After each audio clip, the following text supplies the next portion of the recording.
What is up, everybody? Welcome back to the City Life Project YouTube channel for yet another live fight companion. Today, we are in Paris, France for UFC Fight Night Gane versus Spivac. And very excited to have you folks alongside for the ride. If you're new to the channel, we do live play-by-play commentary, reaction, and interaction with all you amazing folks in the live chat. We're going 6+ hours here today, ladies and gentlemen, starting with the prelims all the way to the main event of the evening. We also are going to run down some Cage Fury FC on another live stream later today. And if there's still fights available on the LFA card by the time we're done Cage Fury FC, we will jump over to that. We're going to highlight the first fighters on this card in just a moment. I will give my prediction, then I want to hear yours. If you haven't seen my prediction video yet for these fights, there is one posted on our channel. It's under the live section. We did a live stream and kind of an interactive predictions video. What was it? On Thursday. There is a little bit of buffer time here, and if there's any like quick knockouts or anything you want to check that out, please do so. But we will be running down every single fight before as they make their walkouts. And yeah, and that's kind of the cadence that we will run here today. Obviously, we're totally interactive, so get your comments in, and let's get back to the comments right now. What's up, Volkan? What's up, Herbo? Oh, yeah, but I'm more talented. Oezdemir. Yes, Volkan. Supposed to be fighting tonight. What's up, Jules? Great to see you. What's up, Thomas T? I saw Phony in the chat here earlier as well. I got the Portuguese, but I could see this fight or the Basher fight kill a lot of people's parlays. I'm pretty confident in Basharat. And again, I don't know why people are adding women's MMA to their parlays, unless it's the degenerate parlay of the week from the City Life Project YouTube channel in association with our boy Volkan in the live chat. It makes no sense. It's like 100%. Your parlay is going to crumble from a women's MMA fight. That is going to happen. I'm not even a betting expert, dude. I'm not. Like, Moicano's more of a betting expert than me. I'm not at all. But I'm just saying. Unless you're Mike Jones or Activate A. Stay away from that. And even Mike Jones stays away from that. What's up, Manash? Great to see you. I don't touch anything above -300, and that's the first two fights. By the way, our degenerate parlay of the week, ladies and gentlemen, we're going Manolo, Zecchini, Zeraferim, and Bogdan Guskov. That is the degenerate parlay of the week, all winning money line. What's up, Irish Animal 2? I have that X post on standby. I just bet for fun, so yes, I do bet on women's MMA. And in my 5-leg parlay, I got 2 girls, and you hate both. Hate both? Oh, Jocelyn Edwards and Rose Namajunas. Yeah, Jocelyn Edwards. Honestly, I thought she lost 2 of her last 3 fights. That's how. How can I say this? That's not like rude to the athlete, because like she's a fighter in the UFC. They're just not exciting performances at all, and not convincing. That's what they weren't convincing at all. And I believe 2 of them were split. One of them was a unanimous decision. Yeah, she's just not that good, or she's not that exciting. And in a game where you have to prove to the judges, especially women's MMA, when there's not a lot of women knock each other out, when you have to prove to the judges that you are the best fighter and put on the best performance and beat up your opponent more, she doesn't show me that ever. She's so lucky she got 2 split decisions, dude. Now, younger, maybe she'll polish up her game. I have nothing against her personally at all. It's just like, I'm not going to pick her to win a fight in close odds. Rose Namajunas, it's personal. She wasted my money. I guess I wasted my money on her, but she clowned a ton of hardworking American and Canadians, and I will never support that fighter again. What's up, Sebastian? Good to see you. Joss went from -115 to -138 overnight, so I like my chances. That's a solid line movement in favor of her. Yeah, maybe her camp will pay off the judges again, man. She'll win another split decision. You know more than I do, Herbo. Yeah, Rise McKee, he's gonna win. That's his last name, right? McKee. Yeah, Rise McKee. He's gonna win. I got him winning as well. Oh, what's up, Gravedigger Jones? By the way, one of our, I think, yeah, him and Jay Herbo. Oh, Herbo's membership expired, so it's only Gravedigger Jones, our only member in the live chat here today.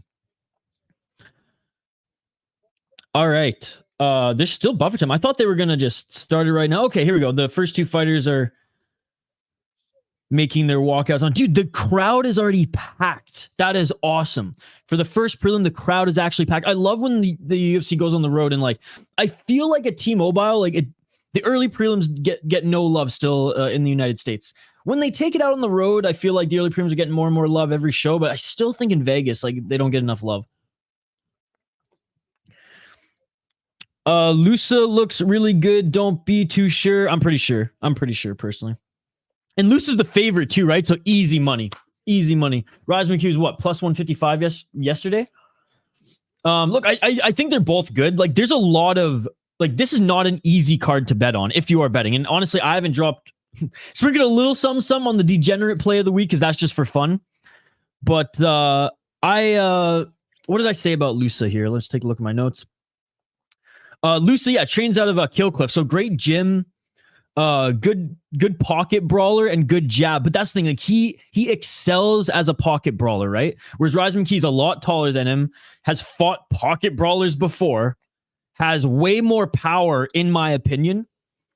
Rangier, more experience. His losses in the UFC weren't bad losses by any means. So I just think, just overall, like when I pick Rise McKee, it's not because I think like he's going to dominate and that like it's gospel. I just think he's the better fighter. Funkmaster Flay just posted a video. Didn't Rise lose to Islam? Yeah, he lost to a few decent opponents. Let's take a look at him quickly.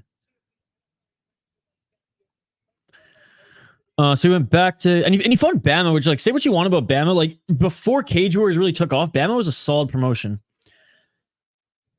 So he lost to Chimaev. Oh, no, that wasn't who lost to Islam. He lost to Alex Morono and Hamza Chimaev.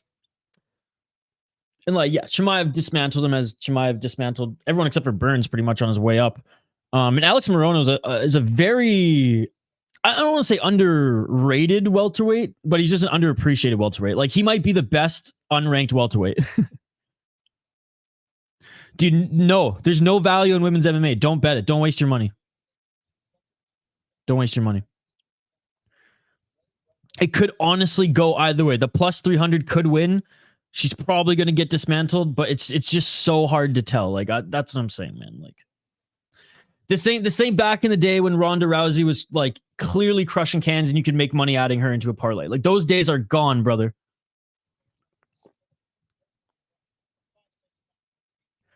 The Irish lads are going to surprise. I got both. And that one flipping off the crowd at the Loughran at the weigh-ins. He's a character. All right, we got Zaraf Farim against Jacqueline Cavalcanti. I got Jacqueline Cavalcanti to win this one. Again, and that's not even just because the betting odds are where they are. I checked out two of her last fights, and two of her last fights in her last 4 fights. I don't know if they were the exact two. I don't remember, but I did remember when I was watching them verify that they were recent, like within the last 3 years. She's fought better opponents than Zara Ferm. She's got 3 KOs on her resume. Fought in better leagues. Say what you want about her fighting in better leagues, though, because she fought cans in those leagues. But again, only 5-1, so you can't judge her when you're 3-0 or 3-1, whatever it is. Like when you're under 5 fights and your opponents are cans. I mean, it's not your fault. You're taking whatever the promotion can give you at a lower ranked. Likely at a lower level there. But for what it's worth, she fought in PFL, UAE, and LFA. Way younger. She's got the youth factor. And Farron's just... She's okay. She's got power. Don't get me wrong. She's got power. She's just not active. You know what I mean? She hasn't been active in the last few years as far as her resume. She's not really active outside of the first, second round when she's setting the pace, setting the distance as well. She doesn't bounce around as much as she probably should. Now, she is getting older. She's getting older, 39 years of age. She does have KO power, I believe, 4 on her resume. take a look here in a sec. And she's tough. She went the distance again, Josiane Nunes, and she's no joke. She knocks people out Amanda Nunes style. So she's tough. I think this will go the distance. I don't think she's going to get it done, though. So yeah, 4 KO TKOs. Yeah, 0-3 in the UFC. I mean, the fact that Nunes didn't put her out, that is something that you can hang your hat on, because Josiane Nunes is a beast. She's a beast. Not like crazy well-rounded or anything, but like she hits hard, ladies and gentlemen. Lost Megan Anderson, Felicia Spencer. She honestly didn't lose to bad opponents here. All right, I'll get Fight Center on screen, guys. And the crowd gives her a little ovation. That's cool. Yeah, someone in our live chat when we were doing our preview show, they were like, "Oh yeah, the French are going to clean up on the whole card." I do think that, you know, the Europeans are going to look good here. I think there are going to be some solid fighters on the French side who are going to get wins. I just don't think they're going to clean up per se. What's up, Andrew? It's great to see you, buddy. Sounds good, Herbo.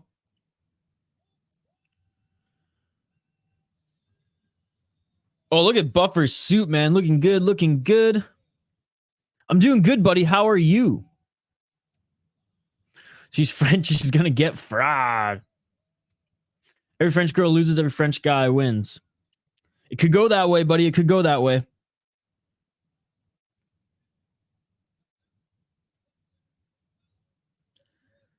All right. 3 rounds here.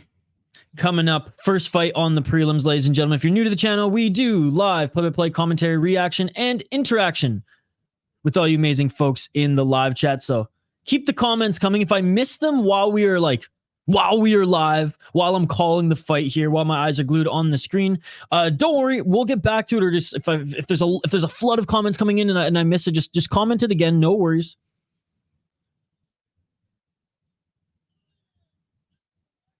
Change the poll question, please. No, you guys can vote in the poll question, though. Is there a spelling mistake or something there, Herbo?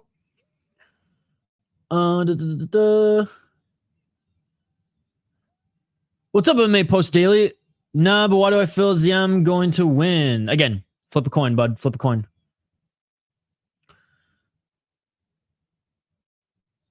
I thought Herbo liked Fior. It's all good, Andrew. It's all good. Manash, flip a coin, buddy. Flip a coin. That's what I'm going to tell you. What's up, Zoomer? Any prelim fighters you're excited to see? Yeah, man. Farid Bashir. It's good to see you, Zoomer. Manash, flip a coin. That's what I'm telling you. Flip a coin, buddy. That's what I'm telling you. Flip a coin. Okay? That's my answer. Flip a goddamn coin. My pick is Jacqueline, but it's women's MMA. The odds are in favor with one, so it's probably going to go the other. Flip a coin, Manash. All right, round 1, ladies and gentlemen. Let's get it on. Let's get it on. 4 minutes and 30 seconds on the clock.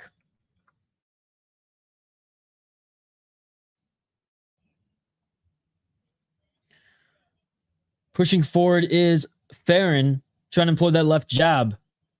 You can see the size difference here. She's definitely bigger.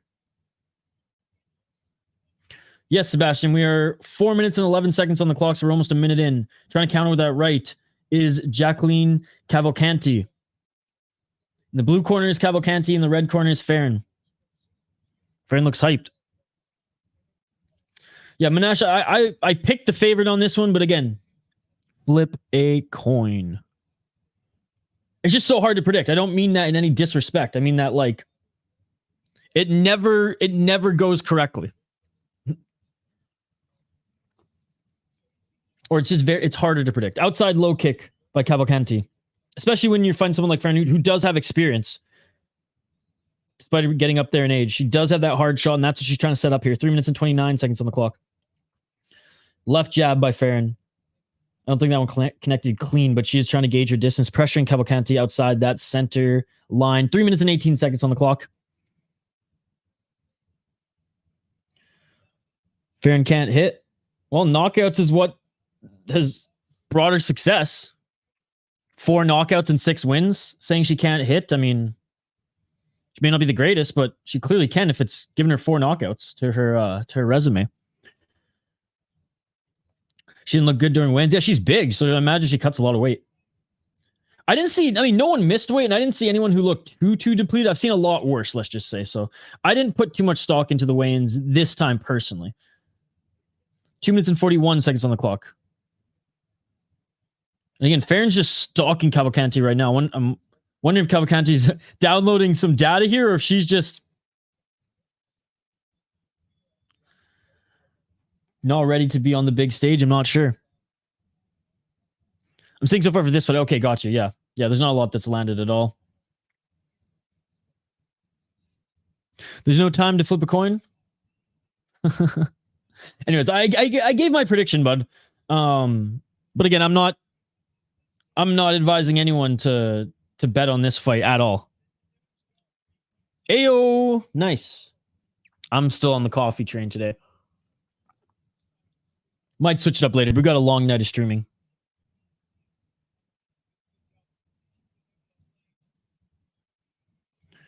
No worries, Andrew. I'm glad you stopped in for a bit here. What's up, Reload?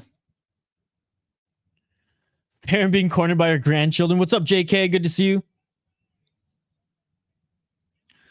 6'5" is nuts. Hard work isn't even the UFC.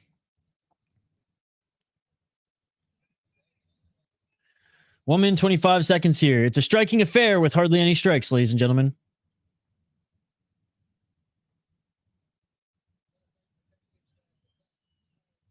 I kind of want Farron to win here. Let's get an upset to start the card. Come on, ladies. Calv eating with their legs. 1 minute on the clock.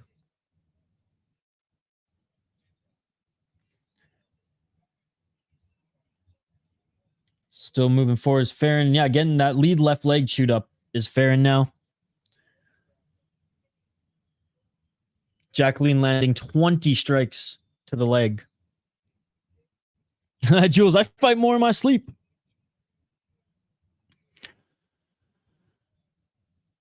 Oh, eye poke. Eye poke.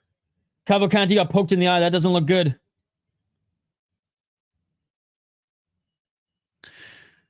Over 2.5 seems like easy money so far. Unless this eye poke ends the fight. Could you believe that? Please not this for 3 rounds. I don't know what y'all expected watching this fight. And again, that's not just because of women in the UFC. There's some good women's matchups. There's some women's matchups that even are mismatches that end pretty quickly, but are still fun to watch. This one I did not expect to be anything super exciting.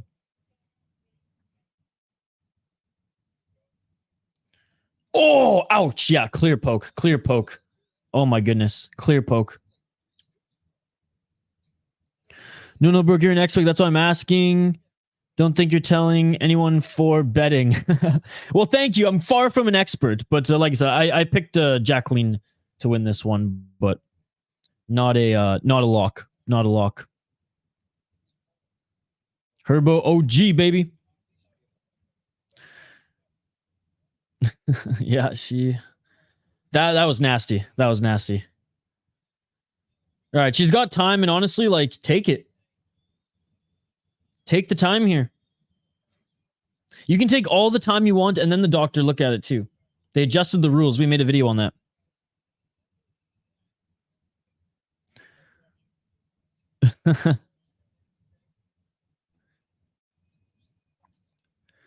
No hard feelings when Fiorot is in tears while Rosa's hand is raised. King James, you could say the same. You could say the same thing about, some like male figure skaters though.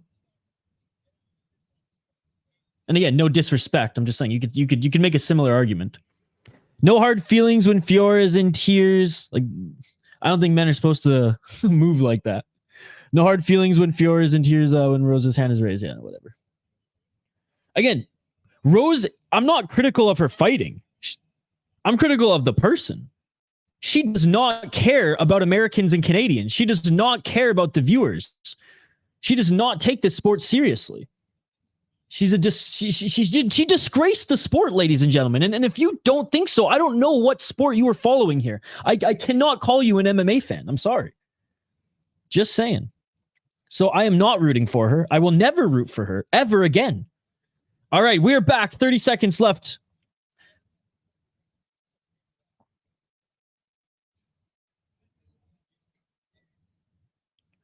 "25 seconds. I think Rose has all the tools to beat Manon. I think she's more than a foot out the door. Rose, go garden. Stop ruining fights for us in the UFC. And Fury. What a joke in that grappling match, too. 5 seconds left on the clock. Uh-oh, Mike Jones is here. He's gonna destroy me. What's up, Mike Jones? Good to see you, one of our exclusive members. It was one fight. It was two. It was one fight and one grappling match. My brother throws better. All right, that's it for the first round. What's up, Gino? What I miss? Show you excited for to see the goat? Oh yeah, I'm excited. Let's go. You guys never forget. No, again, I'm not critical of Rose the fighter. I do think if Manon keeps it on the feet, though, she's going to have way more power. But I do hate the Maple Leafs more than Rose Namajunas. I will say that, though. And most of Toronto sports.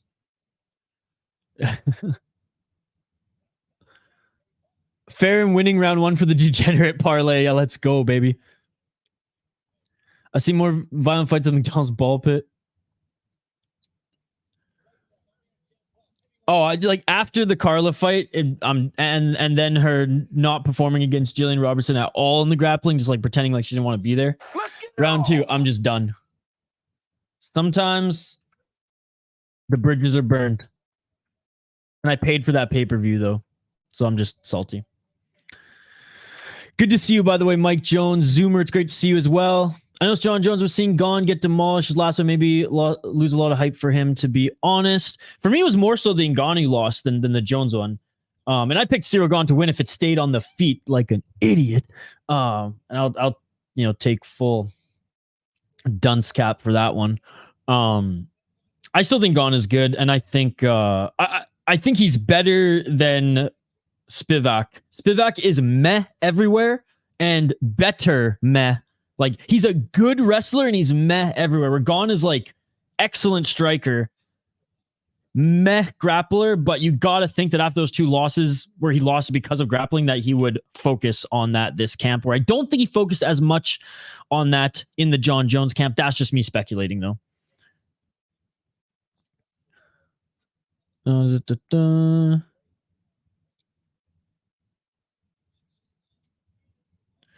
No, MMA Post Daily is good shit, Mike Jones. MMA Post Daily is one of our friends from Moicano's stream. Mike Jones, you've missed it. Moicano's joined our stream a few times in the last 2 weeks, and he's sent a bunch of his chat. Dude, I remember you, Manesh. Of course. It's good to see you. If you go to the main page, Herbo, it should be there. 3 minutes on the clock. I would say get Fight Pass instead, though, dude.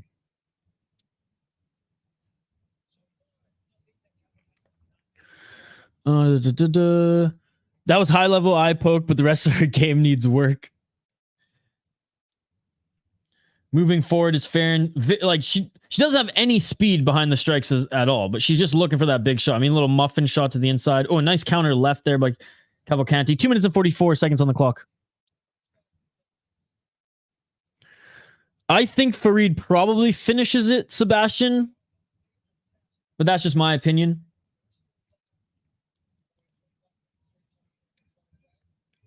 Yeah, live chat. What do you think about that? Sebastian asking if the Farid Basharat fight, the next one goes to decision.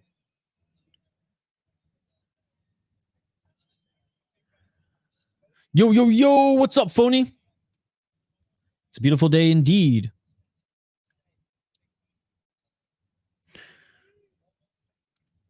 Those legs are torn up. Yeah.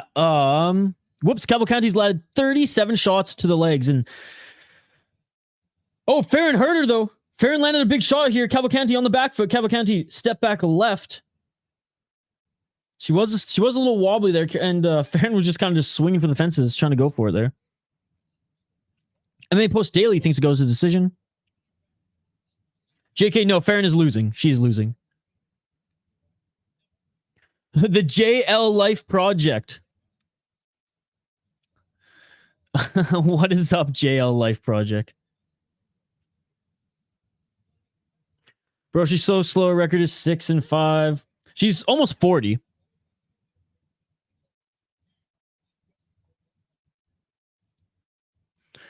Cavalcanti's afraid.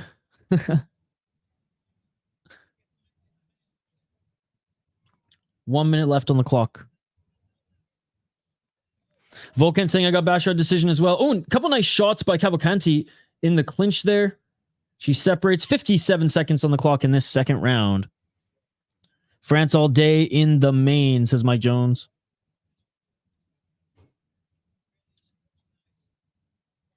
I don't have Bilal Muhammad coming on stream. The JL Life Project might. I still don't know who the JL Life Project is. I don't know if it's one of the dinglers or who it is on the channel. We had one day where everyone just became JL. Everyone changed their name to JL. Oh, I was going to go for the takedown. There was fair in 30 seconds left. Didn't like easily countered by Cavalcanti.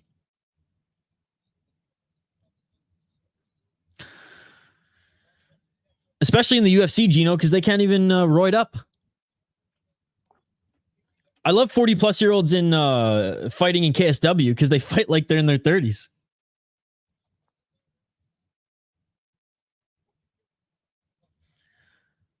And that's it for the second round. JK saying she's going to retire after this one. She could. She could. One last fight. I mean, she's on a 3-fight losing streak in the UFC. One last fight in France. I mean, makes sense. Makes sense. All right, third round coming up here, folks. Let's quickly take a look at the stats. Again, if I miss any of your comments, just comment it again.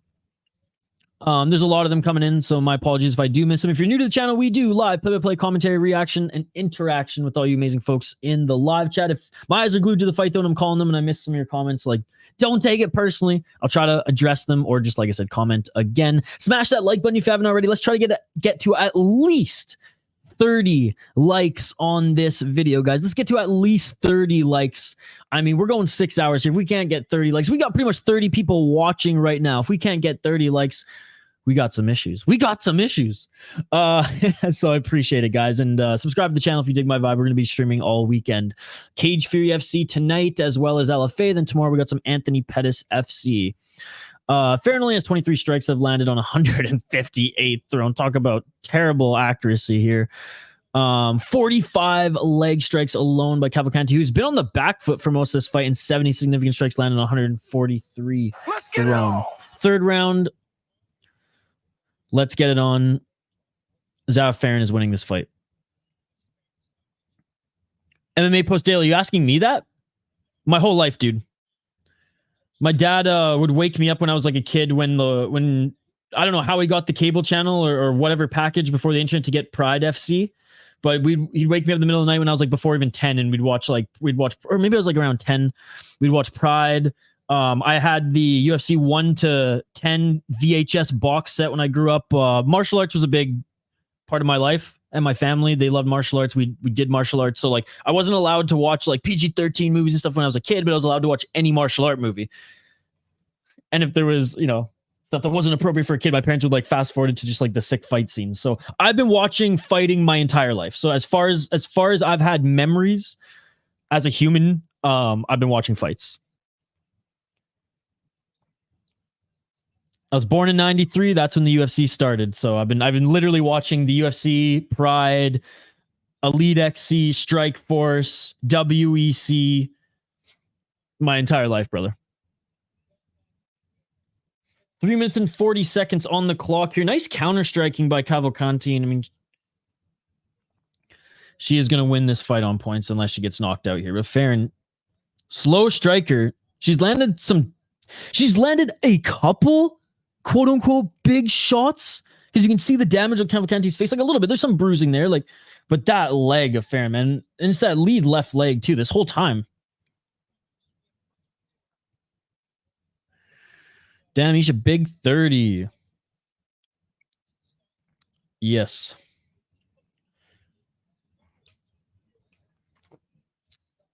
Yeah, it's not only been like over 10 years since I've been in high school. It's been over 10 years since I've even been in college now, bro. 2 minutes and 52 seconds on the clock.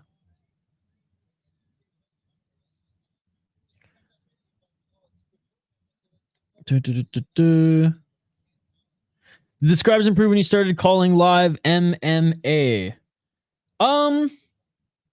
It was a mix of both. Like we posted vlogs on the channel for about like 8 months before I did my first stream. And we went from like 0 to, I don't know, like 250 subscribers just posting vlogs. And then I started doing streams. And yeah, we put it this way. After we hit 1,000 subscribers, yes. But it was a grind to get to 1,000 subscribers, as it is on every YouTube channel. YouTube doesn't want you to hit 1,000 subscribers, especially if you're just like a layman creator. Obviously, if you hit some viral, ooh, a nice 1-2 by Cavalcanti there.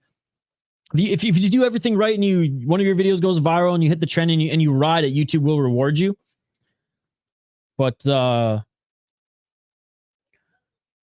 outside leg kick followed by left hook again. And I would like to do more vlogs. Oh, nice right hand in the clinch followed by an uppercut by Cavalcanti. Cavalcanti's schooling Farron right now in the last 2 minutes, folks. I'd like to do more videos of it. It takes longer to edit and super busy. I'm a freelance worker and been busy this summer getting new clients for the fall and the rest of the year. So haven't been able to do much filming. But yeah, to answer your question, that's when after we hit 1,000 subscribers and we started streaming more than just twice a week, yeah, we started to get a lot more subs. 1 minute and 21 seconds on the clock. And honestly, since I started posting MMA content daily as well, almost daily, I post like 4 to 5 times a week. Bisping, Gooden, and Felder, if I'm not mistaken. I like John Gooden. Always wears the bow tie. 1 minute on the clock here. I mean, yeah. Cavalcanti, she's looking good in the counters here. Doesn't have any knockout power against Farron, who, again, look how much bigger than Cavalcanti is Farron. Farron's wearing some damage to under that right eye.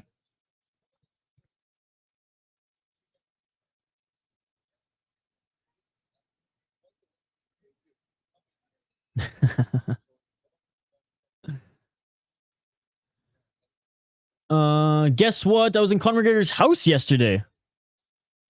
No way. Looking for the takedown there was Farron. Doesn't get it. Cavalcanti quickly reverses and gets the body lock on her back. 15 seconds left.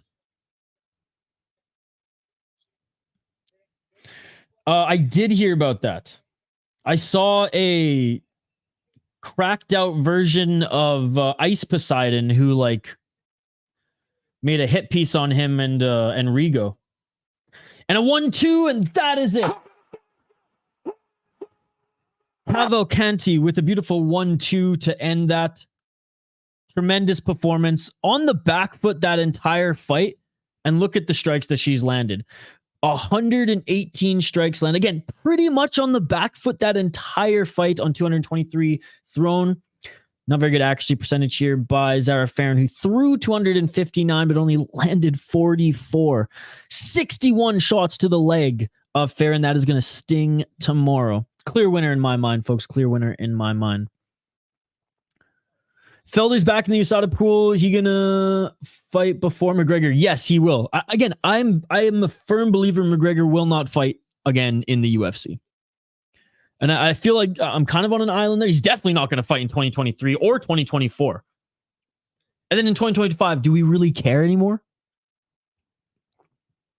I mean, we're psychos who watch freaking Nate Diaz fight Jake Paul, so I guess we'll kind of care, but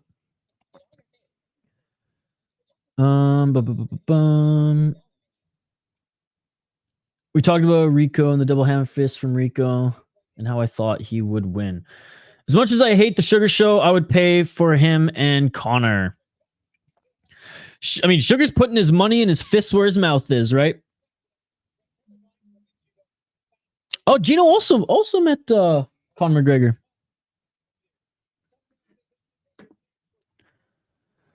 I'd like to see Felder get a whole camp in a retirement fight, right? The guy's the king of taking fights on short notice. By the way, Cage Fury last night was doing a whole like piece on him. in between some of the fights, and man, he was so good in Cage Fury. Like, you could tell he was such high level back then. And Jacqueline wins. It is the right decision. She dominated again on the back foot. She dominated. That's one correct prediction for me. But again, I'm not even going to gloat about it because she was the favorite and I did not think Farron had a chance. And well, folks, our degenerate parlay of the week is broken. We had Zara Farron, Manolo, Zecchini, and Bogdan Guskov as the degenerate parlay of the week. It is broken. It is broken. But that is why it is a degen parlay. That was the only money I had on this card, by the way. It was just for fun. We just watched Weidman. I think we will watch Felder. Oh, yeah. Well, Felder didn't break his leg and leave. You know what I mean? Very different situations there, Herbal. Night and day scenarios, in my opinion. Connor is more like Weidman than Felder, right? Where's the soundboard? It's right here. Oh my God.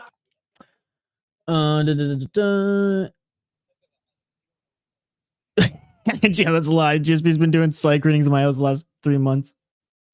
Bad start for the French. Don't be surprised if Basharat loses. I will be surprised if Basharat loses. Let's get into these fighters here. I'm going to bring Tapology back on screen. Keep the comments coming, folks. Comment driven live stream. Smash that like button if you haven't already. Okay. But yeah, I mean, if Conor McGregor's going to fight again, yeah, I'm going to watch, obviously. But he's far from the guy who was such a good fighter back in the day, right? I mean, Father Time, I don't blame him. Father Time, undefeated. Father Time mixed with a ton of booger sugar, broken leg, a long career, and just waking up in silk sheets every single day. Can't blame him. Can't blame him. All right. I do like Cledson Rodriguez. He is moving up a weight class, though, if I'm not mistaken. He is a sick and like flashy striker. But doesn't he gas? Doesn't he gas quickly? I'm trying to remember the I remember one fight, and again, that might have clouded my whole like memory of him. But I do know like he goes ham in the first round. So let's see if he comes out with that game plan. I don't know. Then I'm a little scared from there. Yeah, he's so awesome. He's so awesome. What's up, Mysack? Rodriguez upset coming. 93% of the bets on him, and he's minus 300. This could kill so many parlays. Mike Kim and Mighty Mouse came to see me for marriage counseling. Fareed Basharat was minus 300. Aaron clearly won. Yeah, and Mazdo was walking my dog. I mean, I don't follow that stuff, to be perfectly honest. Like, I watch I watch their content. Like, I don't watch Guru's live streams. I watch his videos. You know what I mean? Rigo, I obviously jump in his live streams every now and then. What's up, Rigo? Everyone like and subscribe. You the man. But I watch his videos. So I don't care about that drama. I'm 30 years old. I don't care about that high school fucking drama that they're going on with. I will say though, I had no idea who the wheelchair guru was. I know the KFC one who posts guru clips. I don't even know who any of the other clip channels are. All I know is that this clip channel of the guru, who somehow has 3,000 subscribers, streams to less people than I even do on this channel. Looks like a Wish version of Ice Poseidon, but on more crack cocaine. And apparently, Rigo told me anyways that he made a hit piece on Rigo and Guru because of some shit that was going on in their Discord. But that's the extent of all of it that I know. The guy was streaming last night, and after while on the shitter, kind of, oh, this is happening. Learning about this, I tuned into his stream and I was like, oh, this is the most degenerate thing I've ever seen, and was like, I'm good.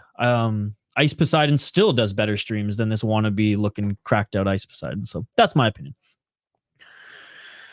Mike Jones, I agree with them odds. Great got shit on Isha. He's got subscribers and thousands of dollars coming in a month. So I would say he's got a lot of shit on me in that sense. Herbo was at Strickland's house last night. Chris Curtis ran the barbecue. Poliana Viana was working the pole. Working the pole or the hole? Am I right? Boom, boom. Connor actually watches your streams, Isha, and he said he's not very happy with the way you talk about him. You know what? I'd be more scared if the likes of like Pat Barry watched my streams. Did you get the money from super chats and super stickers? Yes, I do. YouTube, you got Jay Herbo. What kind of question is that? Where do you think that money goes? You think you guys are just donating to YouTube? Come on, brother. He means the whole, like Colby Covington. There's no Basharat says JK. Chuck Liddell rents my upstairs. Imagine your life being disco drama, especially at 28, dude. I couldn't imagine.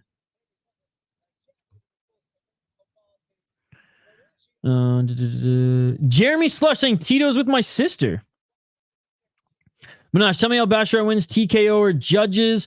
I think submission personally, because Clayton Rodriguez is more of a striker than he is a grappler. Not to say he's Brazilian, so he was born with a couple stripes on his white belt.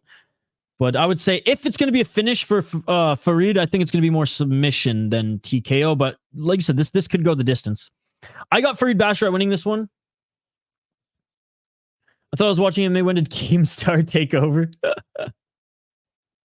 Thank you, Herbo. Thank you. Sometimes I have I have a couple jokes there. Yeah, Barry rate this shit. Basharat is very good.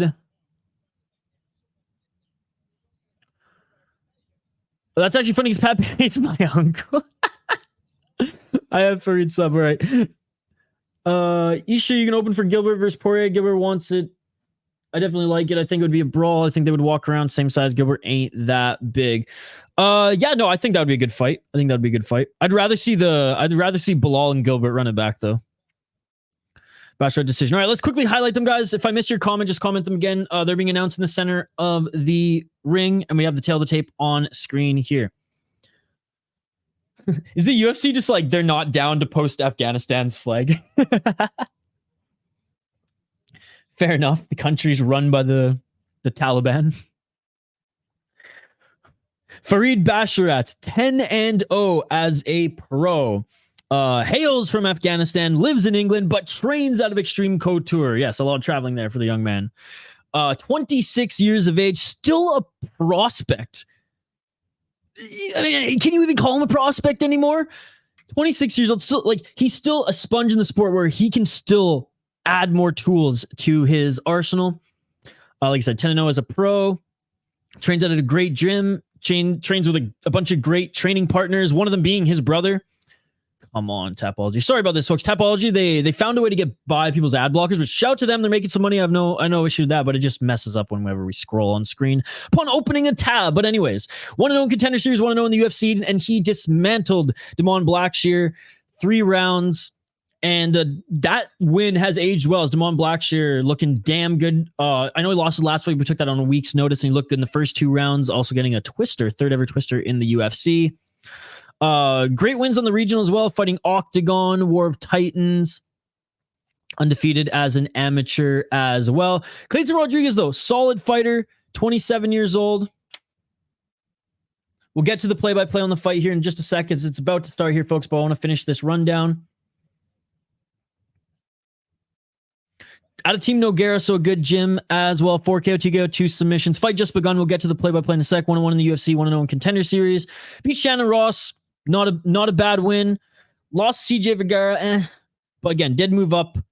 And in Jungle Fight, he did fight some solid guys, given he was 3-1, 4-1, 5-1. Nice shot there by Clayton Rodriguez. He attacks the leg, and quickly Basharat going for a takedown. Good takedown defense by Clayton Rodriguez. Like, Clayton Rodriguez looking good at this weight class, because he has looked depleted when he fought at the lighter weight. 4 minutes and 26 seconds on the clock here. I'll get Fight Center back up in a sec. Farid Basharat in the top position here. I got Farid Basharat, folks. Again, well-rounded, awesome wins, awesome win streak, awesome wins on the regional and the UFCs. He's high-skilled, great gym, great training partner. His brother's a stud, but Claydson moving up in weight. He's a talented striker. Clearly has some decent grappling as well. He's Brazilian. He was born with a couple stripes on his belt. Trains out of a good gym as well. Not the worst resume. Blitzes early, like we saw. I just think Farid Basharat, better camp, probably a better game plan going into this one, and just the better fighter overall. All right, we'll get back to the play-by-play here, folks. We're bringing Fight Center back on screen, and we'll get the ticker going on the bottom of the screen as well. Farid Basharat trying to move into mount here. And he gets it. Farid Basharat's in mount. 3 minutes and 34 seconds on the clock. Farid Basharat's in mount. 3 minutes and 28 seconds now. Looking maybe... Trying to get try to posture up here.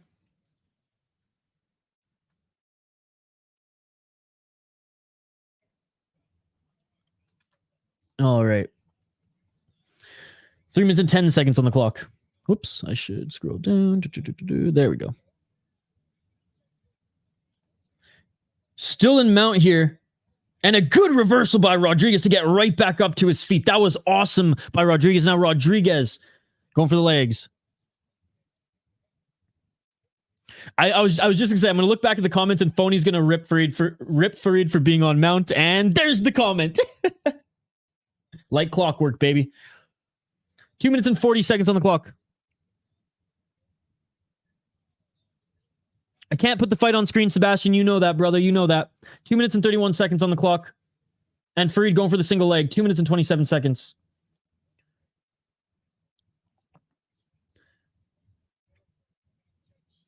Basharat here trying to pass again. Claydson active off his back here. Claydson looking good in this first round despite being taken to the ground twice.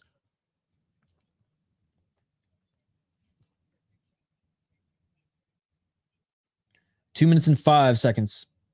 Look, I know he's trying to pass here, but he's got to be more active. He's got to be more active. Phony's going to lose it in the live chat, Farid Basharat. Don't make Phony lose it. Come on. Land some strikes. And he passes to, looks like, oh, did he pass the side control fully? Not quite. He's in that modified half guard side control, landed a right elbow there. There we go. 1 minute and 38 seconds.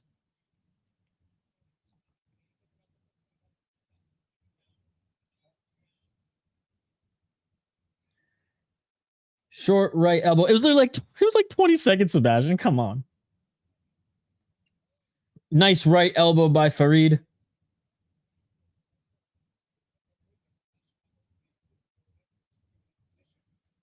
But yes, I'm sorry, Sebastian. 1 minute and 10 seconds on the clock. We're going to stream the main card, or at least the final 3. We're going to do Cage Fury first.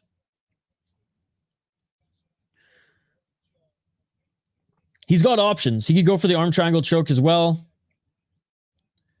Nice ground and pound in the second half of this round, though. Here we go. Here we go. Might go for the arm triangle here. Setting it up here. There it is. Just on cue. Setting up the arm triangle. And that is it. Basharat. First round submission. Everyone in the live chat.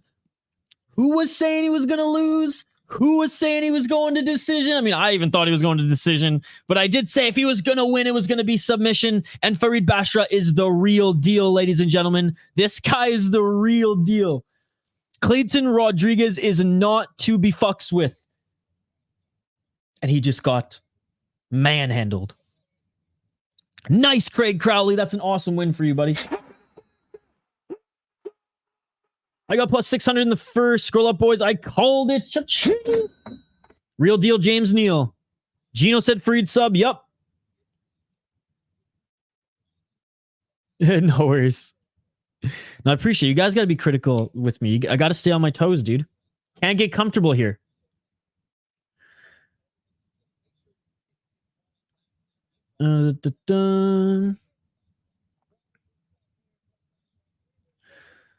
So 2 decision fights to start? No, it just ended, buddy. It just ended.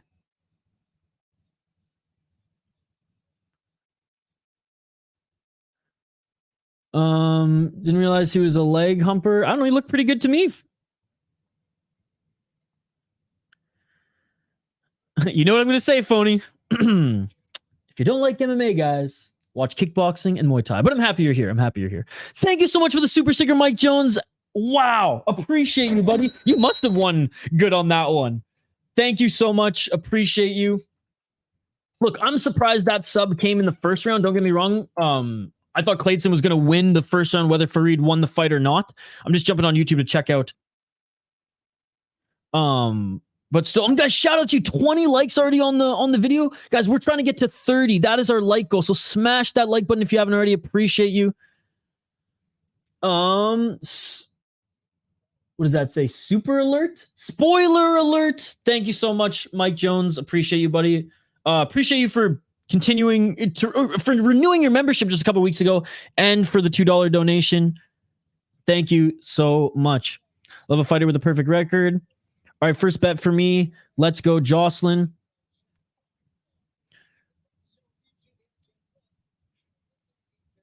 Had him money line. Nice. Looked dominant.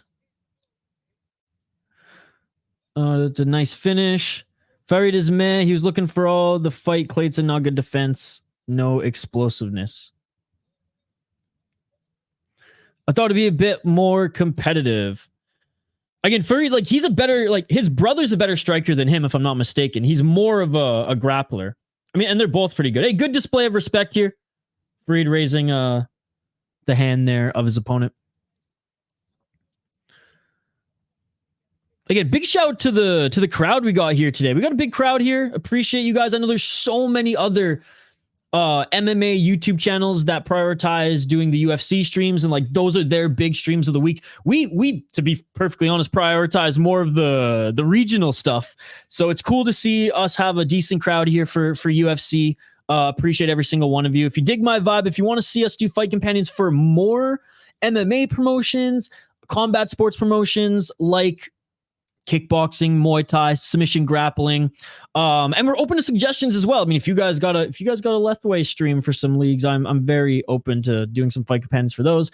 But if you dig my vibe, smash that like button, subscribe to the channel, and ring that bell for notifications so you never miss an upload or a live stream. We have 3 more live streams slated to go this weekend. Now, LFA is a little bit up in the air depending on how long Cage Fury FC goes tonight, but we're hoping to jump on and do at least a couple of or at least 3, the final 3 LFA fights. Hell, it might sync up perfectly. We shall see. Yesterday, it was only a 7-fight Cage Fury card because three bouts fell through. 3 bouts fell through, 2 of them being Aljamain Sterling's brothers. I don't think they're ever going to fight in Cage Fury FC again. Yes, Mr. Grant Gregory, I'll bring you up in just a second here, buddy. Yeah, arm triangle. No explosiveness. Hey, Grant. Mike, this was another super sticker. Damn, you just gave me a super sticker. There wasn't even another fight. That's 2 in a row. 2 in a row, no fight between. Dude. That shit beautiful than a motherfucker. Thank you. Seriously. Y'all are far too kind. Yo, I just saw MMA Holes are also streaming. They have the zombie picture up. City Life. Thank you so much, Mike Jones. Wow. Appreciate you.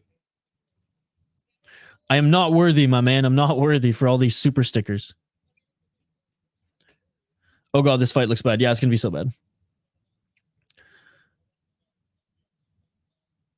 I can almost guarantee Edwards is going to decision unless Norma can finish her. Oh yeah, and she's probably going to get a split decision win because like that is how she's been successful in the UFC. I honestly thought she lost her last 3 fights just because that's how uneventful she was in those fights.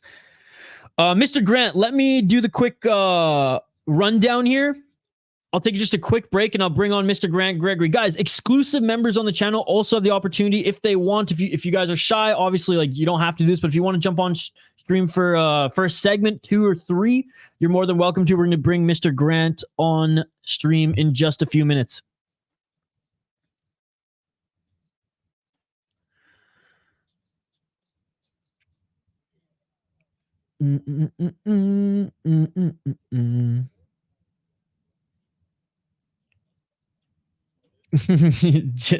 The JL Life Project. He's pulling your leg. He's pulling your leg.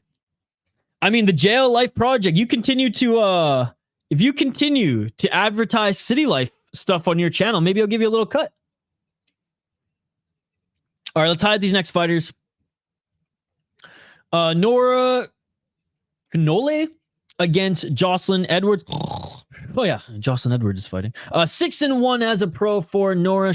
I mean, this one's basically even, plus 100. It's like I said, it's nearly even. She's a slight underdog. 6-1, 5-0 in her last five fights. She does hail from France. She is a striker first and foremost. 5 KO, TKO, 1 submission. So she does have power for a women MMA fighter. 3 wins in UAE Warriors. And just looking at that, you're like, oh, damn, that's a good fighter. Well, look, she's been knocking women out, but she's been knocking out absolute cans, ladies and gentlemen. That's right. She has been crushing cans. You can't really blame her. Like I said, until a fighter has 4 or 5 professional fights, I'm never gonna rag on them for fighting cans at that stage. Once you're past the 5 professional fight level, then it's like, okay, you have to test yourself at that point. You have to try to level up, or else, do you really have a desire to get to the highest level? 5-1 as a pro. She fought a 4-2 gal. I'll accept that. Someone making their debut and you're 4-1, that's like right on the line where it's like, that's your last, like that's your 5th, or that's your 6th fight. So even then it's a little too much. But if you're 3-1 and you're fighting a 12-10 or 1-0, it's whatever at that point. You're still getting experience. And she's been knocking out all these women. So she does have power. I wouldn't say super well-rounded. She's definitely a striker first. Can't say that Jocelyn Edwards is... I guess Jocelyn Edwards is okay everywhere.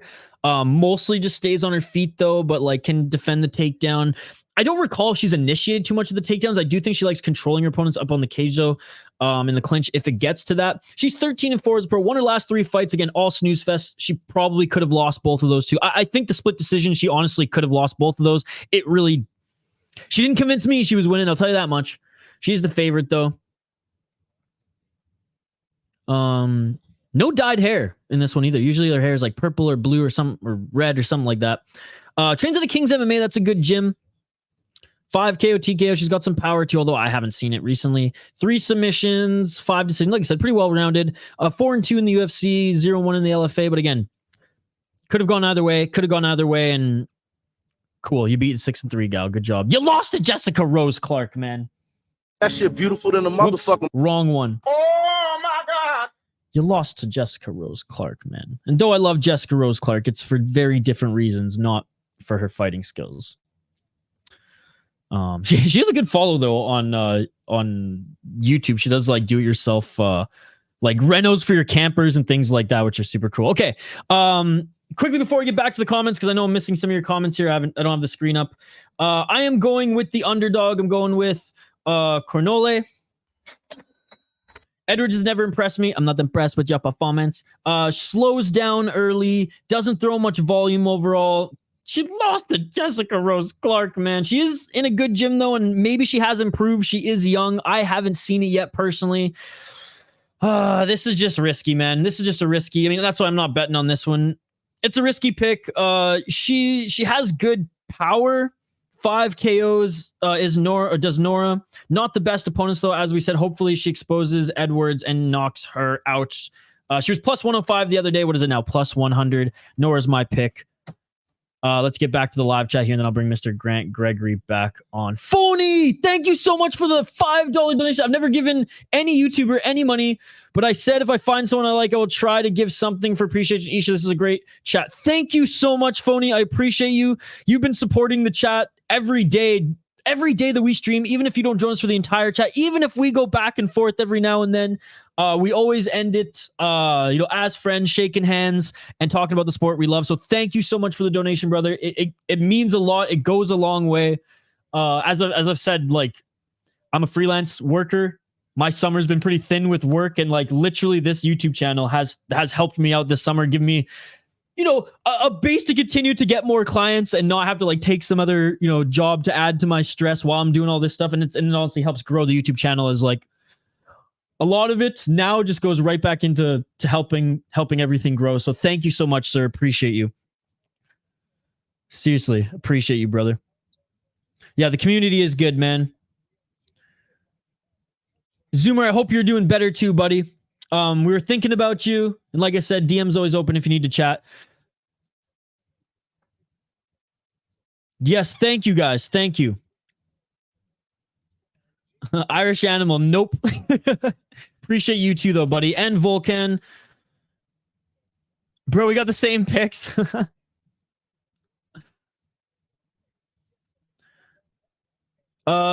If I hit that plus 2,000, I'll give a donation to you. All right, buddy. Thank you. Manash picks Nora as well. Of course, buddy. Of course. No, and I respect that. Okay. Thank you guys for the donations. Oh my goodness. Right off the bat, this is amazing. I feel the love. I feel the good vibes we got here today in the chat. Sorry if I missed any of your comments there while I was going through my breakdown. If I missed any of your comments and you really want me to read them, type it in again. I'm not going to see it as spam. Don't worry. Like, I understand that we have a lot of people in the chat. I understand that all you are chatting. We have a great community. Sometimes you guys are talking to your, amongst yourselves. Sometimes you're addressing me. Just comment again if I miss anything. All right. I'm going to take a quick break here, guys. Irish Animal's pissed. I don't give any of them out, buddy. But I appreciate your support, Irish. Even though Irish is flipping us the bird here because I won't give him a free membership. Okay, back on the other side, we're going to bring Mr. Grant Gregory in live. And if you're an exclusive member, you have the opportunity to do this as well. Just let me know. Preferably ahead of time. But hey, if you're in the chat and you're like, yo, hook me the link, we will do it. Back on the other side, commentary on this next fight. Let me know your predictions if you haven't already. And we'll see you in literally 2 minutes. Let's go.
Let's go.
And we are back here, Mr. Grant Gregory. I did send the link, brother. I did send the link on Discord.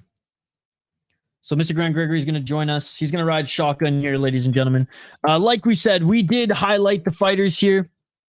My pick might not be the smartest, but you know what? When Edwards doesn't impress me for a handful of fights, I just cannot pick her. I just cannot pick her, especially when the odds are this close. There goes Sebastian. I caught it. All right, fighters are being announced in the center of the cage. Bogdan by KO. Kolstrom. You and Herbo are in sync on this one.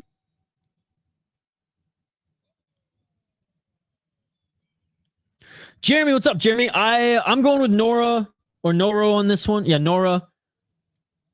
I just like, and again, this one, flip a coin, right, for this, but I just think I don't know. She's been knocking out hands on the regional, and Jocelyn Edwards I honestly thought she lost her last 3 fights. They were not, they weren't great. Phony, this isn't the actual JL, by the way. She'll do anything for the win. Herbo says she's scared. Decision. All right, round 1 coming up here, folks.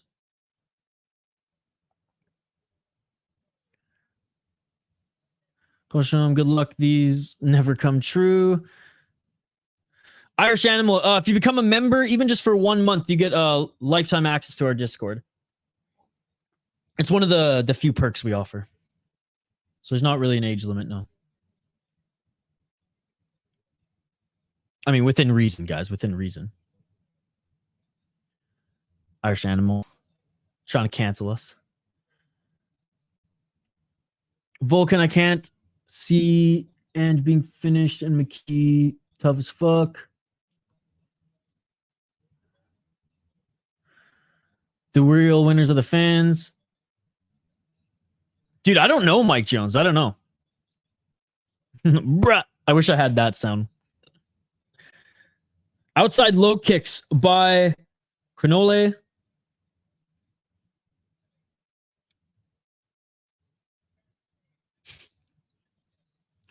My degenerate and childish brain just keeps thinking of the Beavis and Butthead.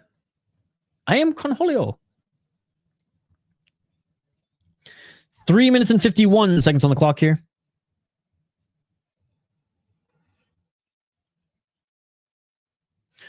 Again, if Mr. Grant is here, I sent you the link, brother, if you want to join. 3 minutes and 36 seconds on the clock. In the tie clinch right now is Nora Edwards, pushing her up against the cage.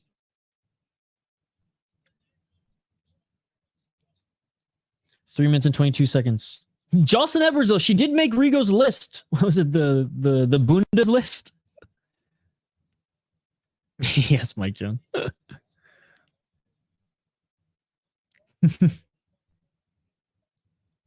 It's a joke, Irish Animal. 3 minutes on the clock. Bung Holio.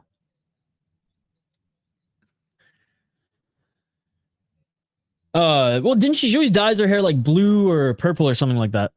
Edward's still pinning Nora up against cage. What'd I say? What'd I say in my preview?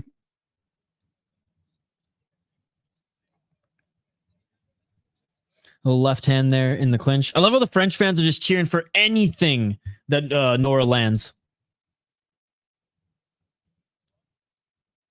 2 minutes and 31 seconds on the clock.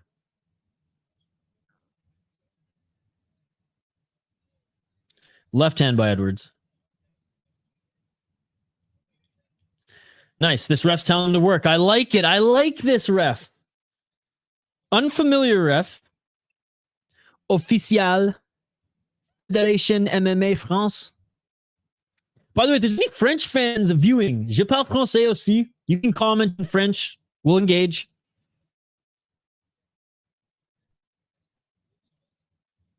Jail's not even on the honorable mentions.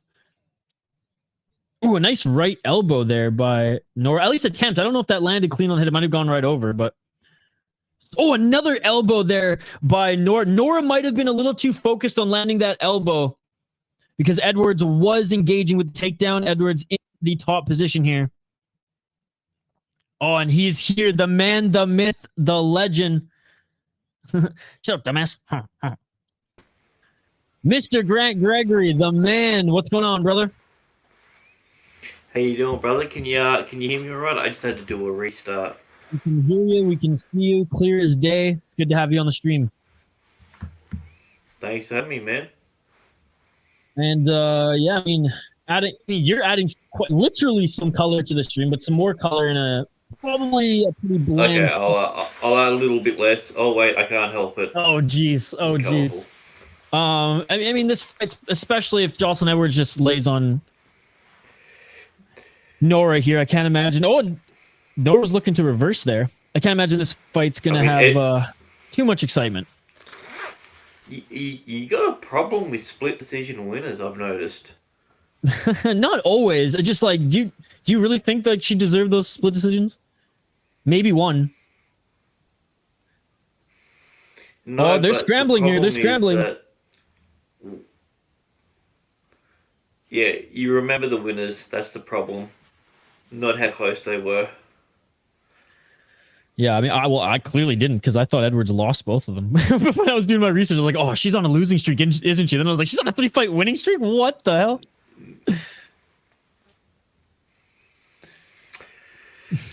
Well, you're not wrong, but you're also not 100% right either, which is the weird thing.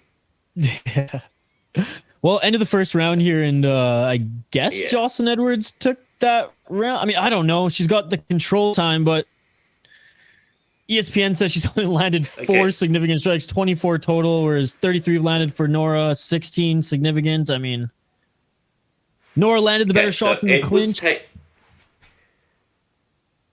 Edwards takes that one because of lack of control time, but next round when she has a little bit more, she'll win that one because of control time. Right.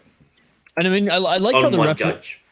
Yeah, I do like how the ref was like warning them, if you're not going to do anything, I'm going to separate you guys. I mean, that was a lot quicker than what we've seen recently in the UFC, where like it's almost like fighters have like a few little tricks that like just end the relationship or their knowledge on what some of these refs are going to call and how much room they're going to get. I feel like there's like little movements that they can do, little short, muffin shots to the body that then, okay, this ref's not going to separate it if I'm just like showing that I'm physically moving versus, some of these other refs. Like this guy was like, yeah, there's a little bit of jockeying for position there, but ultimately there's nothing happening in here, right?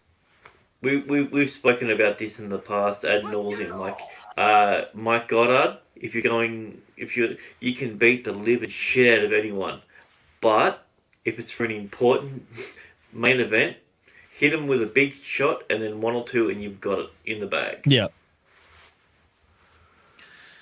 JK saying you're bugging, Nora won. No, we know that, but we've seen what happens, so we're hedging our bets.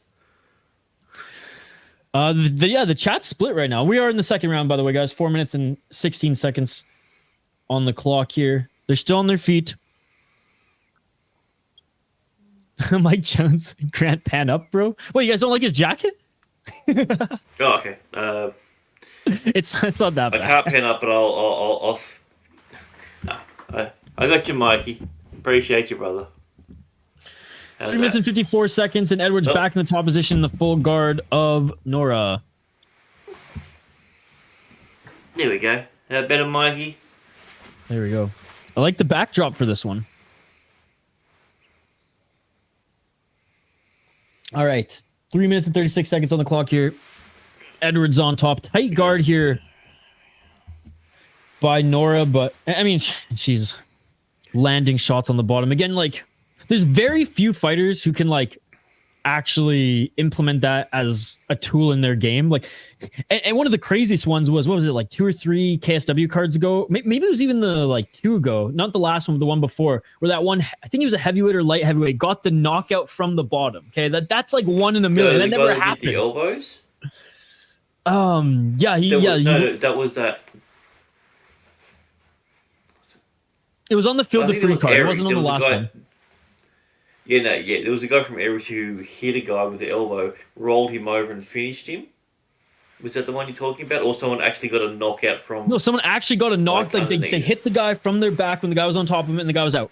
Like pancaked on top. Like, it was over. It was nuts. It was the first time I've ever seen it. So that's what I'm saying. Like, yeah, you're obviously going to, like, want to show the judges that you're not being just dominated, and, maybe it softens up your opponent and makes it easier for you to scramble.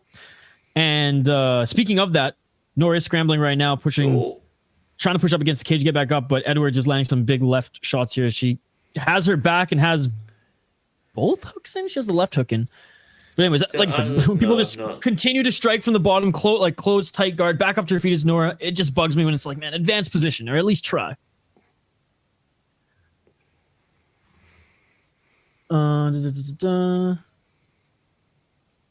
Jail Life Project. I don't even know who you are, brother.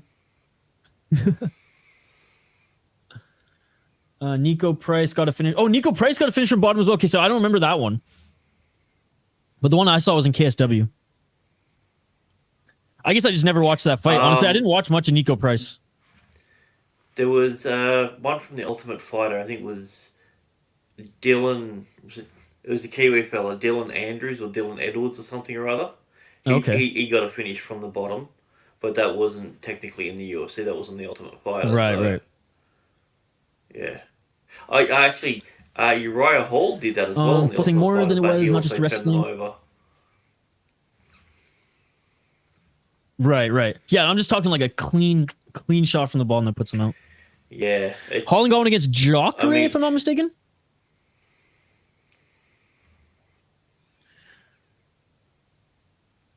All right, now looking for Nico versus Jacare? No, it was Holland got the. He was on bottom and he got the. I don't think it was a straight knockout, but he got like the shot on Jacare. No, Nico did an up kick. Oh, against, right. Okay. James Vick. Okay, yes, I do remember that one. I'm talking like when the fighter's right on top of you and you're just like, like throwing those soft punches. I'm not talking an up kick or anything like that. And I'm saying KSW is the first time I ever saw it. One guy straight up from bottom. I don't know if he was mounted, but it was that modified like half guard, right?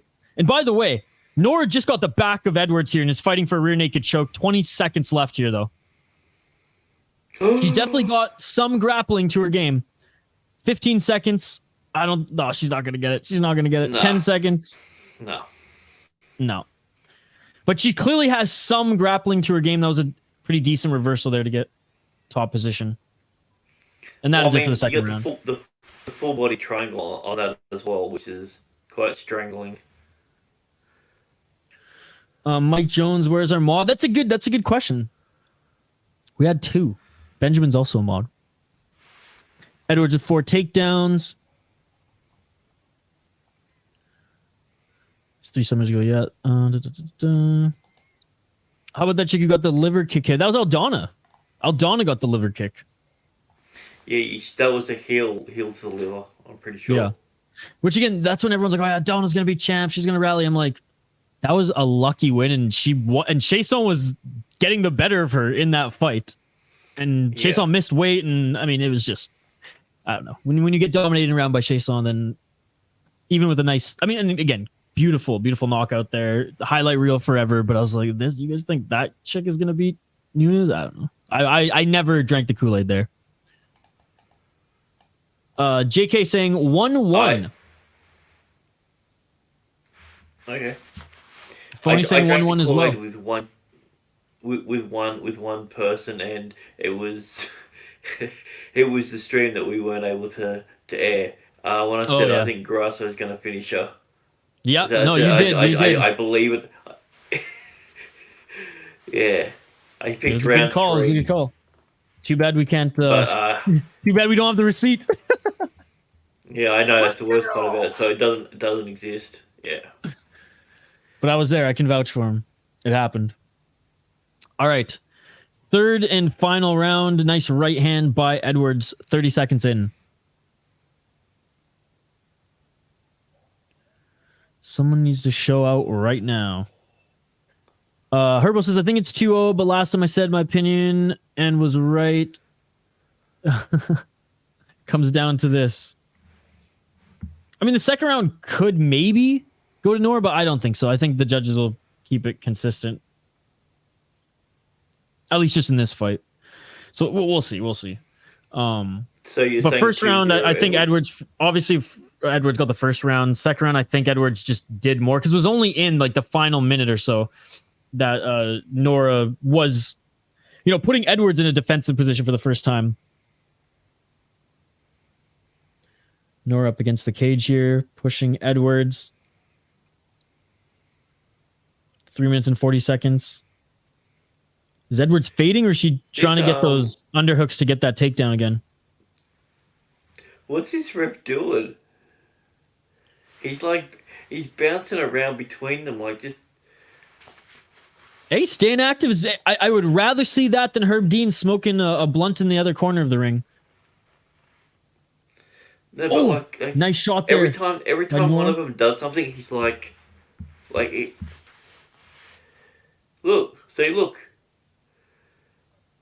Yeah, he's right above there. Modified half guard side control again for Edwards. Is she trying to set up the arm triangle, or is she trying to get to mount here?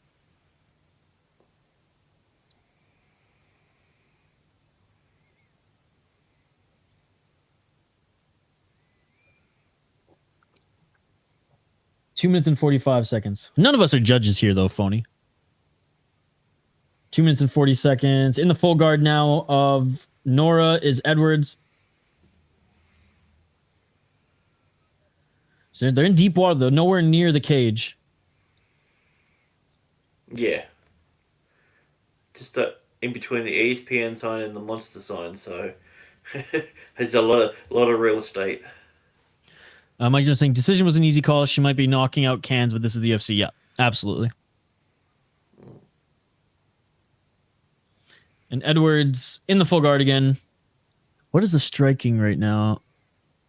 Oh man, I mean, Nora is out striking her. Almost 7 minutes of control time with what though? With 25 significant strikes and no submission attempts. I mean, shit, man. Okay, now we might see a submission attempt as Edwards takes the back here of Nora. Yeah. Did they state what rules they're doing over in Paris with it, like international rules or? It's just same UFC. No adjusting. Basically the same as what they do in the States. Last time they were in Paris, it was different. That's why I asked. Yeah, and what's his name? The kickboxer couldn't fight, and then he went to PFL. What's his name? Yeah. Oh, goal for the choke is Edwards now. 1 minute and 13 seconds left. It's not quite under the chin. Nora's nose is bleeding there too. Doesn't get 1 minute left. Just has the hooks in. Doesn't have the body triangle cinched. I will give credit to Nora. She is scrambly. And she's out of it. She's out of it, and she kicks her on the way up. Oh, man. That's what you love to see. That's rude. I love it. The shake off as well. And now she's just kicking the body. I love this. When anyone employs soccer kicks, it's just my favorite. It's my favorite thing. 4 minutes or 40 seconds on the clock, I should say. Hey, good cheer from the crowd, too. They're backing their fighter here. And right hand by Nora. It's sloppy here as they're both tired. 25 seconds. And here we go. Edwards is going to go for that takedown again. Doesn't get it there. Tried to go that trip judo throw right back up to her feet. See, this is why Jocelyn Edwards, like, I'm never going to pick her. She might win this fight. But, like, you guys really want to watch this shit? Fight? 8 minutes of control time, 34 significant strikes. Are you shitting me? Like, you really want to keep watching this? No. And that is it, ladies and gentlemen. They end on their feet, at least. Yeah. Credit to Nora for keeping this a scrambly fight. If she wasn't game, just to scramble and try to get back up on their feet, this would have been the most boring fight ever. So credit to her. This fight was actually a lot more exciting than I thought it would be. Mr. Grant Gregory, before we get to the live chat here and get their opinion, I want to hear your opinion on this fight, and who do you think pulled it out?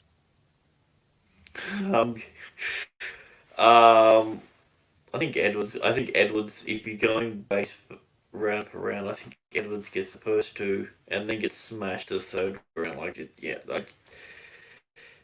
You made me believe with what you said. I'm like, yeah. Damn. Sebastian Edwards wins. Not the worst fight ever. The fight wasn't as bad, but again, it wasn't because of Jocelyn Edwards. She was lucky she had a dance partner. And I'm not just playing the bit there. She's lucky she had a dance partner. Damage is supposed to be number one criteria for judging. Exactly. But the thing is, the UFC judges just pretend that it's not. And I don't get it. Okay. The only time that that's the case is when it goes the opposite way. And the UFC doesn't want that to be the case. Because there's been plenty of times when that shit's happened. And they've never said anything. Right. Mike Jones saying the judges been favoring damage lately. If the trend continues, Norris should get the decision. That's why I specifically asked what they were doing. Yeah. Because they had the new thing that happened like 3 or 4 weeks ago about like it's so weird that damage instead of like you could knock the shit out of someone like 10 hits to 1, and then they hit with one and it rocks, and then that counts more. 2 30-27s, 1 29-28. It's going Jocelyn, right? Ooh. Oh, Nora wins it! Are you kidding me? Let's go, damage, baby! Let's go! That shit Let's beautiful go. than a motherfucker. Mike Jones, you beautiful motherfucker! You called it. Let's go, baby! My streak continues. I can't believe it. The UFC is finally evolving, Mike Jones, Mr. Gregory, everyone in the chat. The UFC is finally evolving. At least we hope. In France, it is, anyways. And you know what, Eris, their judges, they don't have many robberies there. I'm just gonna say, for a regional show, it's not the worst. I will say that there was a lot of boos in that crowd. I'm not gonna say that there was a lot of boos when that happened. Let's go. That being said, how many times has the pendulum swung the other way? Exactly. Just to go back, it's not a robbery. It's No, again, like 36 significant strikes with 8 minutes and 42 seconds of control time. If you just showed me that stat, I could tell you, oh, so she did nothing with the control time. You know what I mean? Oh, and no submission attempts. You know what I mean? That's okay. One submission attempt. Sorry, one. If you've got 8 minutes of control time, but this is why they need to include passes. Like the fact of the matter is being able to bounce from. Jesus Christ, let's just say in a 5-minute match, if you can't pass 10 to 15 times on your thing, and you lose, there's no way in the world. Like, it's so hard to pass your opponent. That's the thing. That's the same thing as weaving and doing a counter, but on the ground. Like. Yeah, no, and One Championship does a good job of adding that to their scoring, obviously, as well as their takedown defense. Like, they award that. Dude, takedown defense is the single-handedly best thing that has ever happened to MMA, and that's from One. Yeah. No, for sure. Oh, I love it. Again, I disagree with the 30-27s, 2 of those going her way. Yeah. I think the whole thing should have been a 29-28, or, I mean, it could have even... dare I say it could have even been split. No, I like how they're going off the damage, but I think 29-28 is the more fair, I guess, outcome. 30-27. But again, what I like about the 30-27, it's making a statement. It's like, this is how we are judging tonight. So don't try to, don't try to just wrestle heavy your opponents. We want to see some violence. Do you think that's because of the main event? Ooh, that's a good question. Very well could be. Very well could be. Mike Jones cashes another one. Atta boy. All right, let's take a look at the live chat here, guys. Volkan saying 1 and 3. Phony saying exactly. It's making a statement. We undefeated, City. Yes, we are. So far, 3 wins in a row. 3 picks in a row. Obviously, Edwards won. Her Bunda outmatches Norma. The days of laying and praying are coming to an end. I knew Nora won because of control time is irrelevant when out striking. Look at the champions. Okay, which champions are wrestle heavy at the moment? Dude, I can't even name one off the top of my head. Honestly. Like, Jones, I guess, because that's how he won the heavyweight title. Dare I say John Jones? But when was the last time John Jones wrestled his way to victory? I mean, I guess not wrestled. He just daddied Ciryl Gane. I mean, he took Ciryl Gane down. Ciryl Gane put his neck out, and he got checked out. Yeah. Again, I'm pulling for strings here, Yeah. But no, that like it really is like it's the striker's game right now. Because like the last dominant champion to employ that was Khabib. Yeah. And then before that, maybe Matt Hughes. And GSP... this is the best reason why Khabib retired. Him retiring stopped this wrestle fucking championship thing. Oh, I guess Islam. We forgot Islam. Speaking of Khabib, I guess Islam is the wrestle heavy champion. Yeah, but the difference between Islam and Khabib, Islam fights once a year. So he's barely even a champion.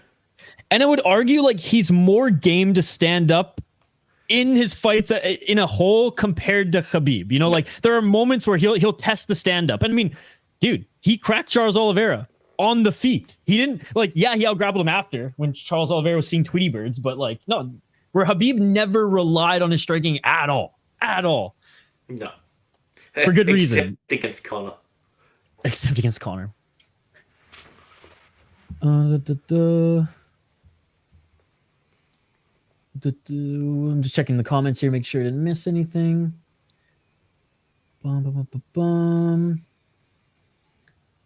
If you're betting live, remember the judges. Nora was plus 350 live in the third. If Benoit versus Moisés plays out like this, they'd give it to Benoit either way. This should be a banger. Kane was a wrestler at heavyweight. Yeah, but but he didn't lay and pray. Like he would stand up, and he had some good wars as well. I mean, I guess Kane and GSP might fall into that category. I would say Matt Hughes was one of the best pure wrestling champions. He would GSP out GSP people before GSP was a thing. Yeah, but what I'm saying is you look at the champions that we had in the past 10 years whose wrestling was their predominant thing versus their striking. I guess Aljo almost had exclusively striking champions now. I would have said Aljo was probably going to be the best one for when it comes to wrestling. Especially after that Cejudo fight. Islam and Khabib fought twice a year.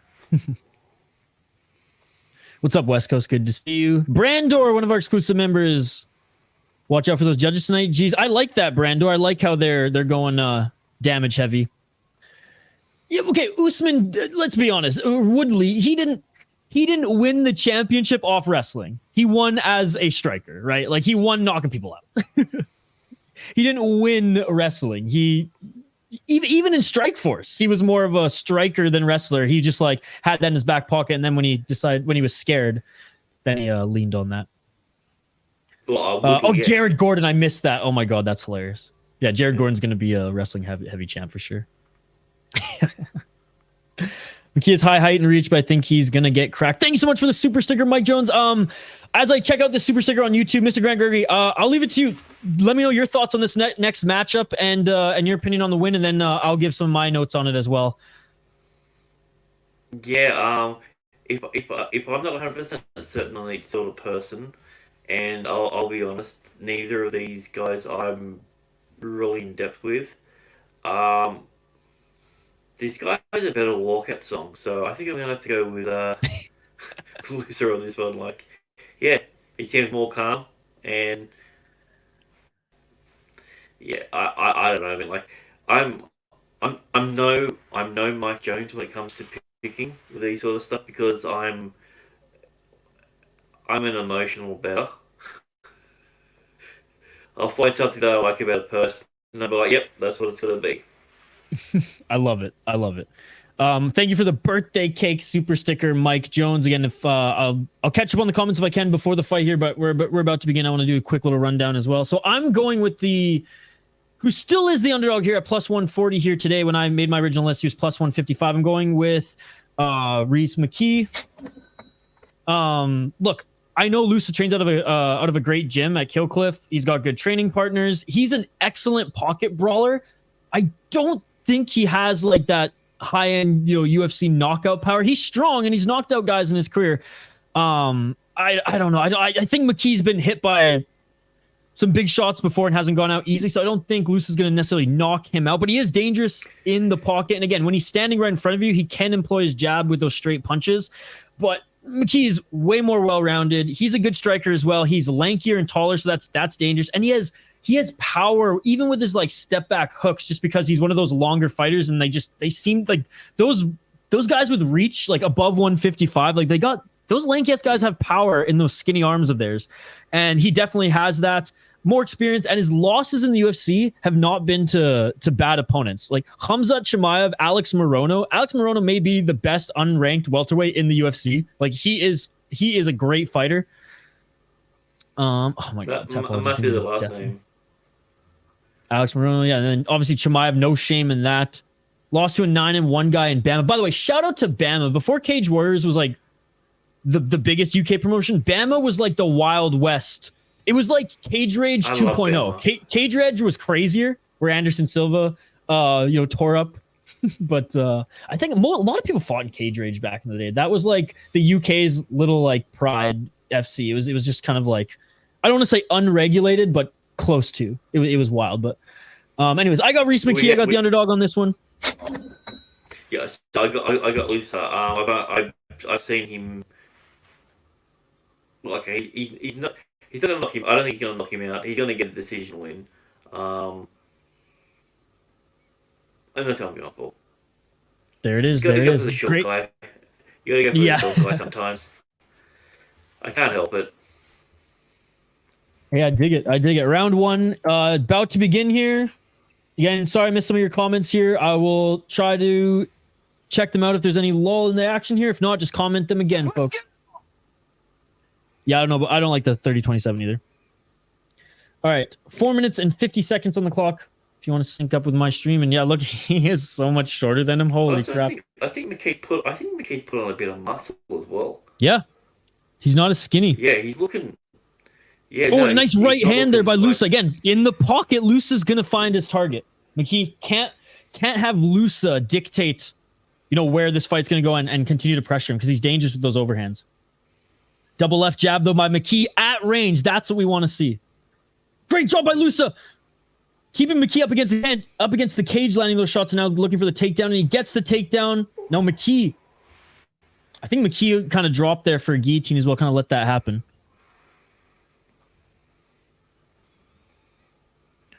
Four-inch reach, you see him getting under that chin. He does have power. I don't think that was a takedown. No, what I'm saying, traditional, like...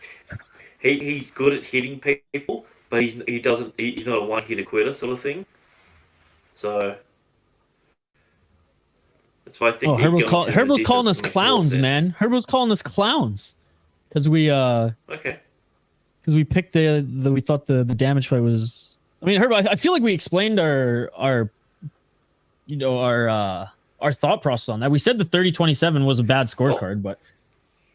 All right, in the top position. I lost that last fight. I'm happy that I lost the last fight, but I definitely didn't think that. Yeah. No, I. All right, back up to his feet. I don't think it was a robbery. I just think, oh Jesus Christ! I just think the Herbo, was gonna, like without the swings. Okay, now Herbo's calling us. Herbo, we're not gonna have that, dude. Come on. 3 minutes on the clock. Outside low kick by McKee.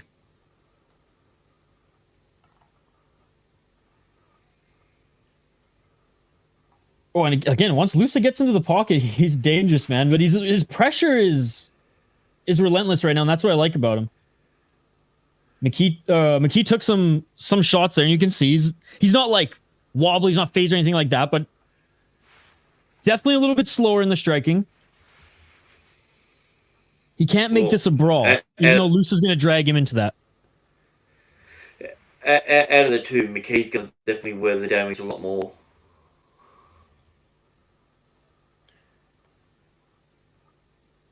Two minutes on the clock.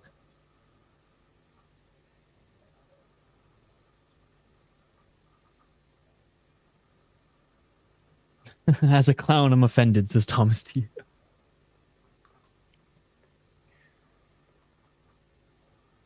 McKee trying to land that right uppercut on the entry. I just don't know why everyone's so butthurt about that last fight. It was not the best fight. Who cares? And they're starting to judge it properly. I don't understand why everyone's freaking out. 1 minute 38 seconds.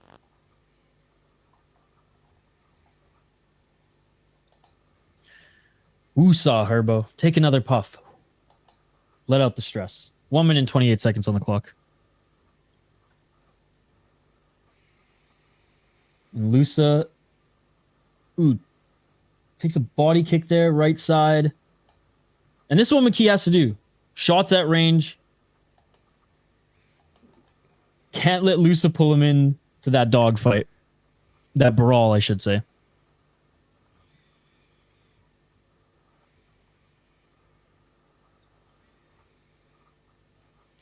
No, and we love Herbo. I'm just saying, like, you can call us clowns, just don't throw those other words around.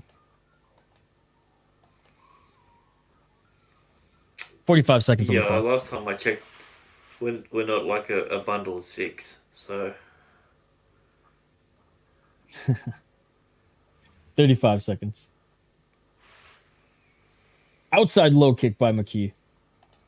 Yeah, Lusa slowed down quite a bit. Oh, but great job by Lusa catching the leg kick and landing a big right hand. Hey, pretty even first round thus far. McKee was able to get back up to his feet after being taken down by Lusa. Good job getting back up to his feet. And he's landed some good shots here as well.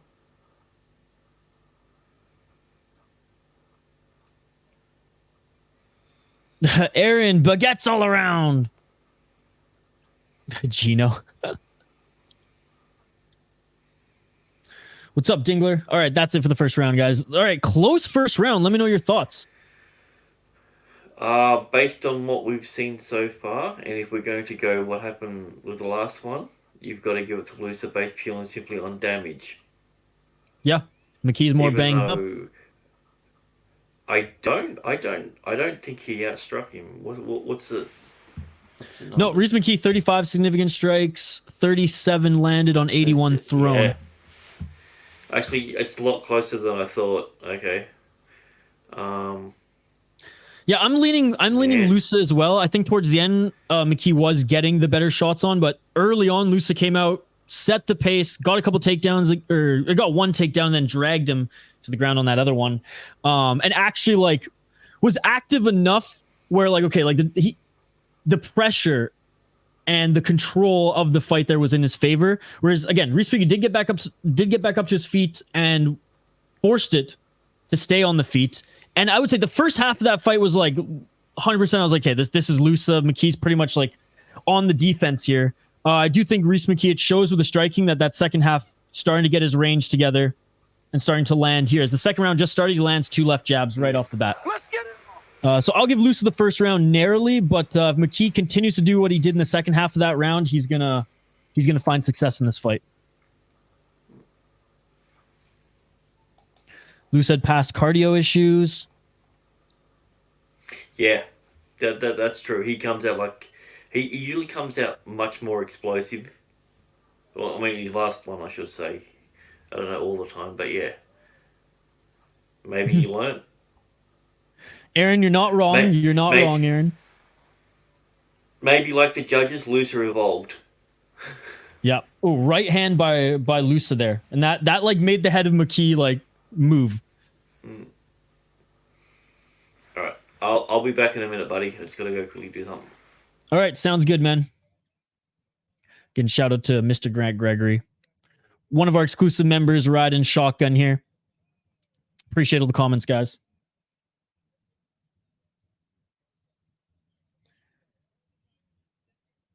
Three minutes and 43 seconds on the clock.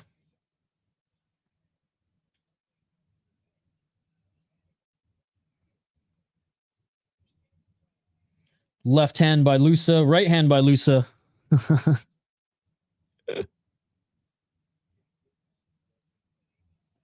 Did he now, Gino?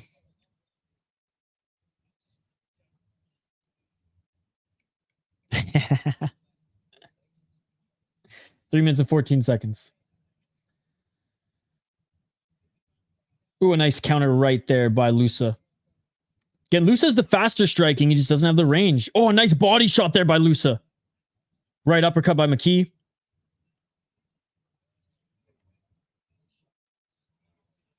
A nice takedown by Lusa.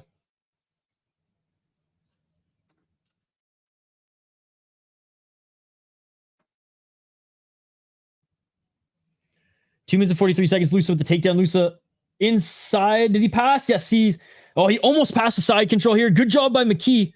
Threatening for some sort of submission in the scramble there. Lusa back up to his feet here. Lusa enters right into half card. Great job.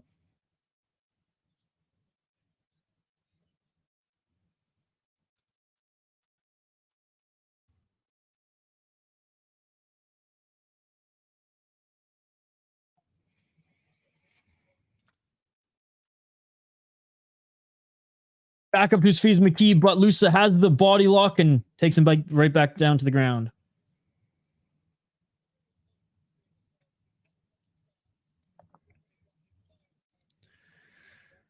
Lusa taken over in the middle of the ocean.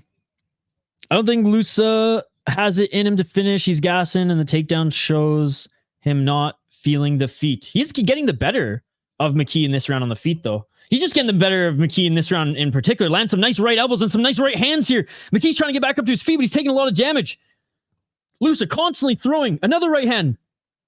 McKee's hurt. McKee's hurt. McKee's taking a lot of shots there. This ref's smoking the herb. This ref's smoking the herb.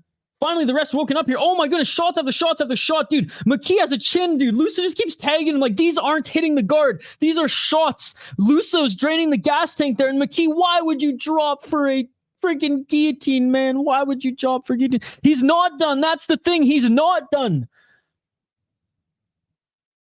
Holy crap. So this is what I mean. Lusa doesn't have knockout power because you'd think that one of those shots would have put him out, right? Y'all got no faith in his gas tank. Damn. 55 seconds on the clock.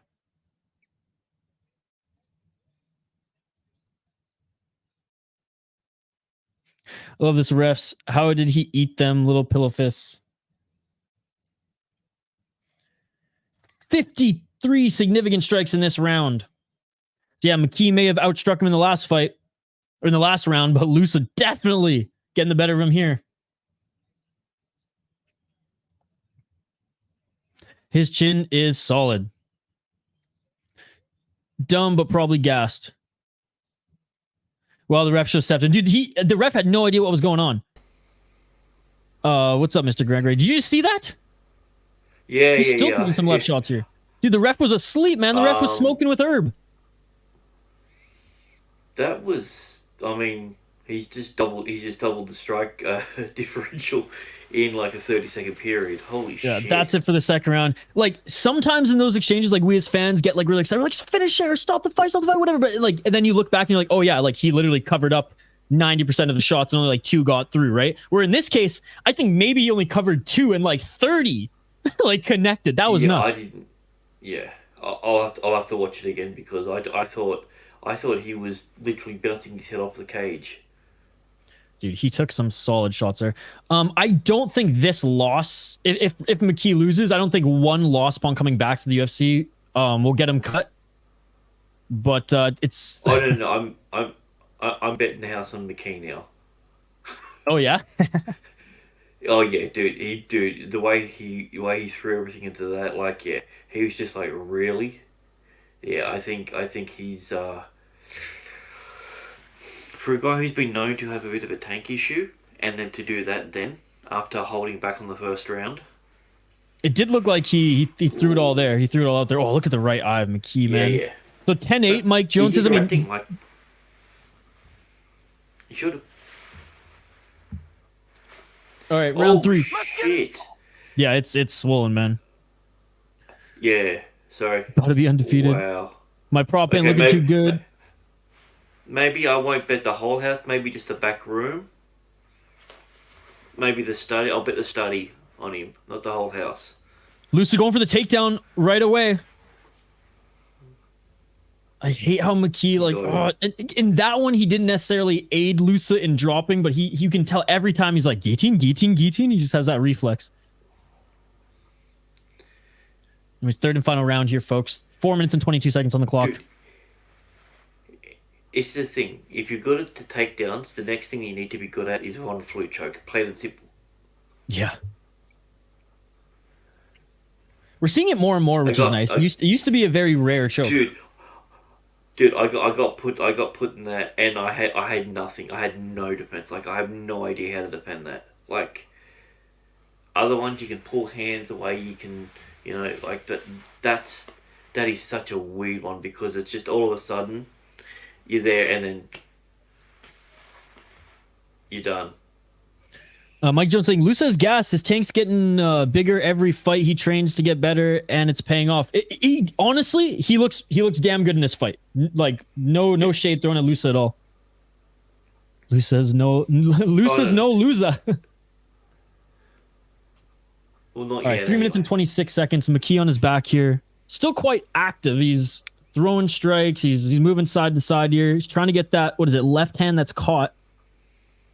Yeah, he's gonna try and put it between the legs, go around to use it to get to the back mount, but he's got his leg hooked up, so he's not gonna be able to lift it over. Hey, Sebastian, I never said he didn't look good, buddy. I never said he was Jocelyn Edwards. I said he's primarily a pocket brawler, and he's found success brawling in the pocket, and now with the grappling, but in fairness to McKee's gotten back up to his feet every single time. So again, I stand by my rundown. Like, Luce is a good pocket brawler. Doesn't have finishing power, clearly, or he would have finished McKee. Ooh, nice takedown. 2 minutes and 30 seconds on the clock. Ishan Grant, what's the most badass submission in the history of MMA? Oh, Nick Diaz stoned as hell. Tapping out Gomis. 100%. 100%. Dude, the fact of the matter is he took on one of the best grapplers of the planet and submitted him, and then when they did the drug test, they said that he would have, during that fight, he would have been like 7 or 8 times as high as you would have been able to be functional. That makes sense for a purely submission. And Gogo Plata too, right? Nice choke. Yeah. I mean, Demetrius Johnson's flying armbar was pretty awesome. Yeah, I think the idea of a twister is such a because it's such a long setup, and there is once you know when they're doing it, it's like a 7-step process. They do this, then they do this. Like, there's so many chances to stop it, and that when you get a twister on someone, not only the fact that you're able to pull off, but you actually can get them to submit from it. That's got to be I think for me, the best submission in MMA when it comes to like, oh my god, I can't believe that actually happened. Yeah, Mike Jones loves the Gogo Plata too, and the Twister and Gogo Plata are the two funnest submissions to watch. Lusa going for the takedown again. That being said, standing arm bars are fucking. Whoa! What just happened? So crazy. What just happened? McKee tagged Lusa and he pushed him to the ground there, and then he landed some shots here. Dude, Lusa's hurt. Lusa's hurt. McKee with the right hand. Oh my god! 35 seconds left here, and McKee is throwing everything in the kitchen. Lusa's running away. Lusa's running away.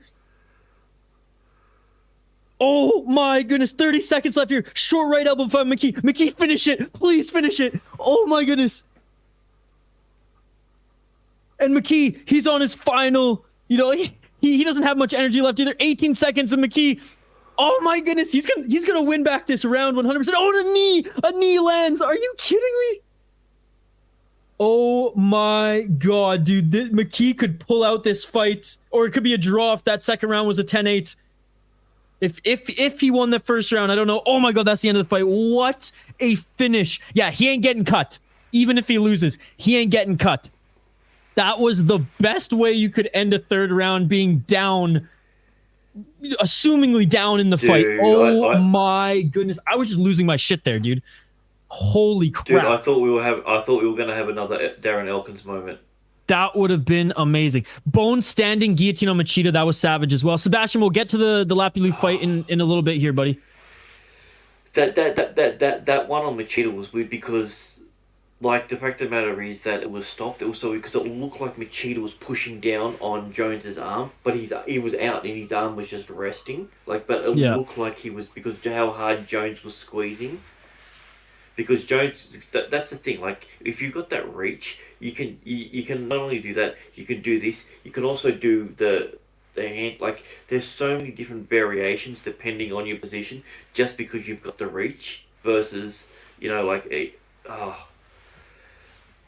So Mike Jones is a good point. This should have been stopped twice. Lusa KO in the second round, and McKee should have won by KO, and Lusa turned his back and ran away. Well, if this was Goddard, this was a title fight, it probably would have happened, because I'm not saying Goddard has a... Let's just say that he tends to stop fighters who are a certain look. So as far as I'll go. Herbal, you're back, but you're aggressive again. I don't know why you're, engaging. If you don't want, to fight in the chat, then don't throw punches, brother. And again, Herbal, we're not it wasn't just him saying that, dude. But anyways, good to see you here, despite you calling people dumbasses. And Lusa wins. Hey, deserving win. Great comeback at the end there, though, by McKee. Wow. He literally ran away. Lusa wins. He did enough in that first round, and he clearly won that second round. The third round, honestly, yeah. McKee, I think with that would have won it back, just like Lusa won back that second round, right? Won it back earlier. Yep. That was a fun fight to watch. Back and forth. Wow. Actually, I would be interesting to see the scorecards. Well, you do get your hands on those scorecards pretty easily, I will say. You do, dude. That's Bellator. I have no insider when it comes to to UFC, unfortunately. Yeah, because when we first connected, you check your messages, and I was like, how is he getting the scorecards even before the freaking judges before they even read? All right. Before we highlight these next two fighters, let's take a look at the live chat. Green Mana, we still got at least three hours minimum. Green Mana, 2.5, 3 hours minimum till Rose fights. What's up, Hockey from home? Lusa's nose is off to the side. Yeah, both them busted up. Both them wearing some damage. JK is undefeated. Yeah, this is the first one that I lost on the card here tonight. I predicted McKee to win as the underdog. Good fight, though. Good fight. Mike Jones think that ref needs to be drug tested. Luce's nose literally looks like an L. Fuck. Yeah, wins by slight hair. That 10-8 in the second will win it for Lusa unless I'm lucky enough to get a draw. Yeah. See, Herbo, even Mike Jones said it was a 10-8. On picks. Who's that? It's Mr. Grant Gregory, Hockey from home. I'm 4-0, I'm 3-0 on picks, 1-1 on props. Nice. Just got home from home. Nice, Hockey from home. 3-1 is solid, absolutely. No, it's been good. And again, this one, a lot of even fights. Maybe not, a bunch of big names. Maybe not the most exciting, but pretty even across the board. Even in some of them, they're minus 200 or even plus 200. Even with that spread, it's manageable. There's not a ton of huge favorites on this card, which is nice. But it makes betting on it and trying to get your pick streak going a little difficult. It's not a great card for parlay. No, not at all. That being said, I did pick Lusa for a decision. Yeah, there you go. So you're smiling with that one. I mean, it was kind of the same with me and Nora. I picked her to win, and I do think again, based on the actual UFC criteria, she probably she deserved that win. I just didn't like the 30-27s. Oh, appreciate you, JK. Thank you so much. I mean, let's be honest. This show is only so good here today because Mr. Grant Gregory's riding shotgun, which he rides shotgun for most of the recent UFC big streams, guys. So keep joining us for that. Thank you so much for the $2 donation, buddy. Appreciate you, JK. JK's been supporting us and jumping on pretty much every live stream recently as well. So shout out to you, man. Yeah, JK's JL's here, JK's here. It's hard to know where they stand. And then there's the LJ, there's Goth JL, there's JL. Yeah, let's just say 2 weekends ago, like, and it's all Benjamin's fault, and I'm gonna out him. He started the JL army behind my back, and then handed it over to JL, and JL didn't know about it. JL kind of just like showed up and was like, "Why are there so many JLs?" Benjamin went back to Benjamin, and the JL army is still here. JK has nothing to do with the JL army though. JK is just JK. Oh, so he's not J. Okay, I mean JL, JK. Like, I mean, you can see where I thought that. JW. I mean, there's too many. No problem, Hockey from home. Mike Jones, I'm not betting on this fight. I don't like the odds. Yeah, this one's a pick'em. This one is a pick'em. Welcome, about to find out. Jay the Fourth as well. Blessed to be here. We're blessed to have you here. Oh yeah, that's right. Grant, who do you have in the main and co-main event? Oh, I mean, you've got to go for Rose all the way. She's the most exciting fight. She even said in an interview recently that her last fight was the most exciting. Oh, wait, no, she said the most boring. No. I've got to go with Gane. I think Gane's actually a better heavyweight than Jones, but Jones was Jones, and that was the problem for Gane, because Gane wasn't Gane. I think Gane has all the tools to be able to beat Jones. He just didn't employ anything. Yeah, and people were like, "Oh, Spivac's gonna destroy him because he has no wrestling." It's like, you don't think in this camp, after back-to-back losses due to grappling, that he didn't focus on grappling? Like, again, I don't know. I'm no expert, but if I was an expert, that's what you'd be focusing on. You know what I'm saying? You have the most physically dominating, powerful bloke that's ever been in that. Maybe outside of Brock Lesnar. And he did something that you weren't expecting. And he used his weight against you in that fight. So you lost that one. And then you're going back against arguably the best fighter that's ever existed in that. And you've got less than 20 fights in your whole career. You've got no amateur fights. Like, he was a deer in headlights. I've said this before and people got pissed off about it. He was the male equivalent of Megan Anderson versus Nunes in that fight. He backed up, he ducked down, and he hoped for the best. The difference is that Nunes didn't finish her as quick. That was literally the only difference. Gane is way better than his last performance. No, great point. And also Rose is easily one of the best female fighters that have ever been there. And the fact of the matter is that she's come out and said that it was the most boring performance that she saw, and she thinks it was terrible. I think she's earned a lot of respect back from that, because she knows. She knows she had the opportunity to say that on Helwani's show the week later and decided to double down on it. But anyways. Yeah, I'm not talking about everything that happens on Helwani is I take it with a grain of salt now.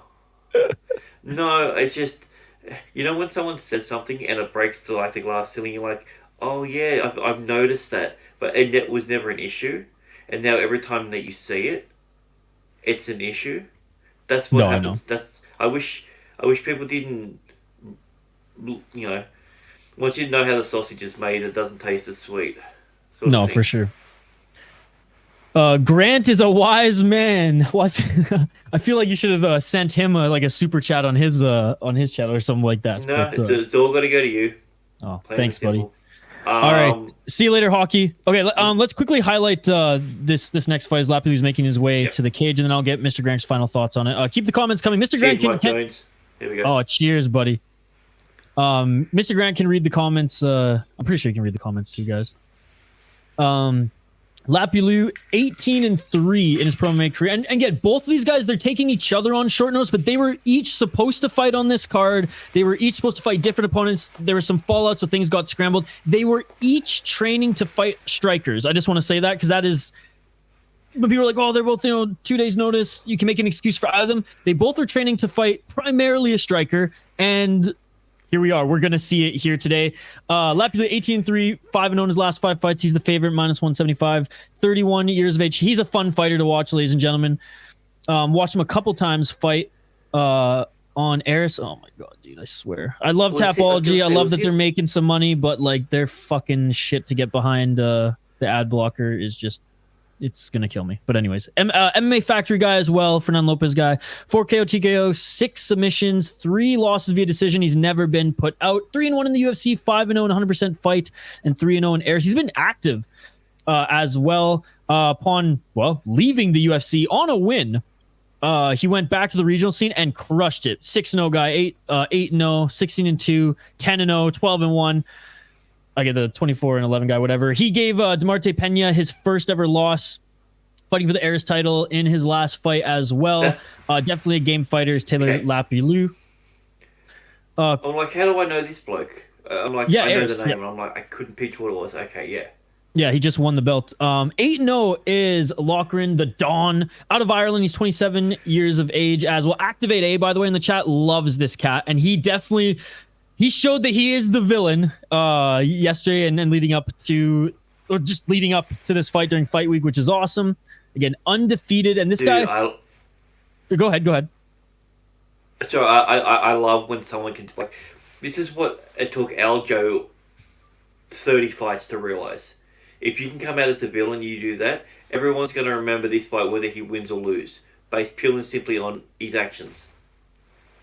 Yeah, I feel like half of Colby Covington's fans don't even watch him fight, and I think every Colby Covington fan would love him more if they actually watched his fights because he's that freaking good. But I'm just saying. They remember him more for his mic drops. 5 KO TKO, 2 submissions, 1 decisions, 4-0 in Cage Warriors, and he's beaten some pretty good guys in his last few fights as well. When he's 5-0, he beat a 5-0 guy, 6-0 beat 10-3, 7-0 beat 9-0.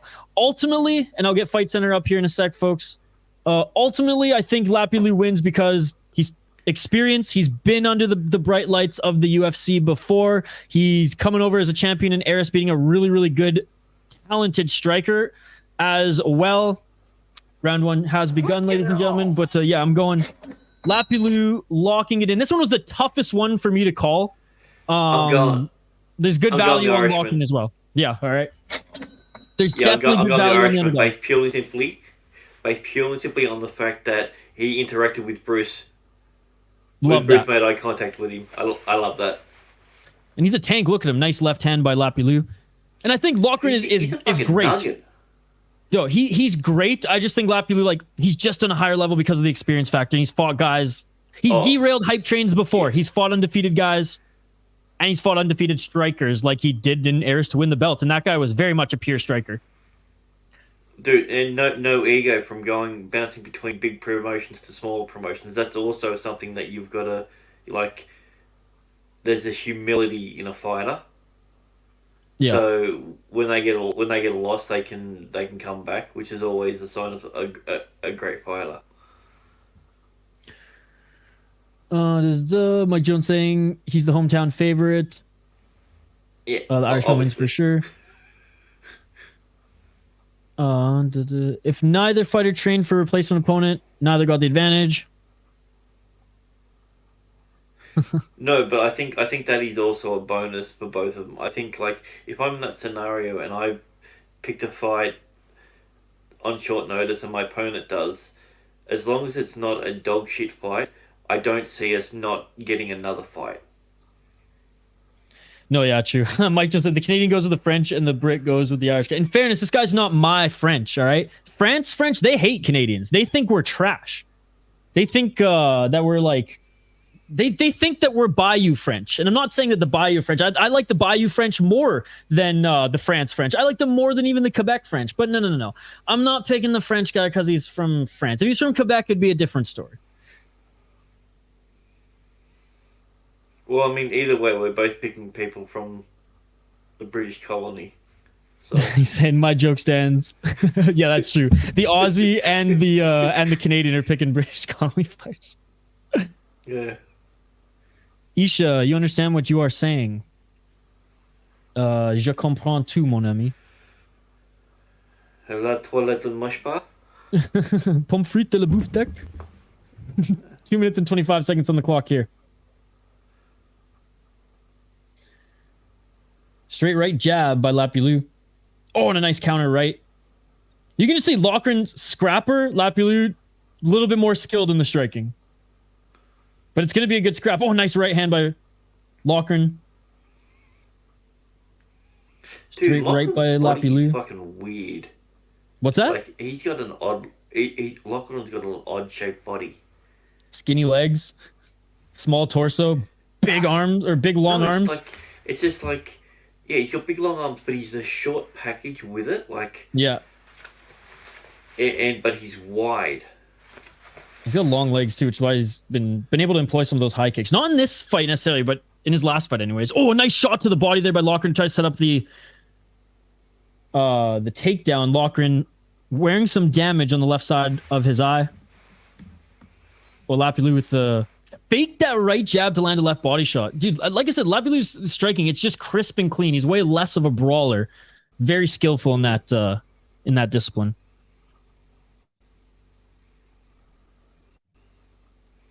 He loves to go with that straight to the abs. Yeah. Right hand by Loughran. Loughran's a good combo to the body. It's funny that he's been employing body shots for the takedown rather than those overhands. But he gets it there. Trapping Lapilus' legs together here so he can go for the mount. And he gets it. Lapilus scrambling. Loughran keeping right on him, though. Controlling the shoulder here. 35 seconds on the clock. Yeah, Lapilus looks good.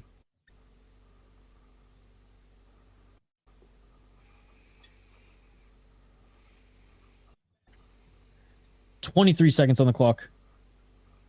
And Lapilus back up to his feet. Short right elbow. Loughran, though, trying to set up that right uppercut. They're right on that center line. Good straight right jab by Lapilus. Final 5 seconds. Oh, trying to set up the spinning back fist by Loughran. Lapilus tagged him, though. And another left hand by Lapilus. That's it for the first round. You can see Loughran's pissed. He's just like, oh, God damn it. Yeah. Clear first round win for Lapilus in my mind. 35 significant strikes, did more damage, was able to get back up from the takedown. The control time didn't land a lot of damage, though he did get to mount quickly. Lapilus scrambled and was able to get back up to his feet. Yeah, clear winner, Lapilus. Eye test and analytics, if you ask me. If we're going off everything we've seen so far and what it should be, yeah, it should be. That being said, Irishman pushed the pace, had a bit of control time, did spinning shit. That didn't land, though. None of it was shit that didn't land. No. But what I'm saying is, yeah, I'm not as confident because he did the flashiest shit. Yeah. And that's what's worrying. Like, Gane should dominate on the feet. I mean, look, the path to victory for Gane is keep the fight on the feet, or in the clinch, throw elbows from hell. You know, like go full Muay Thai on this guy's ass. That's his path to victory. He's not going to grapple him, but I think he'll have enough defensive grappling against Spivac. Yeah, you're right, but I think Gane needs to implement the knees. Dude, his legs are fucking massive. Like, I think he has 3 John Jones legs per leg. Like, no, they are, and he's so light on his feet. All right, we are in the second round, 30 seconds in. Mike Jones' first round was close. He was getting hit, but it looked like he was dodging most shots. It depends on what the judges can see. Not true. I get it. I just, from what I saw, it was Lapilus landed the better shots. And the damage clearly shows, right? And as I said, you need judges around each spot, not just all at the one area, looking at the cameras. Right hand there by Lapilus. Great takedown again by Loughran. I like that takedown when you're up against the cage. There's one way to take someone down. That's trap the feet together so that the opponent can't plant at all and really has to, forcing them to scramble anyways. Let's see if he adjusted, because he went right for mount there to just push him to his side, and it didn't work. Lapilus was able to turn and get back up. Good fighting the hands there by Loughran. Love that. I know you love that too. Grabbed that wrist, jerked it back, and then flattened him out. Love to see that. Nice, Phony. Cheers to you, man. I haven't opened one up yet. I think I'm going to have one more cup of coffee. It's still pretty early. 2 roads, rocket to ruin. Sounds good. I don't know. There's a lot of USA chants at football games. Hockey games, too. I think Lapilus is going to fall to the pressure eventually. But, like, this pressure? Like, what pressure? You know, he's been fine on the back foot. So I don't think he's going to lose to the pressure. I think he's going to lose if he gets cracked. Or elbowed here. But I do love Loughran. He's got that lock on the legs. And that's super smart here. But he just has to do more with it. 2 minutes and 59 seconds on the clock. This is a problem about he's basically flat on his back. Now he's obviously moving, but before he was just accepting that position. You do that for 30, 40 seconds, like that's it's hard to You know, phony, yes, dude, but like just like Mr. Grant said, 30 to 40 seconds, you're gonna say a guy's gonna crumble to 30 or 40 seconds of pressure? Overall in this fight, it hasn't been too crazy. But I will say right now he's getting the better of him. He does have his back. Lapilus trying to get back up to his feet. You got someone on their back for 30 or 40 seconds, you can say that's 100% what they were losing. Yeah, but I don't know. Again, I read that comment in that window. That small window is going to cost him the fight, and I don't agree with that. 2 minutes on the clock here, and he's back up to his feet. Yeah. If he was doing some damage, 100%, because you're just adding so much more element. You're adding another element to it, and it's just like, okay, you're having then I'd be more inclined to agree with it. 1 minute and 48 seconds on the clock. Yeah, and also I think for Loughran, him knowing that he got him down there and he just kept his shoulders flat to the mat. This is the reason why he's pushing so hard to get him back down, because he's like, he didn't do anything last time. I literally was just holding him there, and he didn't fight back until I moved. So yeah. I mean, good on Loughran for adjusting to go for more of the wrestling here, because he was getting pieced up on the feet. No, I know, funny. Yeah. I read it as, that moment is what's going to crumble Lapilus. Yeah. No damage yet, but he didn't take any damage on the feet either. But the difference is, what would you rather do? Getting pieced up on the feet for 40 seconds, or have someone flat to their back? No, that's true. And they're back on their feet here. 57 seconds left on the clock. Lapilus, again, schooling him on the feet here, man. Loughran's maybe landed one shot. Tried to catch that kick again. Yeah, Lapilus got to be careful with that kick. He's getting too comfortable throwing it, and Loughran good at catching it. Sebastian, who's winning so far? It's pretty close, man. It's pretty close.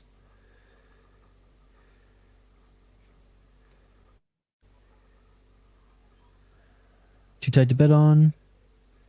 Yeah. Lapilus has been getting up, that's true. And that's what I give him props to. Loughran got hit and did one of these. I like that. Still in it. Loughran with the good right uppercut there.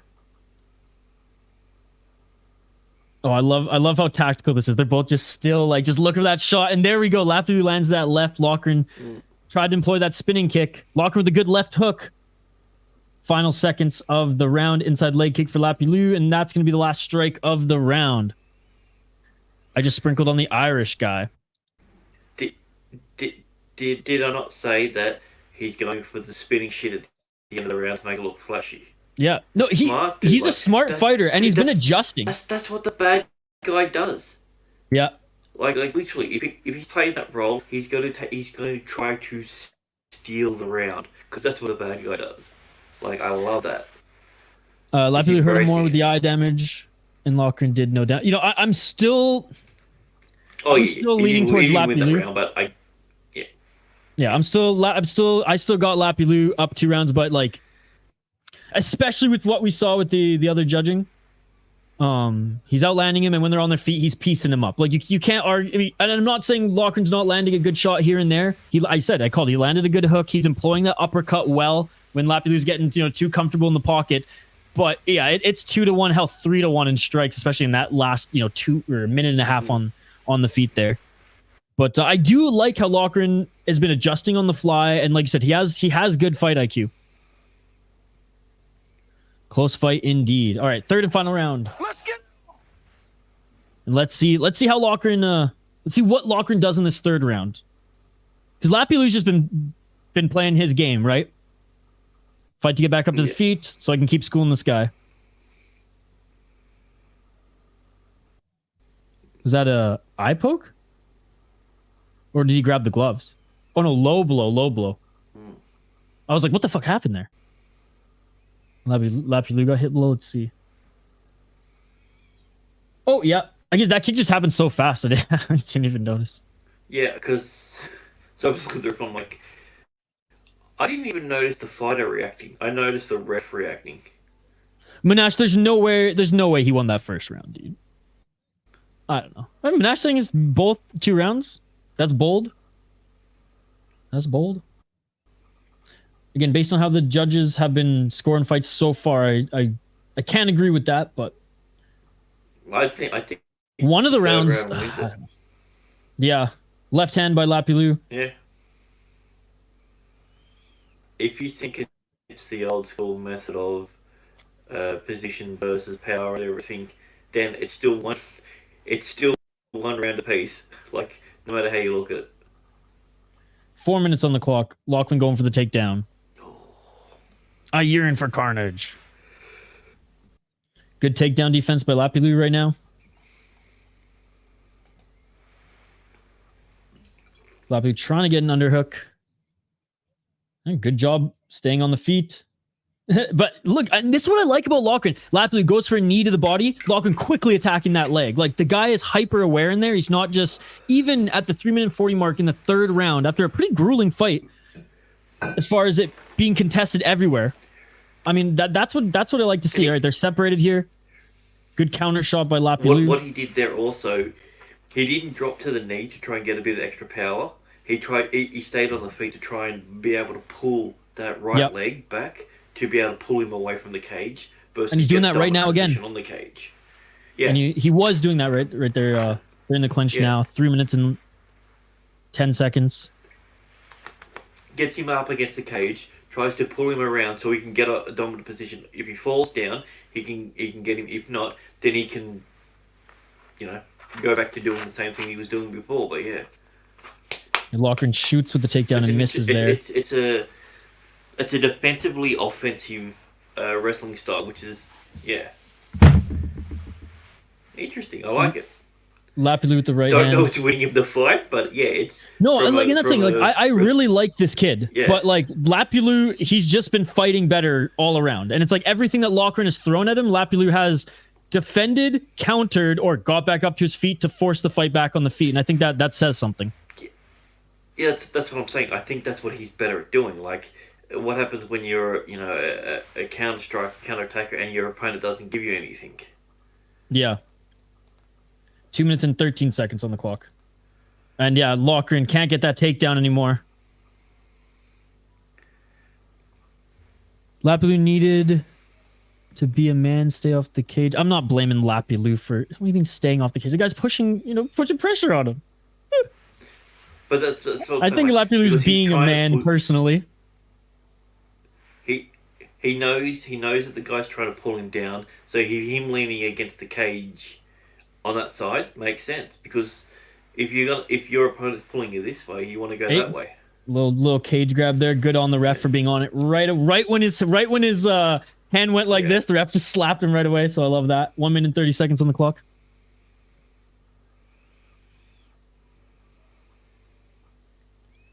Yeah, Loughran's got cardio.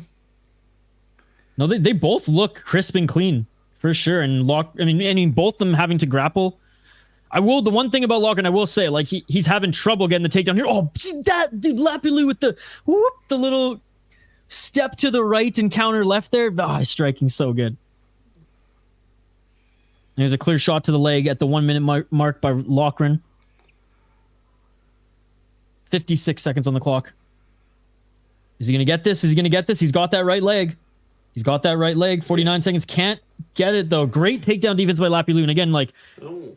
In a perfect scoring world, Lapilus should be rewarded for some of these takedown defenses, but instead it's control time for Loughran. That it goes to a grapple, the crowd's booing. 32 seconds off the clock. Thomas, dude, Lapilus has to stay off the cage. I mean, you got a guy shooting for takedowns, pushing up against the cage. Oh, and a nice shot there by Lapilus. Did that drop Loughran, or did Loughran trip? No, that was a trip. Okay. 10 seconds on the clock. Yeah. Lapilus landed the strikes. Loughran barely landed any strikes in this round at all. Lapilus has to win that third round. Loughran couldn't take him down. Loughran did nothing in the clinch. You got to give that round to Lapilus. Lapilus, he didn't land many. He didn't throw many strikes, but every strike he threw, he pretty much landed there. End of the fight. Yeah. So, 29-28. 29-28, which means one of these judges is going to give him a 30-27. I don't think it shouldn't be a 30-27. I know. I'm just saying one of these judges is going to do it. One of these judges is going to do it.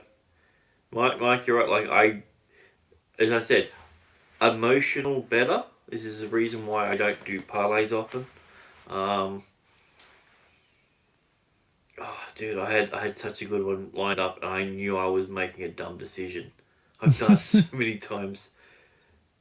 All right, let's take a look here. So, Lapilus, 79 significant strikes and 162 thrown, 84 landed, 79 significant. And yeah, that's pretty much it. He got up from the ground. 161 strikes thrown by Loughran, 46 significant. 6 minutes of control time. Again, just didn't do much with that. Yeah. 1 and 3. That's what you need to do to win in the 3-round fight. And Lapilus wins this fight. That's the right decision. And it's 29-28 as well. That's a good decision. I don't know, Phony. I don't think it's biased at all in this one. Especially after, especially if y'all made Herbo rage quit from the chat. All right, no 30-27s. I'm happy with that. He won in the striking. He did more damage. Look at his face. He has no damage on that face. No damage on that face at all. That has to take into account. And again, nothing but praise to Loughran. I hope we see him again in the UFC. That one was the hardest one for me to pick. I was back and forth. Like yesterday, I was watching. Well, I'd watched Lapilus fight in Eris a few times, but I've only seen Loughran fight once. So I watched a couple of his fights yesterday or Thursday, and man, fun to watch and smart. He's not just a brawler whose wires cross and he runs in there in the pocket. Very smart kid. No, I'd never seen Loughran fight. Phony's not impressed. Phony, I have no. Sorry. I have no idea what impressed Tony or Phony here. The wrestlers don't impress him. The beautiful strikers don't impress him. Tongue in cheek, Phony, but still. Sorry, Mr. Greg. Go on. No. You know what Phony loves? She's coming up later on. The greatest female mixed martial artist of all time. Mike Jones, Grant, I leave my emotional picks off my parlay. Also, women 99% of the time I stay away. Isha, let's make a very degenerate main card parlay. I like to bet on women. That's my problem. Yeah, I don't. I'm undefeated. Let's go. Yeah, I do think that was a good performance. I think Loughran's a very good fighter. Loughran adjusted on the fly. Loughran threw a lot at him. Threw pretty much everything that Loughran had, and Lapilus still won that fight. Not a scratch. Outstriked him. Counter-striking was beautiful. The jab landed every time. Got up back to his feet every time. Loughran then adjusted to close, that guard to get to shuffle to mount. Lapilus still got out of that. Yeah, I am impressed with that performance, man. 100%. 100%. Dude, Loughran got smashed the first round. He adjusted. He dominated the second round. And he couldn't get one takedown in the third round. Couldn't get one takedown in the third. How is that not impressive? It's a game of adjustments. That's the beauty of martial arts. Like this, you don't know what your opponent's going to do until they do it. They do it to you. You make the adjustments. Then you're winning. This is the thing. Like when it comes to if it was a 15-minute fight versus 3-5 minute, like so many things would change because let's look at Stipe versus Cormier. As soon as his corner says he's leaving that left body shot open, throw one, see if it lands. He won the fight from that by doing that consistently. Like adjustment to what's happening is the key to martial arts, And that was the perfect fight for that because each person did the same thing. The right person won. Yeah, no one can be upset at that. I liked it. And again, it wasn't the. Sorry, I don't don't want to brand it, but like those are the sort of fights I love. Yeah. Again, Herbo, I'm sorry you're upset, buddy. He says Jocelyn literally did better than Loughran, but you guys here saying Loughran did good. Enjoy this card, you biased people. Herbo, I'm gonna disagree, buddy, and I love you, man. You know this. I don't know why you're trying to fight everyone in the live chat here today, and I don't know why everyone's throwing you hate as well. We can have these conversations and not get all crazy and curse at each other and stuff. But you truly think Jocelyn Edwards did better than Loughran in this fight? I'm sorry, that is. I cannot agree with that, Jay Herbo. And you're calling me biased, brother? How many fights do I watch weekly? I mean, I admit when I'm biased, brother. I can't accept that. I'm sorry. I can't agree with that. I can't. Jocelyn Edwards did, and all my like bit aside, kind of ripping on her. She did not do better than Loughran. Are you kidding me? I'm sorry. I don't know. I disagree with that. I lost that pick. Yeah, I did. I'm a biased picker. I'm never going to say that I'm not. But like. She won. I went, shit, she won. Okay, I get it. Like, I was shocked. I thought my pick was going to win, but didn't win. But, as I said, I'm a biased picker, so I know that. Like, Phony's saying, oh, yeah, defense and offense. Yet he pieced him up on the feet. Again, agree to disagree, Phony. Agree to disagree. I thought I was impressed with the performance. You weren't, but again, that's personal preference. I thought it was a good fight. Yeah, I know. Again, Herbo started betting a lot, and now he's getting angry when his bets don't go through. I think that's the case. Just enjoy the fights, man. Enjoy the community. Dan, gotta go, fellas. Hope to return before the main. Thank you so much. I've been there, man. Trust me, I've been there. Again, I guess that's one of the reasons why I don't bet too much, just for fun, because like I'm a fan of the sport. I don't want to be pissed off because my picks didn't come through. I could care less if I go undefeated or lose every one, right? Even playing around with little money. You're one of those weird anomalies that you if I say you're a combat sports fan, yeah, I don't think I know many people who I could say are a combat sports fan as much as you are. But that being said, you're this weird love you have for Super League. It's so weird. Oh, dude. He's the best kickboxer and Muay Thai fight I've ever seen. And he's not a coward. Kickbox. You said okay. You say kickboxer, and then you go Muay Thai kickboxer. Muay Thai fighter. Muay Thai kickboxer, like Thai kickboxer with the big gloves. With the big gloves. That's why I'm a little scared for this one. I'm a little bit, but I'm confident he's gonna break his face with a kick, not a punch. Superlek in a ring, not a cage, with kickboxing gloves in a Muay Thai fight. I've never seen anyone better. And I just like to go back and forth with you because you're just like so on the Rod Tang side. No, I understand that. Like sometimes there's a scenario where a person wants to play chicken with a train, but they lose the game, and I don't want to see you be in that scenario. Like Herbo, you're dropping language and shit in the live chat that's gonna get me more in trouble than anything. So I don't know why you're going fucking scorched earth here. Like. Again, we talked earlier today in Discord. Everything seemed to be chill. I don't know why you're going ham right now, but and I don't know why you're letting virtual people in a live chat get you so fired up. Who gives a fuck, dude? Seriously, you can block people too. He's saying this is UFC, you dumb fuck. Now he's calling me a dumb fuck. All right, whatever, man. Herbo, love you, brother, but you seem a little unhinged today. I don't know what's going on. But anyways, guys, you guys fight your wars in live chat. I don't give a fuck. I'm going to stop reading that shit because I don't care anymore. Anyways, let's get to highlighting these next. Actually, you know what? I got to drain the main. I got to pee so bad, Mr. Grant Gregory. So let's take a quick break. Let's all reset. Let's all crack another cold one. Yeah, let's do that. Let's take a deep breath before this main card starts here. Back in 2 minutes. On the other side, we'll highlight the next fighter. We'll highlight the next fight. I will give my opinion, then I want to hear yours. Back in 2 minutes. On the other side, like and subscribe. We're almost at 30 likes, ladies and gentlemen. How we might have hit that already. I haven't gone on YouTube and checked it out yet, but we almost hit our goal of 30 likes. Smash that like button if you haven't already, and we'll be back on the other side. Let's go.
Let's go.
Let's go.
right, we are back live here on the City Life Project YouTube channel for the main card, UFC Fight Night Gane versus Spivac. Appreciate every single one of you who have been joining us along for the ride. Again, let's stop stroking the fires in the live chat now. There clearly has been a line drawn between some parties here today. Just ignore each other and let's talk about these fights, guys. There's no need to keep throwing jabs. No one's going to win this fight. Land of the free, home of the brave, USA, baby. Make compilation of you reacting to fights and use that audio. Oh, I could use that. Yeah, that last song, the If You Wanna, that everyone loves. Again, I got it from Artlist, which is a service where you pay for and you can use license-free music. And the record company, not the artist, but the record company kept coming after me. And they like, dude, it was crazy. Long story short, I went from being able to use that on all my streams to every single one of my streams being removed. Yeah, it was bad. I had to make a crazy case. And at the end of it, my channel is still here. The videos got back up. The whole thing was demonetized for a while. We got that back up.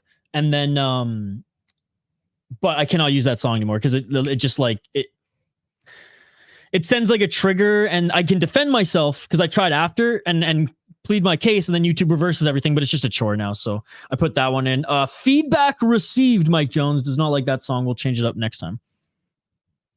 You know, Jay Herbo's good shit, guys. Just a little bit, yeah, and he does usually have good picks. He just wasn't happy about losing on this one. And then obviously you guys were going back, him and some people going back and forth to live chat and just got a little crazy. But like I said, there's some lines drawn between some parties in the chat. Just ignore each other, guys. I've had cards like that. Oh, what's up? Whoop, there we go. We're back. Yeah. You know, I get it. Like, yeah. Nothing wrong with getting a bit emotional with some fights, but yeah. We're all good here, bro.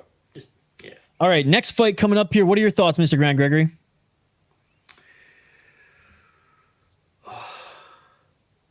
This was one of the ones that I was worried about picking against. Yeah? Why is that? I always feel like... because every time I picked against a Frenchman and an Irishman, I lost. So... He's Italian, not Irish. He's Italian. Oh, he's Italian? If that's okay. Way he's an Italian then. Off the regional scenes that haven't been fighting or haven't been fighting the best guys. He's got some power because he does have some knockouts. If Tapology will let me scroll. Come on. Oh, I thought he was an Irish. All right, so he has 9 KO TKOs, but much like Nora on the regional scene, not the best opponents. His best win was against a 7-3 guy in his last fight. Other than that, he's crushed a lot of cans. Oh, Mr. Grant Gregory, he'll be back. Look, guys, Morgan Charriere, not the best fighter, not the worst. He's on a 3-fight win streak right now. 27 years of age. I just think he's better all around. He's a good grappler. He's stronger, way more experience fighting top-level guys, better striker, has more power. Again, Zecchini, 11-3, respectable record for a regional fighter, but that's the thing. His last win was his best win. And despite him having 9 KO TKOs, yeah, that's what earned you this next shot. I just think there's levels to this game. Charriere, again, nothing amazing out of this world, but he is a good fighter and levels above that of Zecchini. That is my pick. Locking it in. As soon as Mr. Grant Gregory comes back, if he comes back, we'll bring him back on the stream. Big shout out to Mr. Grant Gregory and all the exclusive members who go above and beyond to support this channel. Shout out to Mr. Grant Gregory for literally buying a bunch of exclusive memberships for a bunch of you as well. Appreciate you guys. All right, round 1, ladies and gentlemen. Let's get it on.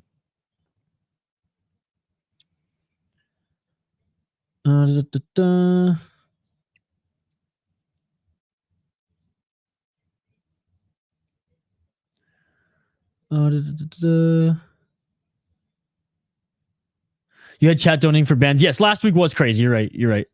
Last week was crazy. Uh-oh. I love Zecchini too. Morgan, bro. Shane, I lost the last pirate. Get that money. I checked GSN's not there, but it's on Fight Pass. Morgan's easy money.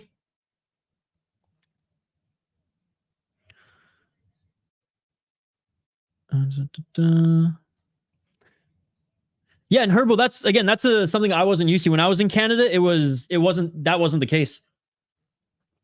That sucks for you guys. I'm hoping that this TSN Plus like becomes kind of like what ESPN Plus is.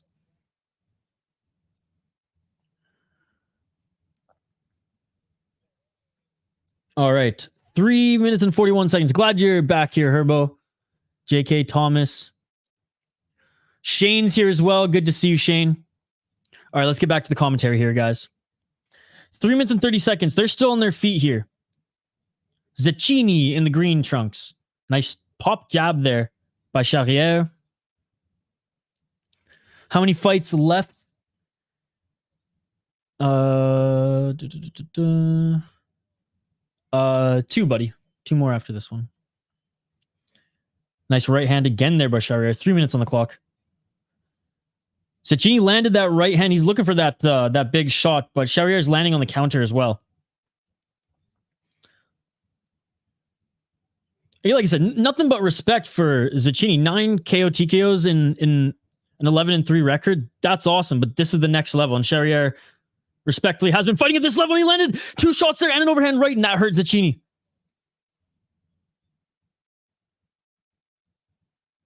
Yeah, 6-fight main card.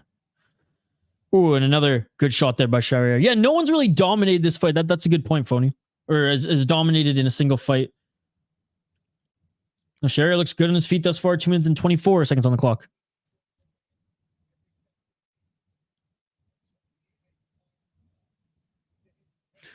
Which is dope. 6-fight main card. I'm here for it. Morgan Sharp. Yeah, no, he looks good. He looks good. Straight left jab, followed by the right. Didn't land clean. He's got his range down and his timing as Zecchini walked in with a 1-2 and a left kick there. Didn't land. Pop left jab again by Charriere, and you can see the damage now forming on Zecchini's face. Good head movement. Zecchini, though, 9 knockouts. So he does have power, clearly, at this weight class, at the featherweight, in the featherweight division, but Charriere's not giving him an inch, not giving him any room to work there, and his footwork and head movement looks awesome. There's a body kick there by Charriere. Low kick. Another kick to the body by Charriere. Charriere constantly pressuring Zecchini there.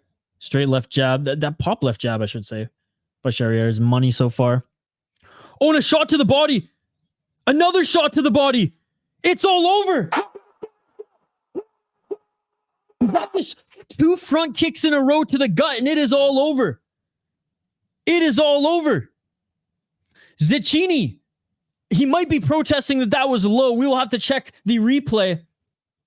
But it didn't look like, most fighters like Charriere didn't think that he kicked low at all. And most of the time when a fighter kicks low, they'll be like, oh, sorry, bro. He's backing up with his chin up on a straight line. That's dangerous. All right, let's take a look at the replay here. Oh, no, that was the body. That was the body. That was the first one, solar plex. That wasn't the one that put him down. Oh, yeah, toes right. Yep. Toes right to the... Oh, and then another one. Dude, that was sick. That shit beautiful than a motherfucker. Love that. Love that.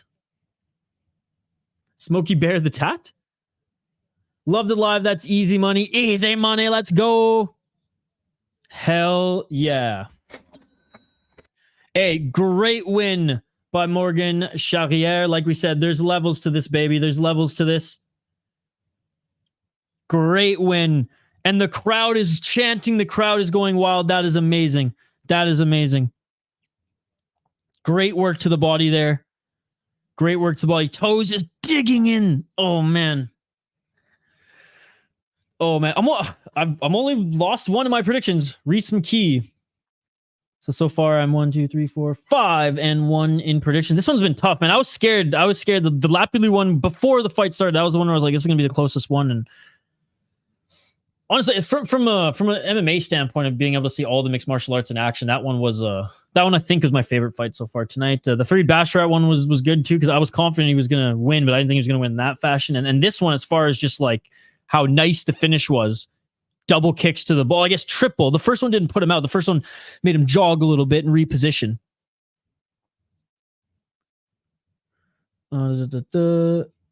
Part stole me liver.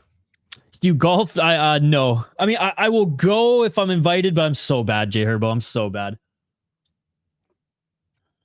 I'm a brown man with no money. We don't golf.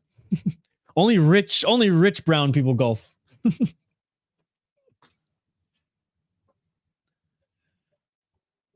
His corner reaction was nice. I missed that. Only lost Reese and Jocelyn. It's pretty good so far. Most fighters don't realize body shots hurt more than head hunting. That's why JDM's a beast. Kevin Holland's going to kill JDM in 2 weeks. Oh. I think it's going to be a huge test for JDM. I'm excited for that fight, though. All right, we're listening in for the decision not the decision, listening for the announcement, and there it is. There it is. Great win there. Great win. That shit beautiful than a motherfucker. Oh, and he's fired up. He's fired up. I love it.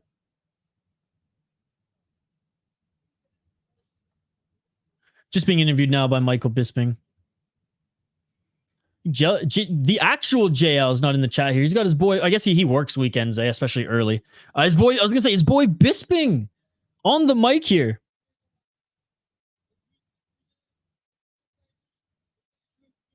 I'm surprised our boy French MMA is not in the live chat. French MMA usually joins us as well.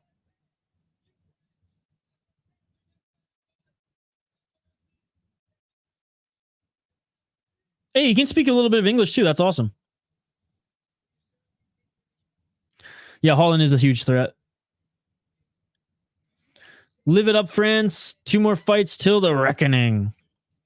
I was just listening to Megadeth's albums that had Marty Friedman as guitarist, because Marty Friedman is one of my favorite guitarists of all time, and pretty much any project he's on I'm gonna love. So my favorite Megadeth albums are the ones Marty Friedman was on, like Rust in Peace, what was the other one, Euthanasia, and Symphony of Destruction. I don't think that's the name of the album, that's the name of the title single, I think. Anyways, there's a song called Reckoning Day. That's what it reminded me of. I was listening to that before streaming.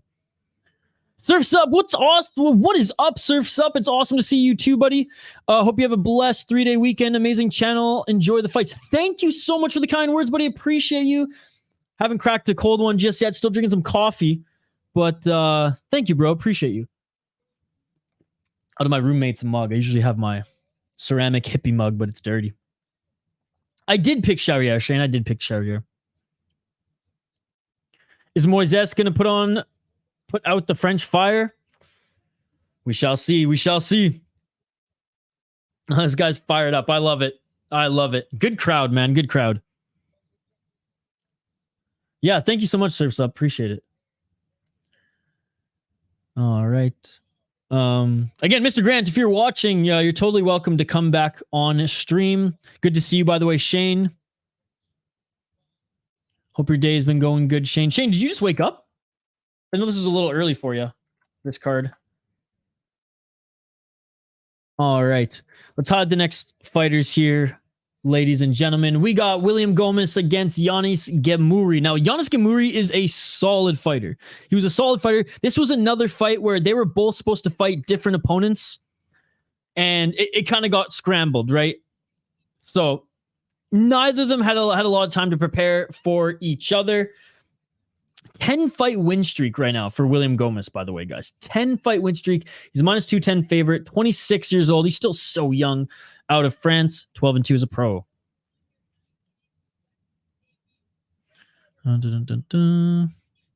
So I have to take a couple of seconds before I scroll down, or else the Tapology site just trips out. He's a guy out of the MMA Factory as well. Another Ferdinand Lopez guy. 6 KO, TKO, 1 submission, 5 decisions. He's 2-0 in the UFC and 5-2 in 100% fight. 100% fight, by the way. Pretty decent regional promotion out east.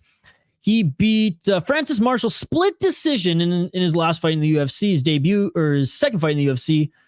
where he beat a 7-0 Francis Marshall, beat a 13-3 Jarno Aarons. That's a pretty good win via decision as well. So no finishes in the UFC yet. He was an Aris guy, beat an 11-5 guy via ground and pound. All right, so and he fought in UAE, a 6-1 guy where he beat via ground and pound as well. Got a guillotine choke against 7-3 when he was 7-2. Beat a 9-1 when he was 6-2. In Cage Wars, this guy's fought in Aris, Cage Wars, UAE Warriors, UFC, 100% fights. I mean, talk about a great development. Talk about like a near perfect developmental path. You know what I'm saying? So lucky for me, he had that opportunity, and he sees that opportunity as well. His opponent, though, no joke, also out of France. I got France versus France here, ladies and gentlemen. 28 years of age, so young in his own right as well. He's 12-1, so a similar record. 5-0 in his last 5 fights. He's the underdog, plus 170. The Desert Warrior. 3 KO, 2 KO, 4 submissions, 5 decisions, pretty well-rounded. 4-0 in LFC, 3-0 in Brave, 2-1 in 100% fight. So he's, dabbled in some decent promotions as well, guys. And his last win was against a 10-5 guy in Brave. He beat 2 10-5 guys in a row, 9-3, 8-1 in UAE Warriors. So his last 4 fights have been pretty good. His last 3 fights have been pretty good. Or 4 fights have been against pretty good competition. Obviously, this one not too good. This one not too good. This one whatever. So I'll judge him on 3 fights there. But again, once he hits around here, like I'm not going to judge like his wins. And look, he tried to level up at 3-0 against 11-4 guy. Didn't work out for him. But beating a guy who had 6 fights under his belt in his first win, back in 2014, that does say something. And look, he's solid. He is well-rounded, just like Gomis. He is well-rounded. Oh man, this one was tough. Oh my God, Tapology literally is going to be the death. I love Tapology to death, but that little glitch is going to be the death of me. What do I got in my notes here? And we'll get back to the comments here in a sec, guys. I want to hear your opinions as well. But I have William Gomis. I'm going with the favorite on this one. More experience against higher level opponents. Well-rounded, has more power. But again, Ghemmouri is really good.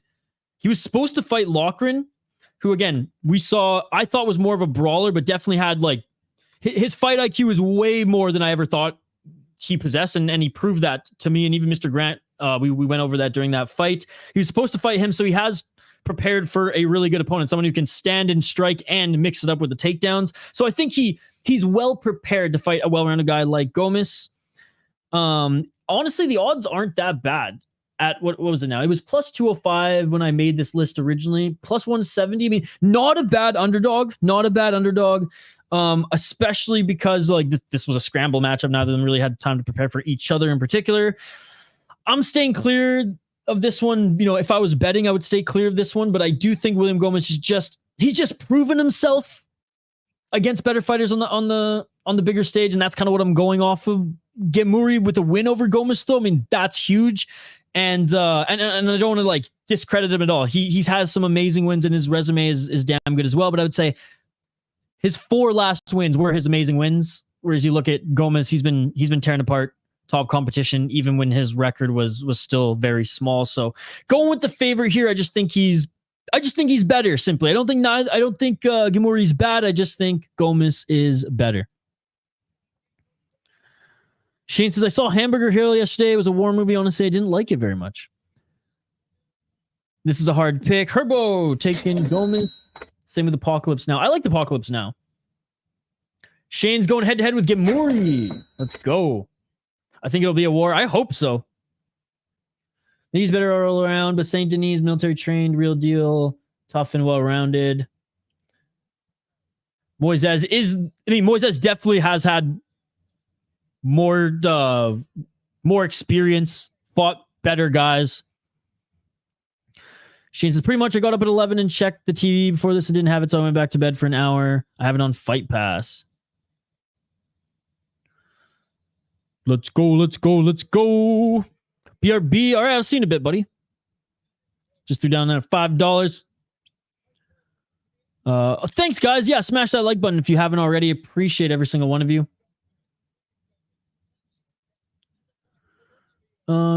Ish, did I tell you I saw? Oh no, you said you told me you were gonna go see it. How is it? It was good. So I haven't watched many new movies at all, to be perfectly honest. I just watch sports these days. That's just my thing. And honestly, it's more just fighting in hockey, to be perfectly honest. I have to start following some other sports. I'm producing a WV Mountaineers NCAA podcast, so I'm going to be following their basketball and their football season this year. They got a game against Penn State today. They're either going to make it a dogfight and lose close, or they're going to be absolutely destroyed. We'll see. We'll see. You should read in the chat back. I'm reading the chat how I want, J Herb. I'm reading the chat how I want.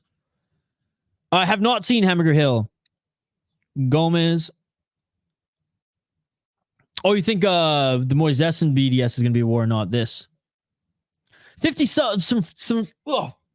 You got me tongue-tied there. 50 subs only from 6K. That is amazing. Appreciate you guys. Cool. Will do. I'm interested to see how WVU football. I do think they're going to be like a middle-of-the-pack team. I do think they're going to be an annoying team. But again, who knows how their quarterback or their offense is going to turn out. To be perfectly honest, guys, I just like the game of football is not for me. Just like the game of baseball is not for me. Are there some good moments? Are there some great games? Absolutely. Are the playoffs usually great? Yeah, the playoffs in pretty much any sport are great, right? When there's something on the line. It's just not my sport. I like fighting. I like high pace. I don't like break in action. That's why I like hockey. That's why I love box lacrosse.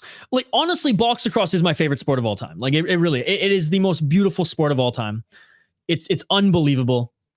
Field lacrosse is a joke compared to box lacrosse, guys. I want to get into NCAA hockey. Yeah, NCAA hockey is awesome, except for the friggin' cages, man. And that's just the Canadian in me. Only got into football and basketball last year. I used to be into basketball when I was a kid when the NBA was fun to watch. Now it just sucks. But college ball is pretty fun to watch. Dude, that's awesome, dude.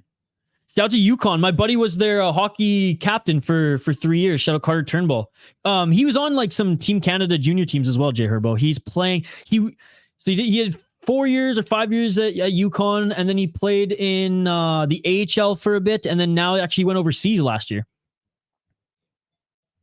There's no sport other than combat sport and handball. See, again, you're talking to a Canadian here, brother.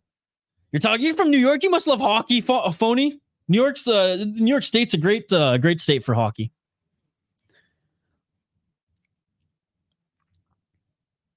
I mean, there's so many teams there. So many teams there. And you guys actually care, unlike those teams in California. I should say, like the San Jose fans in California and the Anaheim fans, like they're hardcore because that's their team. The Kings fans are just, celebrities. Hell yeah, bro. I just needed you to say it. That's all. My stepsister's neighbor is Nick Keg. Oh, no way.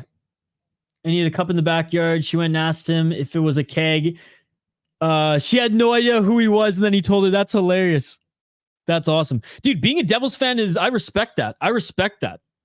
And the Devils, they're building something amazing. And they're trying to snag Quinn Hughes away from the Vancouver Canucks. Love it. No, that's why I like box lacrosse too, because like there's a lot of fighting in box lacrosse, and you're allowed to smack the head with the stick. It's amazing. What's up, Activate A? Was a long-ass road trip watching fights on my phone. Finally back home. How's it going? Well, I hope you had a safe and somewhat enjoyable drive home. Glad you're here. The fight's been pretty good so far. It's been a fun chat. Mr. Gregory joined us live for a bit. It's been good. Yeah, no, the Devils have such a bright future indeed, and they're going to be damn good, man. And they've done it right. Like, they kind of tried. I don't want to say tried to cheat, but like they went through their.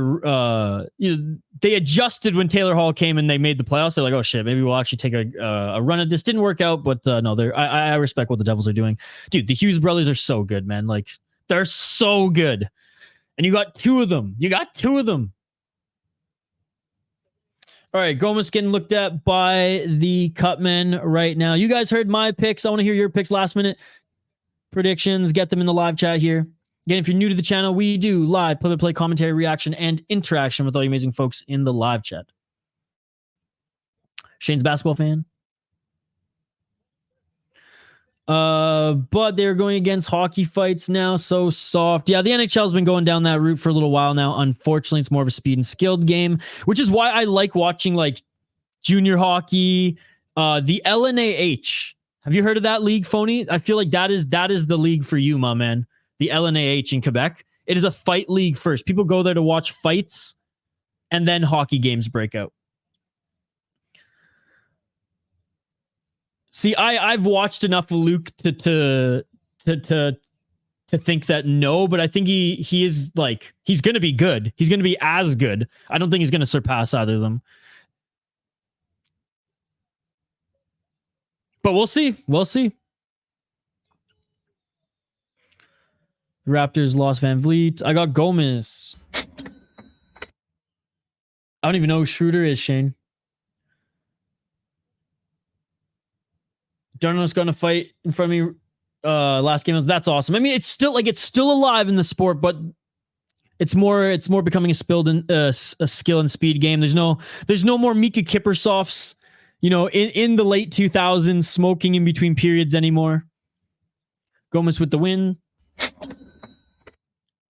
Hey, look, one of my favorite players in the National Hockey League right now is Ryan Reeves. If that tells you what kind of hockey fan I am, or if that doesn't tell you what kind of hockey fan I am, I don't know what does, ladies and gentlemen. Dude, that's so awesome. I remember you were texting me that night, dude.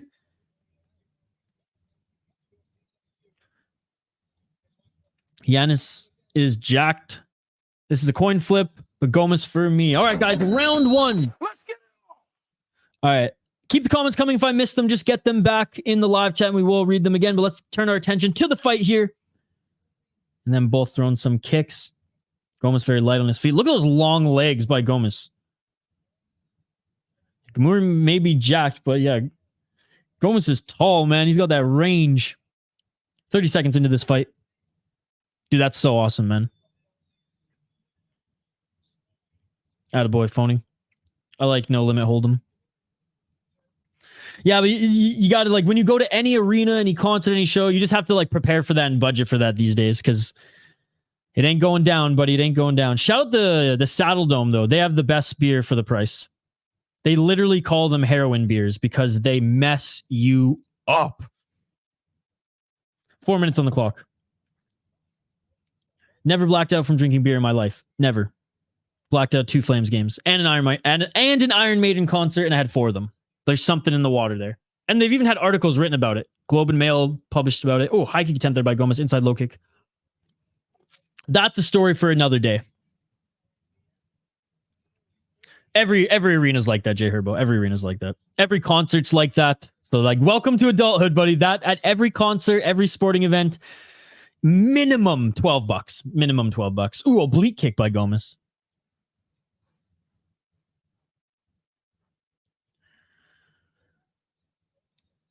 They've been decent. A lot of high-level skill, to be perfectly honest, in most of them, which is good. It's the battle of the kicks right now, folks. My buddy had a box of the Jays game and a plate of berries. It was like $65. Well, I mean, if you have a box at the Jays game, that's, you wipe your ass with 65 berry bucks. You know what I'm saying? Aspinall at the venue and he predicts gone. You know what the best is? Getting a box at a junior hockey game, because the beers, you can get like a flat of beers for cheap, dude. And it's basically just like endless brew. 2 minutes and 43 seconds on the clock. Very tactical fight here, guys. A lot of kicks. Low kicks by Ghemmouri, trying to set them up for the body. Oblique kicks by Gomis. A lot of feints. Oh, okay, well, in that context, stay away from the berries. Stay away from the berries. I just bill it to the sports book. Dude, that's crazy. With 3 minutes is the battle of the kicks.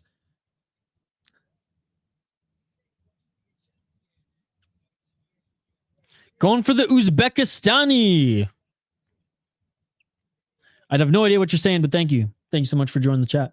2 minutes on the clock.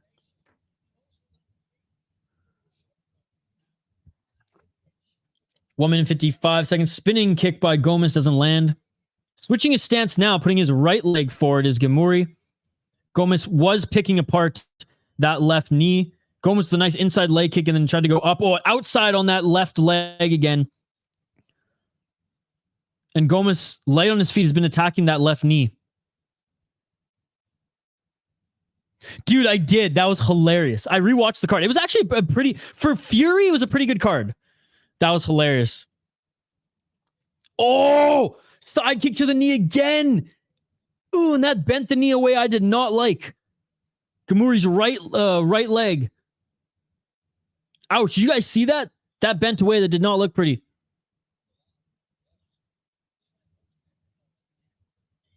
Ooh, even the commentary's talking about it. That did not bend the right way. Outside low kick by Ghemmouri. And Gomis is just attacking the knees, left and right. That's his game plan. Inside, outside, direct contact, attacking the knees.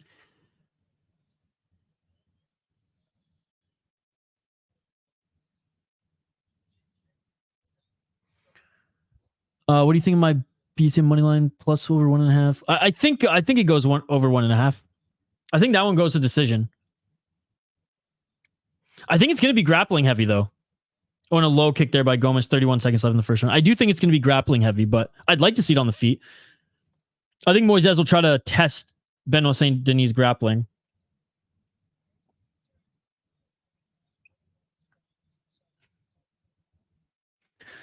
Ghemmouri got a big featherweight on his debut as an ex-bantamweight fighter.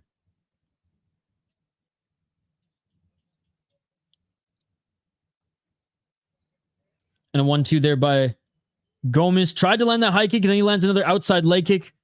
Gomis with the high kick. I think that landed, but didn't put Ghemmouri out. Ghemmouri rushes forward, lands a few shots before the end of the round, and that is it. That is it. Ghemmouri took a lot of damage to those legs, guys. Ghemmouri took a lot of damage to those legs. Very tactical fight. Not a war, not a brawl. Very tactical fight. Let's take a look at the stats here. Only 9 significant strikes by Ghemmouri. 8 of them were the legs, one of them to the head, where you look at 27 significant strikes by William Gomis, and 21 of those was to the legs. And it was more like inside, outside, direct contact to the knee, more so than anything. William Gomis won that first round. Let me know your thoughts in the live chat, guys. Let me know your thoughts in the live chat. Again, big shout to everyone joining us here. Big shout to everyone who donated. Mike Jones with an array of super stickers. Phony Turgeson, thank you so much for the $5, brother. Really appreciate it. Mike Jones with some more super stickers. JK with the $2 donation. Mike Jones with the rose. Seriously, guys, really appreciate it. And I want to continue to thank you for it. I haven't forgotten, and I haven't taken any for granted. I don't know what you're saying, my man. Might have been a better fight with the old matchups instead of the two guys who are Counter-Strike, sadly. Yeah, a lot of the matchups were scrambled here. The Lapilus one turned out to be really good, in my opinion, though. Charriere only had, the big dominant finish, but personally as a fan, and this is my opinion, my preference, I don't mind, the tactical fights if they go the distance. Maybe this is it. I don't get my knockout fix from the UFC. I get it from one championship, and I get it every Friday. Although this last Friday wasn't the best, but the last five fights on the card were really good. So I don't mind seeing longer fights in the UFC. Obviously, you do want to see some dominant performance. You want a good balance, but so far, no complaints with the Paris card. There haven't been big stinkers, which, hey, you can't ask for anything more, right? And Ghemmouri being a lot more aggressive at the start of this second round. Sorry, I didn't call it here. Round 2, we're about a minute in. And going for that single leg is Ghemmouri. Gomis with a good takedown defense so far in deep water. Great balance there by Gomis, guys. You see, he was flying in the air for a moment. Yeah, it's been good despite the lack of finishes. Isha, why haven't you started yet? Why haven't I started yet? What are you talking about? 3 minutes and 34 seconds on the clock. Started what? Did I miss a comment? 3 minutes and 26 seconds on the clock. What do you mean, Herbo? Attacking the neck? Oh, drinking. It's not even 3 p.m. yet, and I haven't eaten breakfast or lunch. Go for a guillotine! Gomis going for a guillotine. I gotta get some food in me before I start drinking. All right. Looks like he still might be going for it here. Raising him up to grab the chin. Does he have it? No. Is it under the chin? I don't think it's quite there yet, or else he'd be really cranking on that. 2 minutes and 56 seconds. Okay, now it doesn't look like he's cranking on it yet. Maybe we can't see. Maybe he's trying to adjust those hands to get that grip.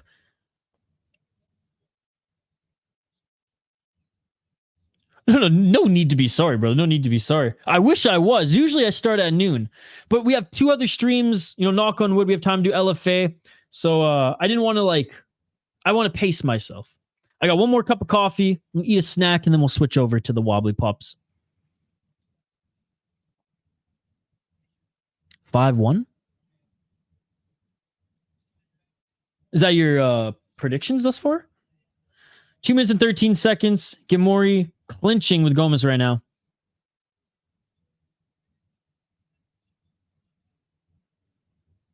Two minutes on the clock. I didn't have the best sleep last night either, so I wanted to be awake. It's deep. It's deep. Oh, J Herbo, no worries, brother. But that, hey, that's super huge of you because a lot of people in the live chat who just troll and who want reactions out of people, wouldn't apologize. And again, I never said you were a clown or anything like that, brother. Again, I appreciate for just to at least be you know what, let's make things civil again. I appreciate that comment, Herbo. I hope the others that you mentioned in there appreciate that as well. You're the bigger man. And look at that. It's all good. We've all been there. Look at that. And that's why we got a good community. We can smash bottles over each other's head at, disagreeing over fights and picks and all that shit. But in the end, we love this sport. And we want to build something here. So appreciate you guys. 1 minute on the clock. Go Gomis. Back to the center of the cage.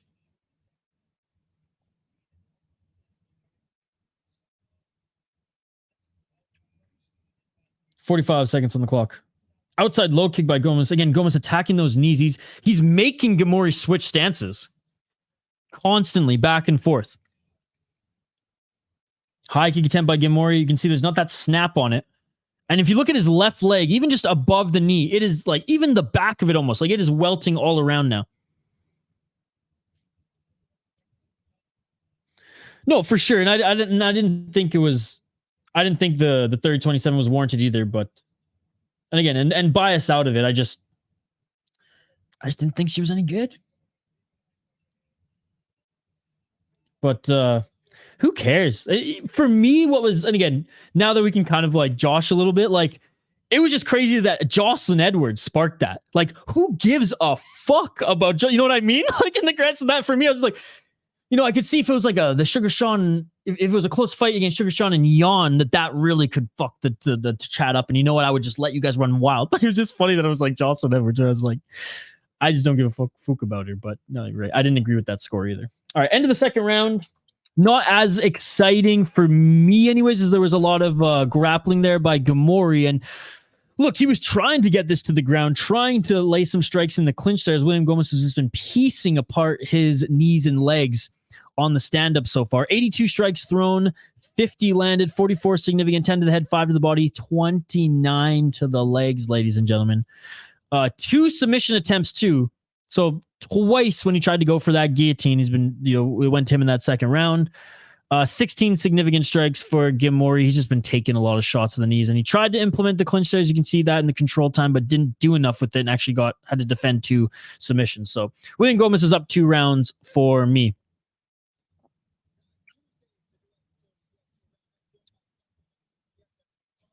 No, for sure, Phony. Gomis is silently underrated, big featherweight. That's really well balanced. Yes, terrible. Round 3. Whoops. Let's get it on. Oh, me too.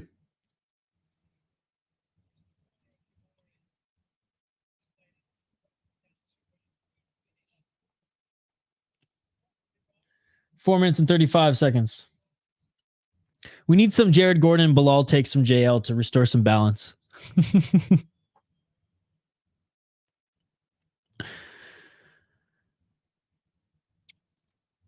It's at T-Mobile. We'll see if Father Time has reached the bullet, right? She's getting up there and she's been fighting for a long time.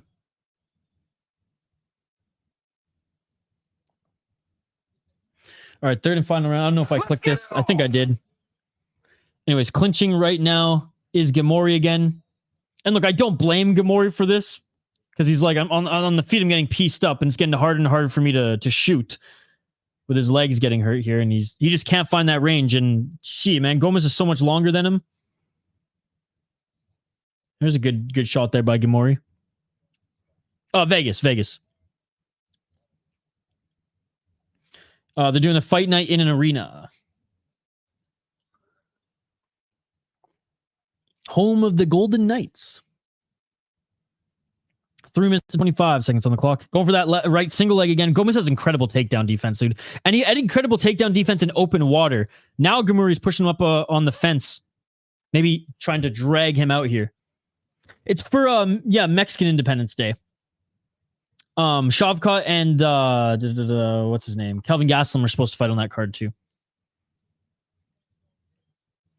Yeah, it's a title fight that's not on a pay-per-view. And it's on Mexican Independence Day. Did Ghemmouri grab the cage there? He might have just pushed off of it. 2 minutes and 50 seconds, still trying to fight for that takedown, man. Doesn't get it. Body kick on the break there. Gomis, oh! Is that low or was that to the body? That is it! It is all over! The official calls it. The official said it wasn't a nut shot and told Gomis to keep fighting. Let's take a look. No, that was above the belt line. We just saw the replay there. Ghemmouri protested it was low. The ref said, nope, that was not low. Gomis, fight him. And Gomis just kind of walked off and was like, it is all over. I don't know why he called the fight there. He should have just told, she should have just told Gomis to, no, keep fighting. I don't know why he called the fight there.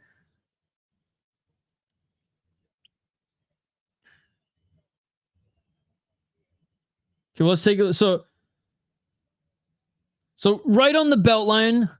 Put it this way, he shouldn't have called the fight. He should have just said, keep friggin' fighting.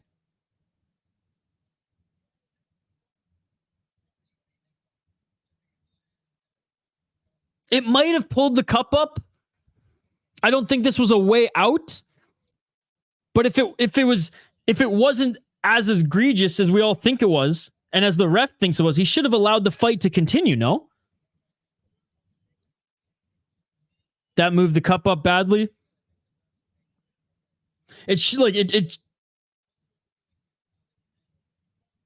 Yeah, I mean, I'm not defending this ref at all. You don't end the fight like that. You don't just wave the arms when that happens.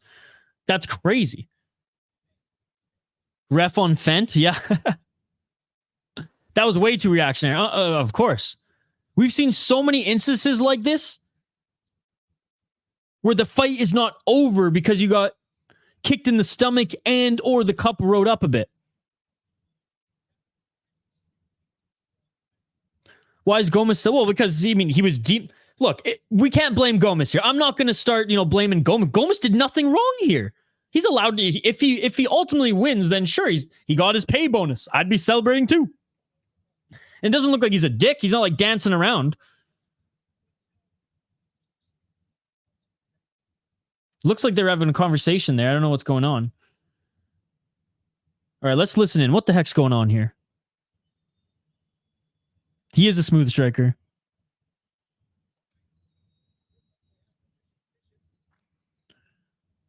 Ref on Fent. This ref's terrible. It's close, but don't end the fight. Yeah, ending the fight makes no sense. Sure, but you can't end the fight like that. You got to give the guy a chance when this wasn't a TKO situation. You know what I mean?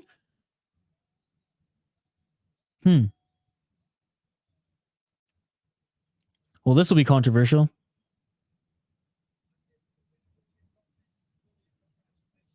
Damn, a lot of people had Gomis on Twitter as a decision. At least we win. And again, like Gomis was winning that fight. It was just interesting to see the ref call the fight. I mean, as the ref, it's your responsibility. If you truly don't believe it was low, even though it did show the cup ride, you yell at that fighter and say, keep going, or do like a quick break, explain to them, okay, this is what happened, I didn't see it low, go. You don't end the fight. When a guy isn't getting beaten up from a TKO, you let that fighter continue. You hear that fighter out. So anyways. Yeah, L for the ref indeed. I didn't like that either. That's terrible, but we'll take the win. Indeed, we will take the win. What is that now? 1, 2, 3, 4, 5, 6. 6-1 in my predictions. Let's see if we can ride it into the sunset. This card's not showing out for a fan's perspective and moved up the cup. Again, for me, I have no issues with this card personally, but that's my opinion. That's my preference. My bar for the UFC is so low now that this is a great card in my eyes. Watching KSW one championship rising has brought the entertainment factor of the UFC way down. But I like this. I like the skill on this card. I think there's been some really good matchups as far as like technical stuff. But again, we keep forgetting because it was so far back on the card. But Farid Basharat, easy win too.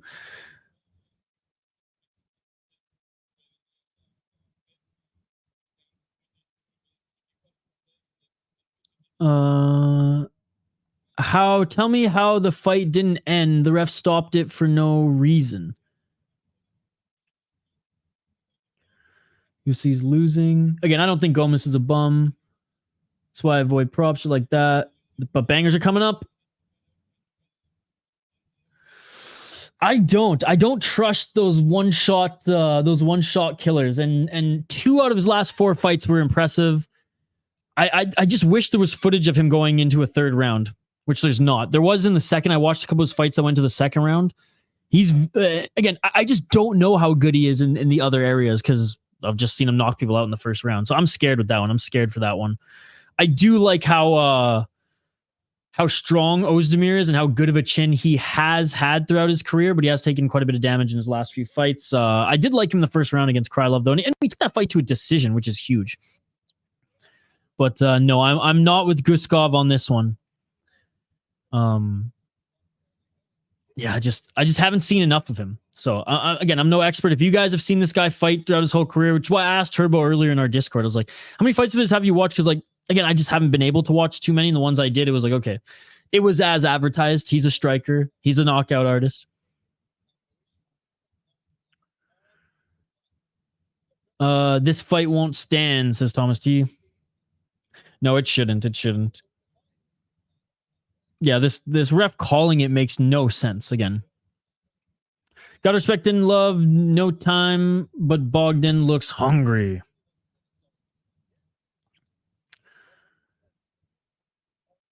And I guess, yeah, I mean, one of the reasons why I'm not going to dog on Gomis too is like his path to victory was evident there. So like, I would, if this was in the 1st round, then I'd be in more he's a bum territory. But because it was close to the end of the fight, you know, he can celebrate from that 1st and 2 round.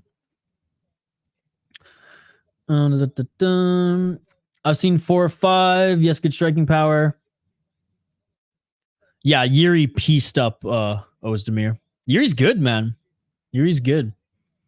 All right, let's get into highlighting this next fight on the card here. Volkan Oezdemir, no time. 18-7, only 2-3 in his last 5 fights, but that doesn't tell the whole story. And we'll get into that in a bit here. He's out of Switzerland, which is super cool to see. Not a lot of Swiss fighters in the UFC. 33 years of age, but he's got a lot of miles on him. It's crazy that he used to be part of the Black Zillions. How crazy is that? So is he still part of Kill Cliff? 33 years of age, like I said, minus 190. He is the favorite. Is he out of Kill Cliff still? I don't remember. Why did my voice go up 2 octaves there? It wasn't even a voice crack. It was just like I did that like subconsciously, intentionally. 6-6 in the UFC between 2017 and 2022. 1-1 in Bellator. Last fight was against Nikita Krylov. Looked really good in the 1st round there and was able to drag that into decision. Nikita Krylov is one of the better light heavyweights, in my opinion. I think he will be a title challenger very, very soon. He beat Paul Craig. Paul Craig is just such an anomaly. So I'm going to say a win over Paul Craig is a good win because this guy keeps winning somehow.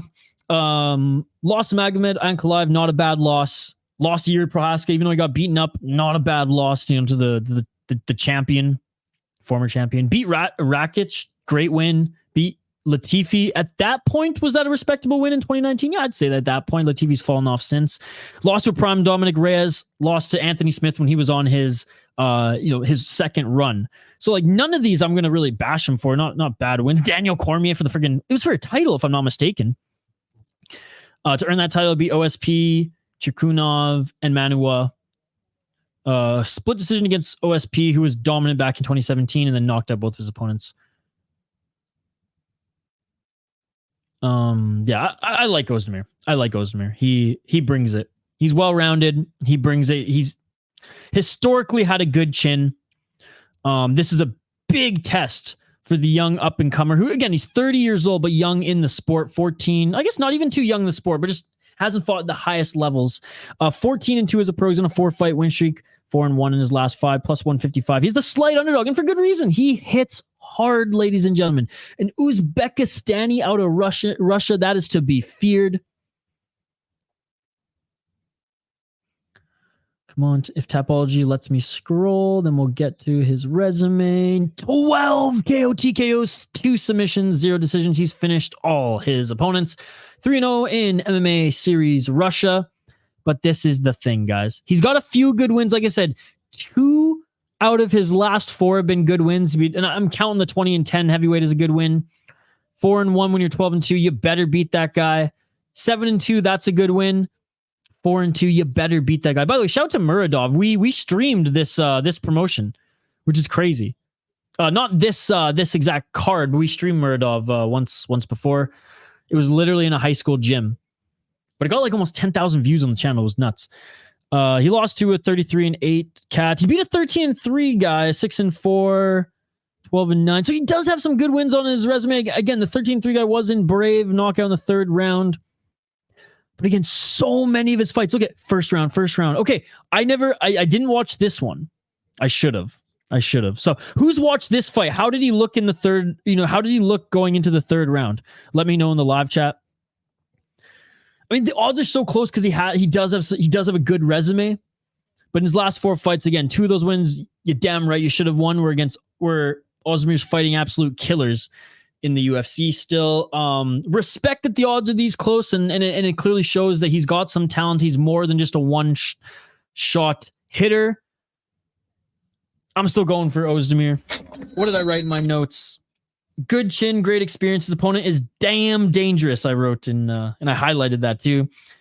But I think Volkan Oezdemir is used to dangerous matchups. Great showing early against Krylov. He's got good striking. This ain't his first rodeo against a younger fighter. But Bogdan is not a bad underdog at all, given that he has that one-punch power. Anyways, that is my pick. Let's get back to the comments. This is at light heavyweight, folks, if you did not know. Okay, just updating we'll get right back to the comments here in a sec. Just going to update the ticker on the bottom of the screen. All right, fighters making their way to the cage, starting with Bogdan Guskov. All right, let's get back to the comments here.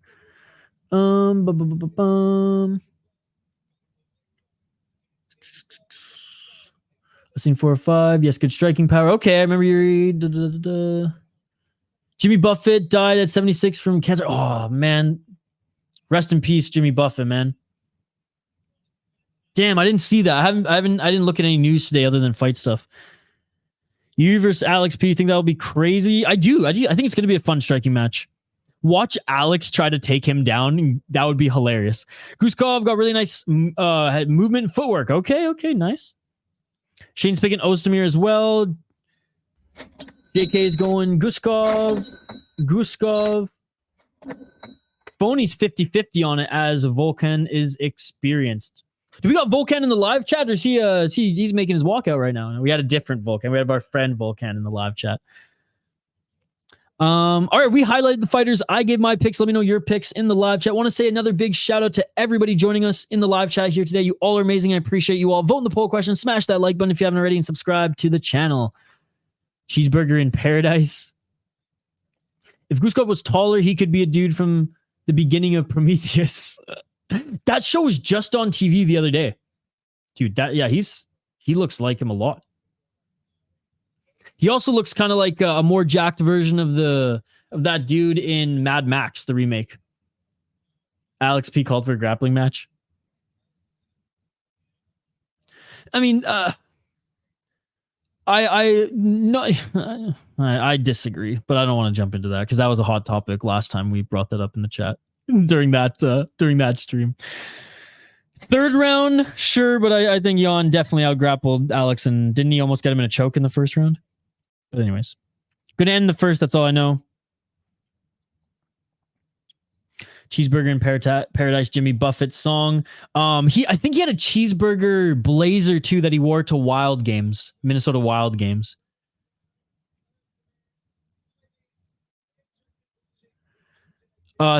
Commentary said this Anthony Smith lookalike wanted to be a rapper. First round KO. I know. I'm staying clear of this one. I don't know. I think Oezdemir wins this one decision if he does win. That'd be a dope nickname. All right, guys. Oezdemir making his way to the cage right now. I'm going to take a quick break. I'm going to grab some water. I'm going to drain the main vein, and we'll be right back here on the other side to call this fight. We'll bring Fight Center on screen. If you're new to the channel, we do live play-by-play commentary, reaction, and interaction with all you amazing folks in the live chat. Don't go anywhere. We'll be right back after this quick break. And Activate Ace says same. I'm just watching and enjoying the violence on this one. Back on the other side. Keep the comments coming, folks. You all are amazing. I appreciate you all. Smash that like button. Let's get to 30 if we aren't already there. Quick 2-minute break, maybe even less than 2 minutes. Back on the other side.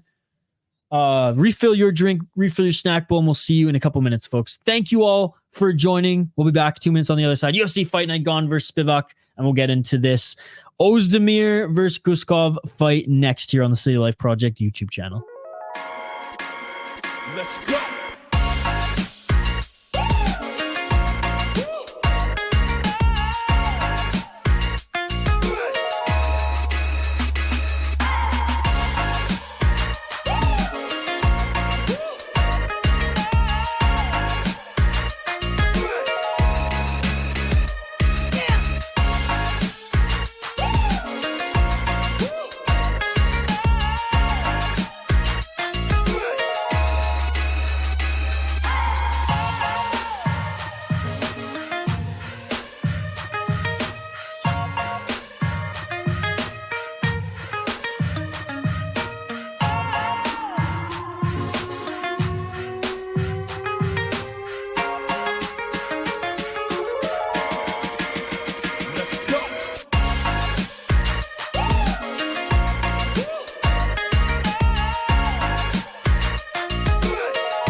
All right, and we're back live here on the channel. Yeah, this Guskov guy looks terrifying. Oezdemir looks like he's in good shape, though, guys.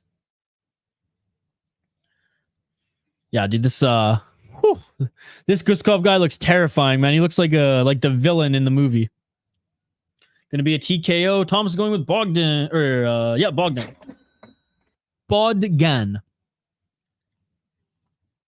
Oezdemir's ranked number 7. Damn. Oezdemir. All right, round 1 coming up here next, folks. If you're new to the channel, we do live play-by-play commentary, reaction, and interaction.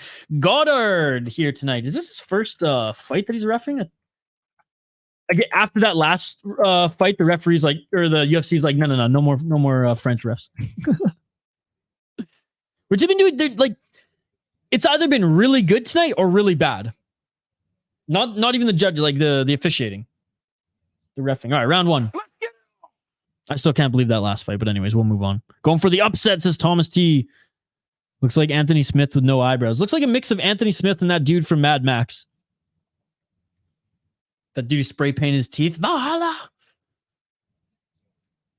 4 minutes and 30 seconds on the clock. All right, I'm turning my attention back to the fight, folks. If I missed your comment, just comment it again.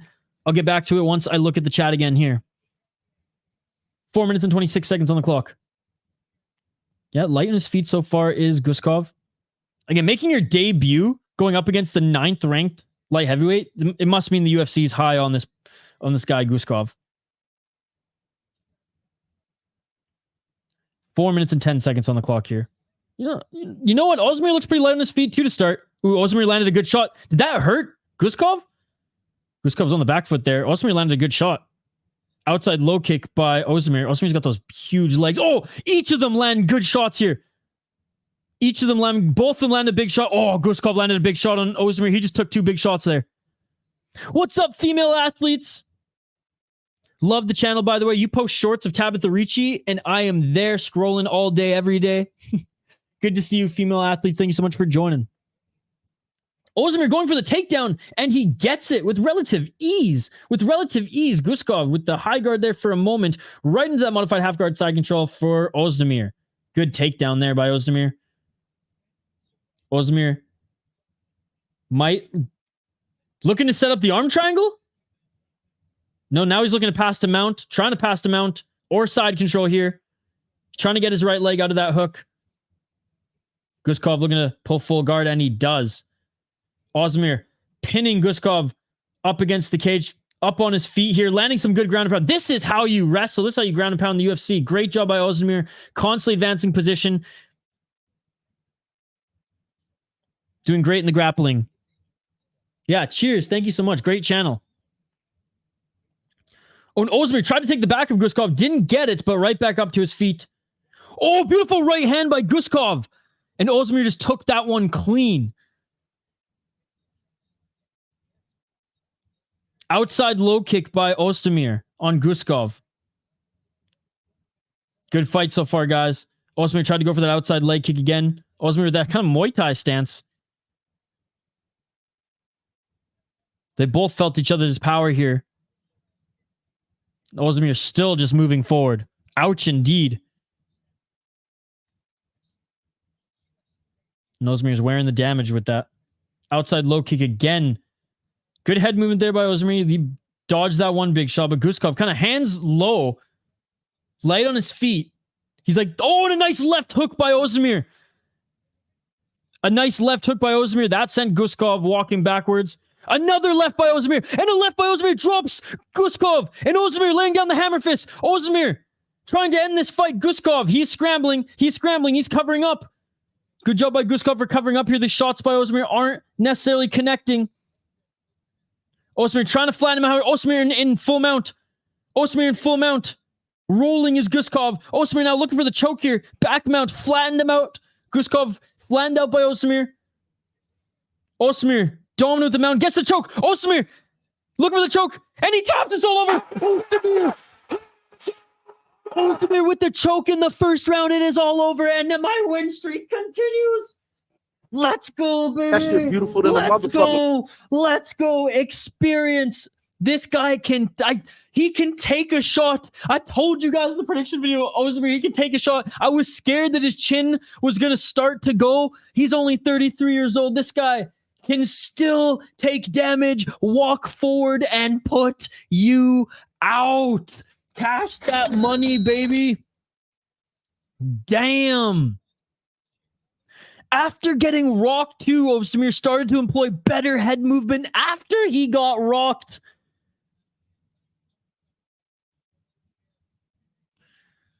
Wow. Oh, how the tables have turned for Guskov, who usually finishes his fights in the first round. He threw some great shots at Oezdemir, and Oezdemir just took them. Sorry, I didn't even have time to put Fight Center up on screen. I totally forgot about that, so my apologies, folks, but oh my goodness. Oezdemir's good, man. He's good. And like I said, he's only lost to really good opponents in the UFC. Volkan, the UFC veteran, love to see him win, even though nobody late replacement who'd have lost the original fight. Let's go. Volkan, I see you winning. Red Baldy. It was Battle of the Baldies. All right, featured fight coming up next. We're already at our third last fight. Wow.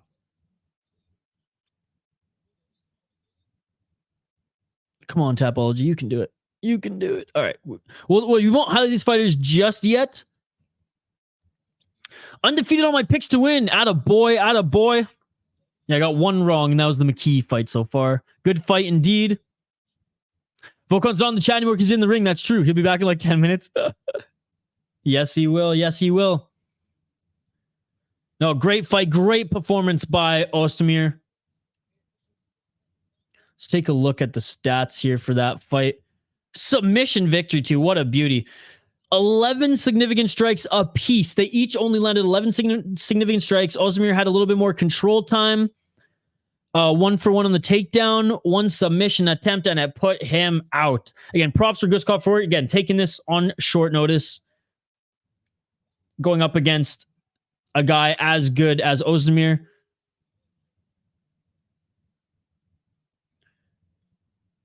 Anyways, he's got his contract into the UFC now, so we'll likely see him fight again soon.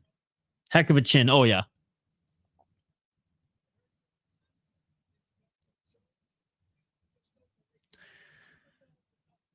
Heck of a chin. Put a face to the comments. Yeah, we only let the exclusive members jump on there. It's one of the perks of being exclusive member, because like and once, hopefully once we grow more, we can give better perks to you guys. So and again, I don't advertise it much because I'm never going to ask you guys for donations. I'm never going to ask you guys to become members. Perks of becoming a member, though, even if it's just for 1 month, you'll always be part of our Discord. You'll always be in the Discord. You'll always be part of that community there. You get exclusive live membership streams every Monday, minimum an hour. We've gone over, 2 hours at times as well. When we start getting back into the groove of fighter interviews, or whenever we do fighter or just like the podcast type of content, you guys will get that content a day or two early. And exclusive members also can jump on the live stream, much like Mr. Grant Gregory did, much like Gravedigger Jones has done, much like Mateo has done. So those are the perks right now we have for being a member. I know it's nothing like crazy. I know there's some other channels that offer more, but that's all we can really offer right now, and we have some more plans in the future once we grow. It's you can become a member for 1 month or multiple months. It's if you go to the main page, it should say become a member on the main page there. Something or other. But again, I don't advertise it too much because like I don't want to seem like one of those channels that's like, pay for better content. It's like, yeah, we do our best to give you guys a little something extra, and we appreciate the support. And and there's a lot of people who've been gifted memberships and who they don't renew, and that's fine, but they're chatting away in the Discord still, which is cool to see.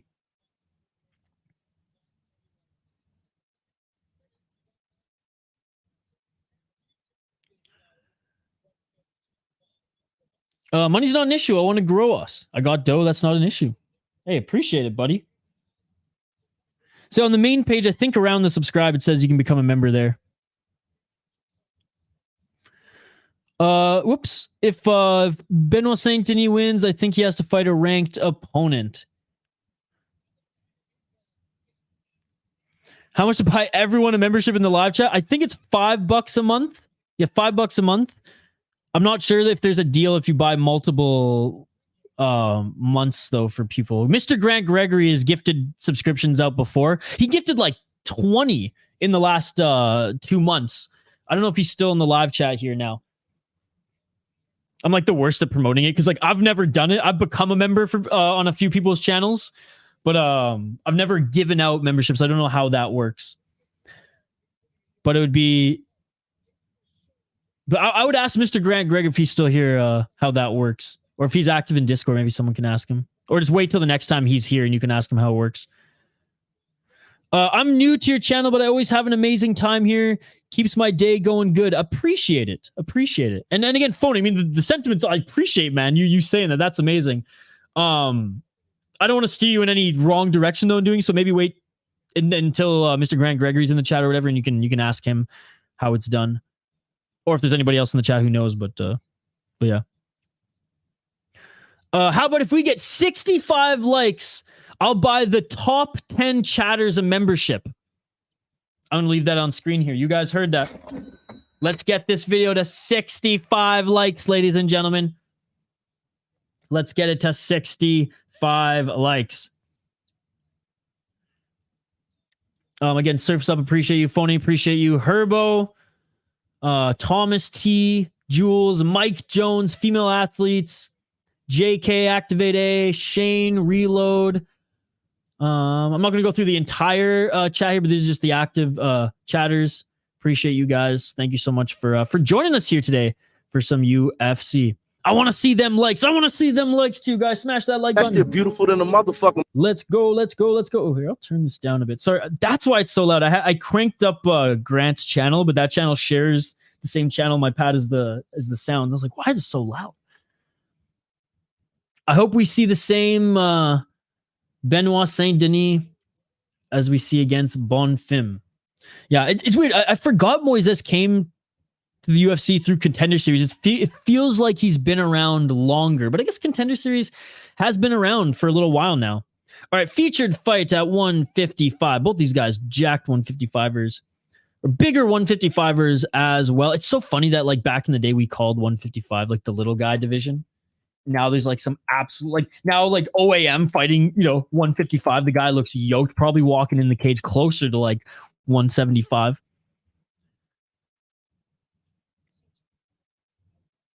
Dun, dun, dun, dun. Fund me for Isha. Crowd gonna go crazy for Benoit Saint-Denis, absolutely. Yeah, the welterweight, he's gonna be hard to deal with. He's the better one too. That's what everyone says. He was the loudest in the French card. Spivac gone total rounds under 2.5. Gabriel Bonfim is hard bet. All right, we're going to highlight the fighters here. If I miss any of your comments, get them back in the live chat in a bit. And then that goes with any comments that I miss, even if we're keeping our eyes on the fight live and I'm calling the fight and I miss any of your comments, you really want me to read them and like say there's like a wave of comments like and I miss them. Just comment again. I will see it. All right, Benoit Saint. Anybody watch Archer in the live chat, by the way, the cartoon? Anytime I hear Benoit now, it's Benoit balls. Because of that episode, the episode when they go to Monaco.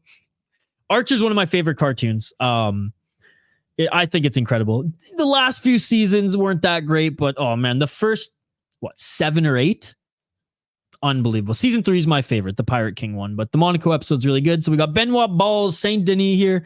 Shout out to Archer again. I can't. That's it. It's because of that. Because of the Benoit Butler.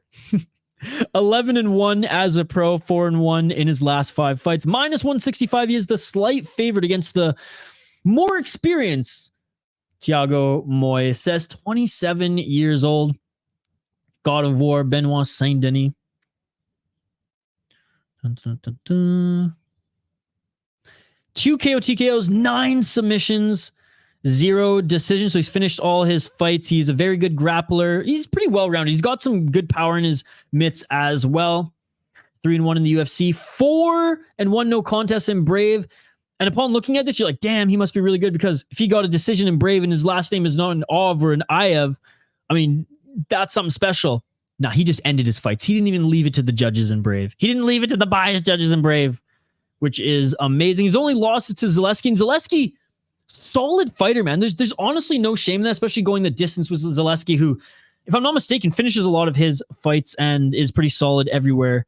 He's gone on 3 fight streaks since that. Not against the best opponents, but Ismael Bonfim had a lot of hype behind him. He dismantled him in the first round. Good win against Miranda, and a good win in the second round against Stolze? Nicholas Stolze. So I loved how he fought in Brave and just beat a bunch of people up in there as well. Good grappler. He's got power behind his mitts as well. Speaking of good grappler, though, that is Thiago Moisés. That's his game. Thiago Moisés is an amazing grappler. 17-6 in his pro MMA career. He's 3-2 in his last 5 fights. He's on a 2-fight win streak. Out of Brazil, he's only 28. Yeah, I picture him like in his 30s because like he's been around for a little while. Only 28 years old though, but he's got a lot of miles on that body, especially being a jiu-jitsu guy first and foremost. 17-6 as a pro. Out of American top team, 3 KO TKO, 8 submissions, 6 decisions. And he's lost 4 decisions, 1 submission, 1 KO TKO. 6-4 in the UFC, 1-1 in LFA, 1-0 coming off the Contender Series, like I said. His last 2 wins have been not against the best opponents, but he has choked them out. Second round and the first round, respectively. Lost to Joel Alvarez, Islam Makhachev. And the Joel Alvarez loss, I mean, 18-2 at that time. It wasn't a bad loss. You're kind of hoping that you'd see Moisés win now. And Islam Makhachev, no shame in that. No shame in that. At least went 4 rounds with him, or 3.5 rounds with him anyways. Beat Hernandez, beat Bobby Green, although I think that one was a... Look, I like Bobby Green. There is bias there, I will say, but rewatch that fight and let me know what you think. If it was a split, I could stomach it a little bit better, but Michael Johnson, good win. Ismagulov's a good fighter. He lost to him. Kurt Hallbach, good win. Lost to Benny Dariush. I mean, pretty much all his losses in the UFC were to pretty good opponents, so no shame in that. This is a good test for Benoit Saint-Denis. And it's a good matchup for Moisés as well. Moisés coming in at the underdog. I mean, that's a solid underdog. But I have Benoit Saint-Denis. I got the favorite here. He smoked Bonfim. He's very dangerous. I don't think he's going to dominate Moisés by any means, because Moisés is a very, very good grappler. Saint-Denis is the better striker. Moisés is a very good record. He's a very good veteran, has a very good resume, as we just saw. Saint-Denis needs to primarily keep this on the feet or in the clinch if he can, employ his elbows and those knees. That's still on the feet, though. I think his main path to victory is on the feet. I don't think he wants to get into deep water with Thiago Moisés. I do think he will hold his own and counter wrestle, hold his own in the grappling. But that's Thiago Moisés' world, right? On the ground. Thiago Moisés, by the way, looks like he's in incredible shape right now as well. And Benoit Saint-Denis is always an absolute beast when it comes to the fitness there. So anyways, that is my prediction. That is my rundown. Let's quickly get Fight Center on screen so I don't forget. And then we'll get right back to your comments, guys. Thank you for your patience. Thiago Moisés with the booze as he enters the cage. We watched so many different promotions now. I want to say Ring so bad. All right. Let's see where we are with the comments here. Favorites are doing good today, but I'm going head-to-head with you on the next one. I'm down one and have to catch up. Gane going with Thiago Moisés. And Benoit Saint-Denis making his walkout right now, and the crowd's going crazy. Look at that mean mug. I love it. He looks like a hockey player more so than a fighter. Gabriel's a stud for sure. I hope he puts his fire out. My friend Duncan likes Archer. I love Archer. I'm not giving any picks the next two because I'm not confident. I think he says his favorite card. It's definitely one of my favorites too, Shane. Saint-Denis is a Navy SEAL. Basically, he ain't losing. Did Thiago Moisés grow up in the favelas, though? Because I feel like, a Brazilian from the favela is just as hard, as far as having, no quit in them, for the most part. That's a tough place to grow up in. Maybe Ian, Gary, Shavka, or yes, blah, blah, blah. Dennis is too strong, and that's what I think. But I just think he's going to use that strength to keep him on the feet. Or I hope he does, anyways. I think he's more than a decent grappler. I think he's a really good grappler. But yes, you're right. I hope Big T gets it done. I think Chimaev's gonna win. I don't think he's gonna win in the fashion that he beat Kevin Holland. I think I do think Costa is gonna bring it to him, much like Burns brought it to him.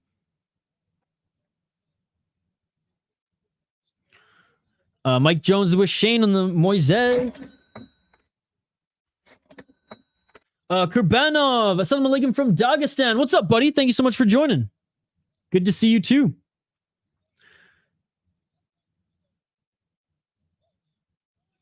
Moikanov been backing his boy hard. It is his training partner, though. Brazilians are good at bull riding too. Jay Herbo's scared. All right, here we go. They're being announced in the center of the cage. Is it just me? Is Moisés always this cut? He looks like he's in tremendous shape for this fight too. Good training camp, I imagine. Oh, it's not an official pick. Okay. I take it back. I'll take the underdog.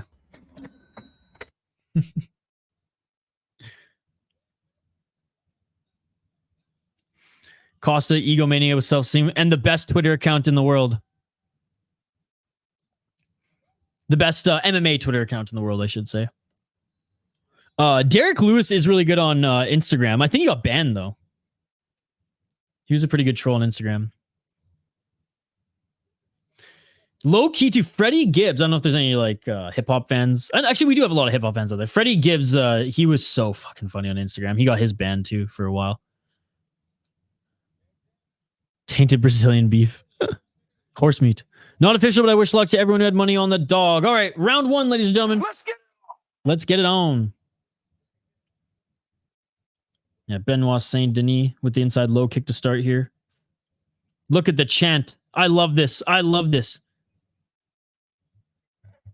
Saint-Denis looks rib. Yeah, he looks big. Oh, low kick there by Benoit Saint-Denis. Well, okay, this ref hasn't been too bad. He's not the one who waved off the fight. I don't think he's going to be officiating again tonight, given how Dana reacts to some of those. All right, let's take a look at the replay. Oh yeah, right in the nuts. Right in the nuts.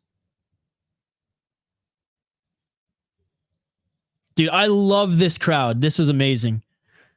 The crowd is fire with their chants. Never see this in the States. No, the only thing we hear in the States is booze.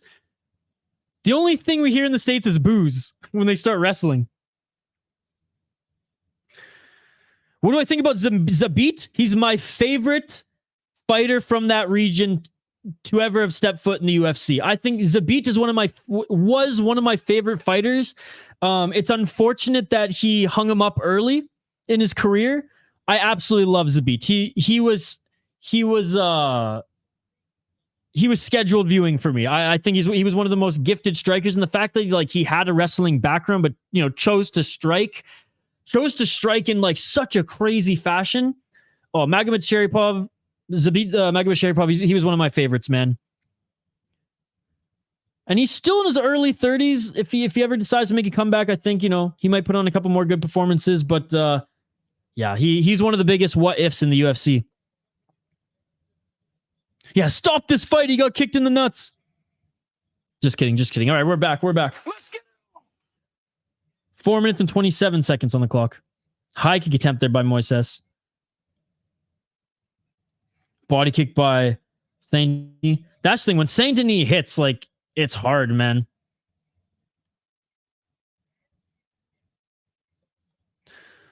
The crowd is nuts, just like what happened to the Blue Nuts. And another low kick by Benoit Saint-Denis. Moisés is pissed. He's going twice? Let's take a look at the replay.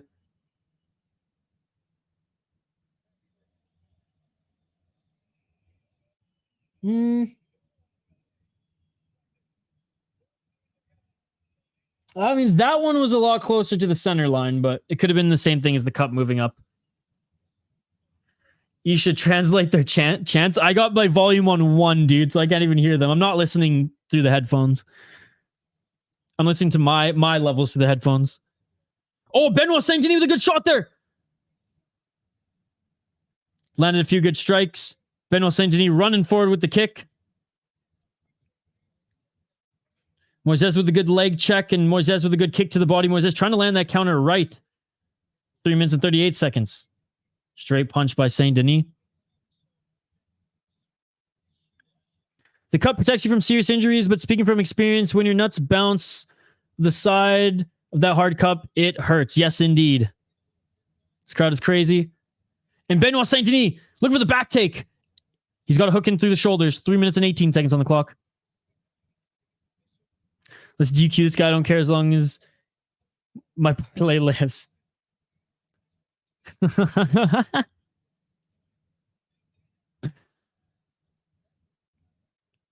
3 minutes on the clock. Knees to the body. I like that by Saint-Denis. Moisés left knee planted, back up to his feet, trying to escape this. Oh, and a good break there. And Moisés doesn't get hit by Saint-Denis on that break. 2 minutes and 45 seconds on the clock. Body, body, balls.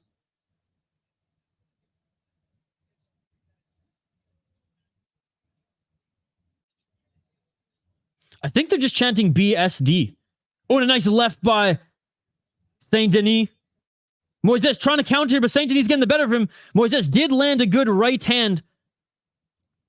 Benoit Saint-Denis trying to get that takedown. Moisés takedown defense, it's so good, man, as he just spins there, and Saint-Denis does get the body lock on the shoulder.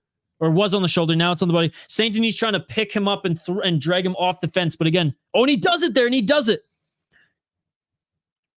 Good job by Saint-Denis.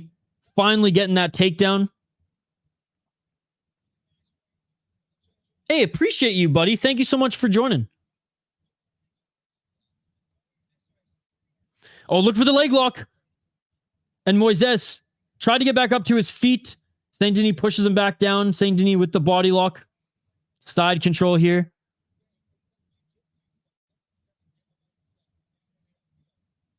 Cash my red 1 strikes. Only needed 12. Nice for Moisés. And now Moisés spins. He has Saint-Denis in his guard. And Saint-Denis looking to back up to his feet. I thought he was going to go full Rampage Jackson on him there. Landing some bodies in the guard. Landing some body shots in the guard there by Saint-Denis.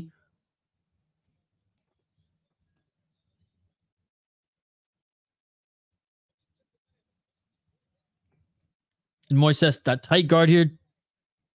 Trying to control those wrists whenever he can. Saint-Denis poshed it up there, but didn't land a shot. Saint-Denis back up on his feet. Yeah, good fight. Good fight. Moisés with a shot from the bottom. I always love that. Especially with, like, when the guy, not necessarily like when the guy's right on top of you, but oh, it looks like someone's cut here. Oh, the ear of Moisés, it looks like it might have popped. Oh, the ear of Moisés might have popped there. Going for the leg again. Going for the knee bar. Rolling is Benoit Saint-Denis. Dude, Moisés' ear popped there and back up to their feet. Moisés looking for the takedown. Knee by Benoit Saint-Denis. Back up to their feet. 20 seconds left. Step and elbow by Benoit Saint-Denis. Moisés with some short elbows too. They're just swinging and Moisés lands a big right hand. Good shot to the body there by Benoit Saint-Denis. Dude, Moisés, despite taking shots to the body, he's landing some good counters as well. Blocked there was that... Moisés blocked those last 3 shots of Saint-Denis and landed a big shot there. Saint-Denis won that first round, but Moisés is game to brawl, ladies and gentlemen. Let's freaking go. That shit beautiful than a motherfucker. Let's freaking go. Moisés is here to brawl. Again, Benoit Saint-Denis is my pick, but I am glad Moisés isn't getting dominated here. This is a good fight. What a great display of mixed martial arts. 36 significant strikes for Benoit Saint-Denis. He's got 2 minutes and 18 seconds of control time. 1 for 3 on the takedowns. 1 submission attempt there by Moisés. I mean, good back and forth first round. Obviously, the damage is in favor. Benoit Saint-Denis did damage. I mean, one of those hammer fists or elbows, it made that ear explode as Thiago Moisés is painting the canvas. Dude, they are powerful. Gane is my last pick because I'm biased of Thug Rose. Same. Bro, this is a classic BSD fight. Great scrap. 10-9. Yep. 50K probably. I need half this second round in BDS to win, and I'm scared. I honestly think this goes the distance perfectly. Almost time.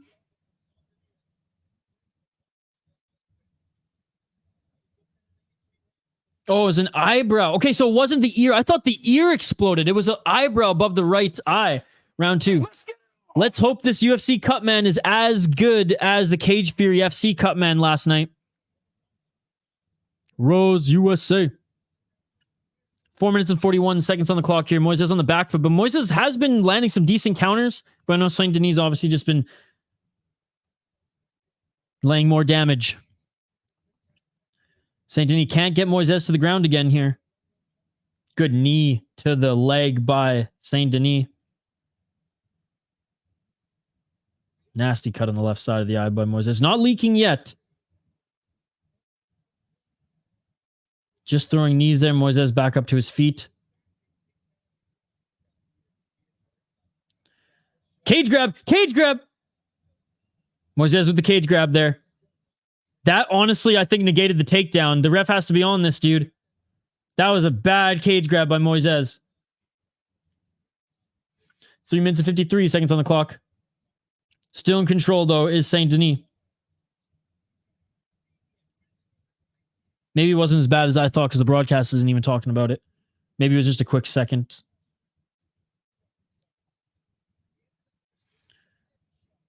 I mean, good control time here by Benoit Saint-Denis. He is landing strikes. He's landing those knees to the legs, and he's landing some right hands when he can.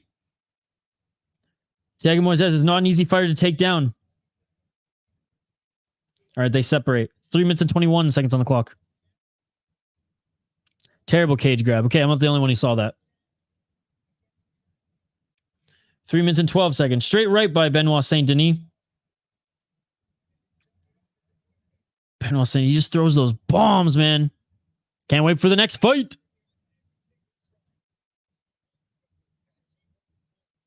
I think I'm the only hater.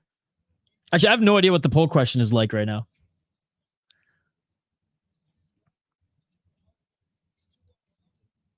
Two minutes and 47 seconds left.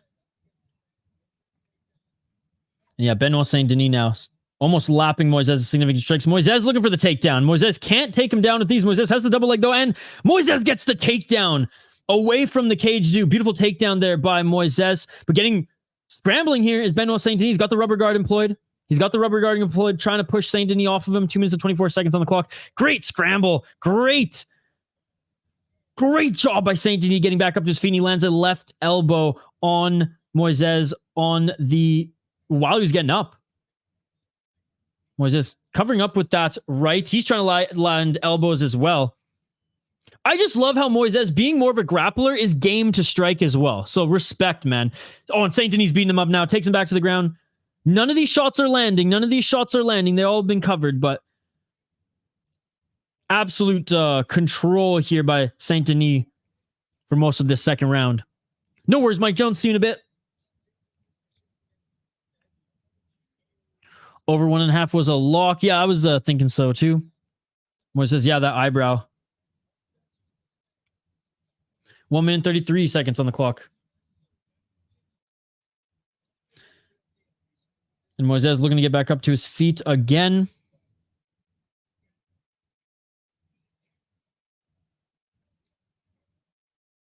Oh, and a good takedown there by Saint-Denis, dragging Moisés to the ground. Moisés is covering up on that right side anyways. Nice job for Saint-Denis to go in for that hook since those strikes weren't landing.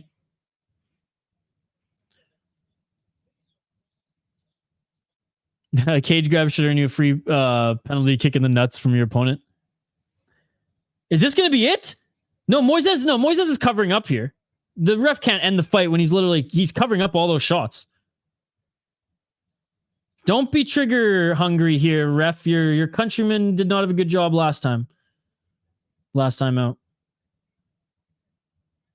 Moisés does have to show some urgency, but like those few shots there, I mean, yeah, and that's good. He's attacking the other side, that left side. That right side, he's covering up. The ref's gonna end this. Moisés getting back up to his feet. Is he actually getting back up to his feet, or is he taking shots here? And that is it, ladies and gentlemen. It is all over. The ref gave him time. Though he was blocking a lot of those shots, the ref gave him time and was clearly communicating with him, saying, I'm going to stop it. Advance. Do something. Advance.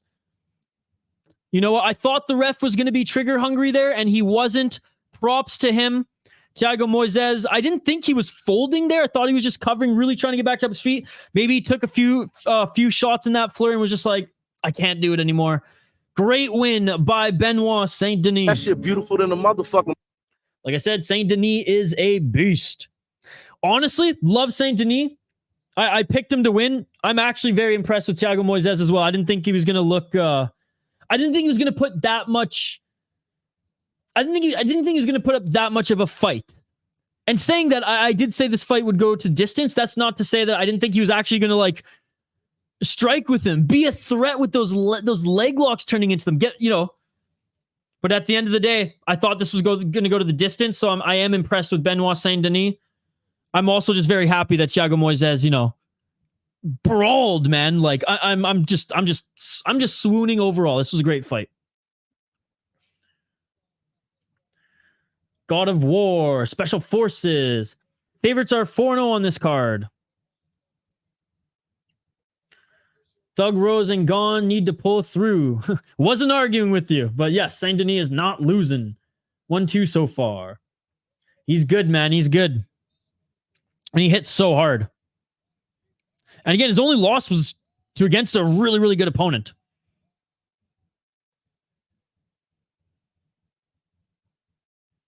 All right. Co-main event coming up next.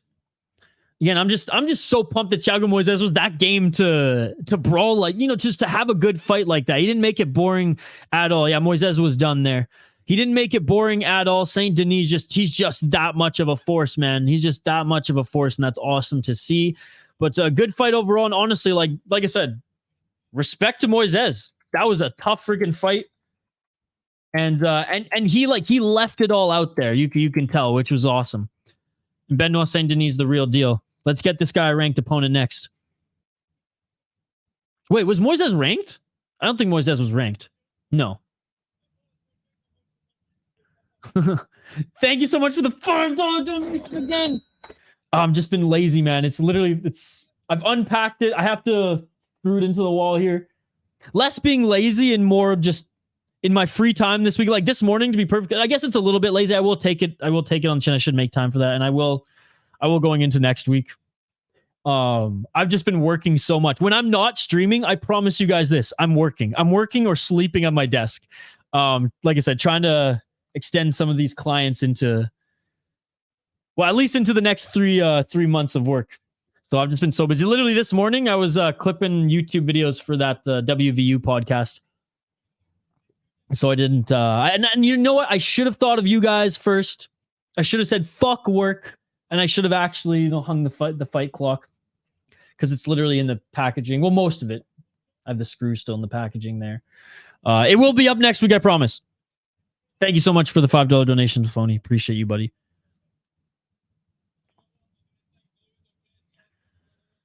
He better get a freaking ranked opponent. Maybe Green. Isn't he 13? Green's right at the I'd be game for that. Oh, appreciate you, Phony. Thank you to everyone who donated tonight. I mean, Phony with $10, man. Like, Phony, you join the live stream every time and show your support. I'm never going to ask for donations. I'm never going to ask for exclusive members, but I am going to give shout outs to those who support often. So thank you guys. Really appreciate it. Honestly, you're paying for my dinner tonight. I really wanted a hamburger, but not like a McDonald's hamburger. Like I've never tried. I don't know. Like, name the big U.S. chains. I haven't tried any of them. I haven't tried a Fat Burger. I haven't tried. What are some of the other ones I'm missing? Five Guys. And I was gonna get a greasy burger tonight, and literally, Phony, you're buying my dinner. I appreciate you. I actually still might not go get a burger. Depends what time Cage Fury FC starts, but if not, again, thank you so much for the support. Can't thank you enough, brother. If Rose wins, you gotta cut your hair like hers. I'm gonna cut it in 2-3 weeks, I think, and then dye it blonde in support for Charles. She wins by a head kick KO. We'll make it more specific. Oh, she wins by a head kick KO. I'm gonna puke on stream. Manon looks fierce in her blue fit. Again, Phony, thank you, buddy. Seriously, thank you so much. One more donation. I want to join in once. I can't change the rules, dude, or else Irish Animal will be pissed off too. I have to go head to head with you last two to go for a tie. Let's get back to the Tapology screen.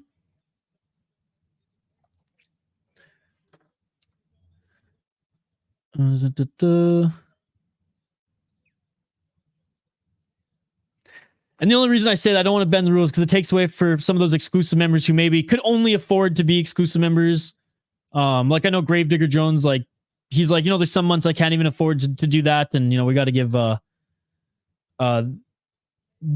that perk, you know what I mean? Or at least give the option to them and separate it a bit. Hopefully to have more and better perks as we continue to grow, ladies and gentlemen. Need Manon and Gane KO decision for my plus 1800 parlay. Hope they don't sub their opponents. I'll buy you your breakfast if it hits. Smash burgers. Smash burgers are good. I've never had a Juicy Lucy either. And no, that ain't a sex position. That is a burger. Smash burgers. I'm very biased, so nobody take my advice. That fight will definitely be weird if Rose turns up. I can see her winning, but physical wise, it might be too much. That's the thing. Like, look how much bigger Manon is. Let's hope either Rose by dramatic fashion or her opponent finishes her.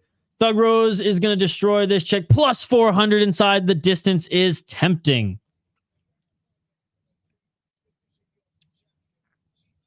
Thought that was Jared Gordon at first. I was going to be like, oh no, JL, that's more ammunition. I think she is. I think she is.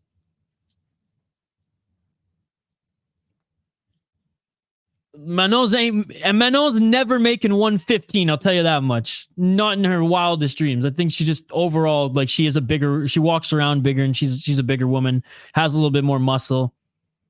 Skill over size all day.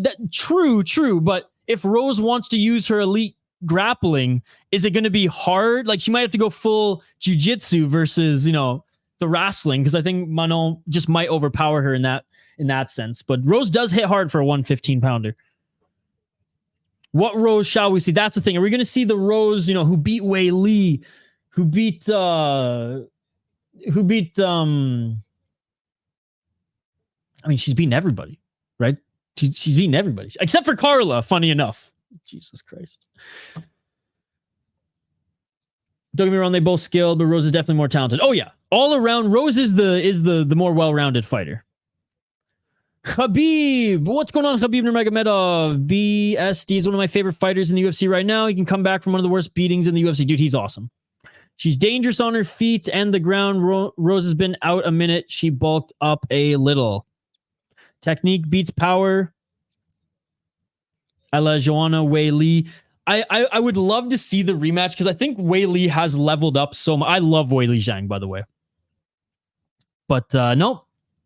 I puked the first time she kicked Wei Li, and the second time I puked because I thought Wei Li won. But that's the thing. Rose Namajunas, she just makes me puke.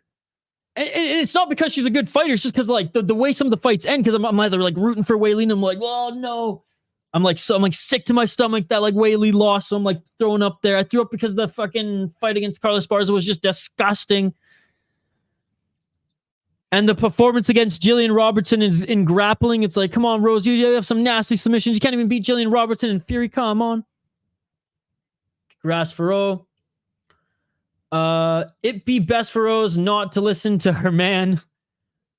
We spamming with the roses, ladies and gentlemen. Roses everywhere. I don't think Rose will be able to take Manon down, honestly. So much hate, but keep it coming. Always will. Always will. Rose.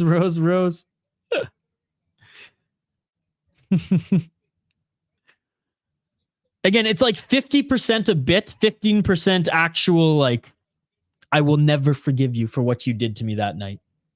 Especially after watching Tony getting kicked in the face after winning the first round of that fight against Chandler. It was like, I was already so depressed. And then watching that fight, it was just like, really, Rose, you're going to do this to us? You have the skill to defeat Carla any way you want, and that's what you're gonna do for us coming off that Tony loss. Like it was just a perfect storm for me to get salty, and I'm the best. I almost bought a bouquet of roses to sit on the table for this one.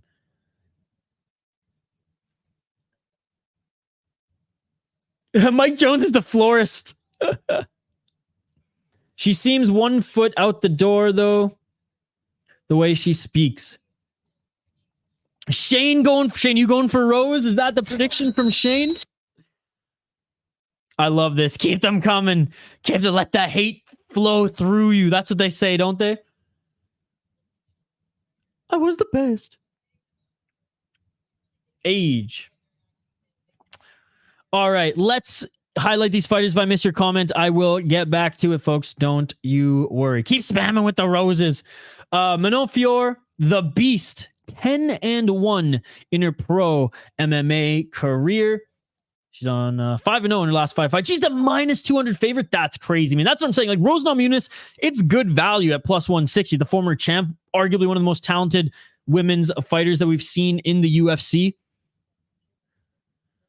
Manon Fiorot, 6 KO TKOs. She's never been knocked out. She's never been submitted. She's only lost once via decision. She's won 4 via decisions. 5-0 in the UFC, 3-0 in the UAE Warriors. 2 great promotions there. She beat Caitlin Chukagian, who's always hovering around that, top ranking. Isn't Caitlin Chukagian like always 1 or 3, right? Good win there, unanimous decision. Beat Jennifer Maia. Beat Mayra Bueno Silva. Knocked out, standing TKO, Tabitha Ricci. And in UAE Warriors, beat a 6-1 gal, a 2-2, and a 5-3 when she was 2-1, 3-1, and 4-1 respectively. Her first fight in the UFC, standing TKO against an 8-2 Victoria Leonardo. And her loss was a split decision loss in Cage Warriors to Leah McCourt. I mean, come on. Amateur rankings, she went 3-2. So not a bad resume for Manon Fiorot. This is pretty much a title, like a contenders fight. Whoever wins this fight will fight the winner of Shevchenko Grasso 2. Let's take a look at the former champion who's moved up a weight class to 125. Thug Rose Namajunas. 11-5 in her pro MMA career. She is 3-2 in her last 5 fights. She's coming off a loss to Carla Esparza. 31 years of age. Oh, see, this just makes me sick that this is the picture that's up here. Nice picture. 2 KO TKO, 5 submissions, 4 decisions for Thug Rose Namajunas. 9-4 in the UFC, 2-1 in Invicta. The fastest submission in Invicta history, by the way. I believe she still holds that title.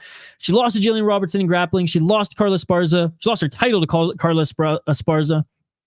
Before then, beat Weili twice, though I think this one went Weili. That one definitely could have been Isha Bai. Actually, I honestly think Weili won this fight. I haven't rewatched it, so I will say that I actually liked Rose Namajunas at that time.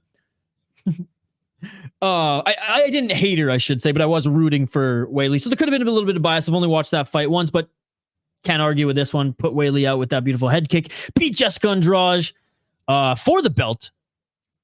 Beat Joanna Jędrzejczyk, the belt as well, twice in a row. Beat the karate hottie, Michelle Waterson Gomez. Lost to Karolina Kowalkiewicz at that time. Karolina Kowalkiewicz she still is solid, but she was damn good at that time. I believe a title contender, if I'm not mistaken. Beat 7-0 Tisha Torres. Welcome Paige Van Zandt to the big leagues. Beat Angela Hill. Lost to Carla Esparza. That's crazy. She lost to her twice, man. And she got that Tisha Torres win back, by the way. 4-0 in the amateur scene. I mean, look, my bias aside, my bit aside, Rose Namajunas, one of the best women's MMA fighters. Definitely one of the best 115-pounders. How will she do at 125 against a contender in her own right, Manon Fiorot?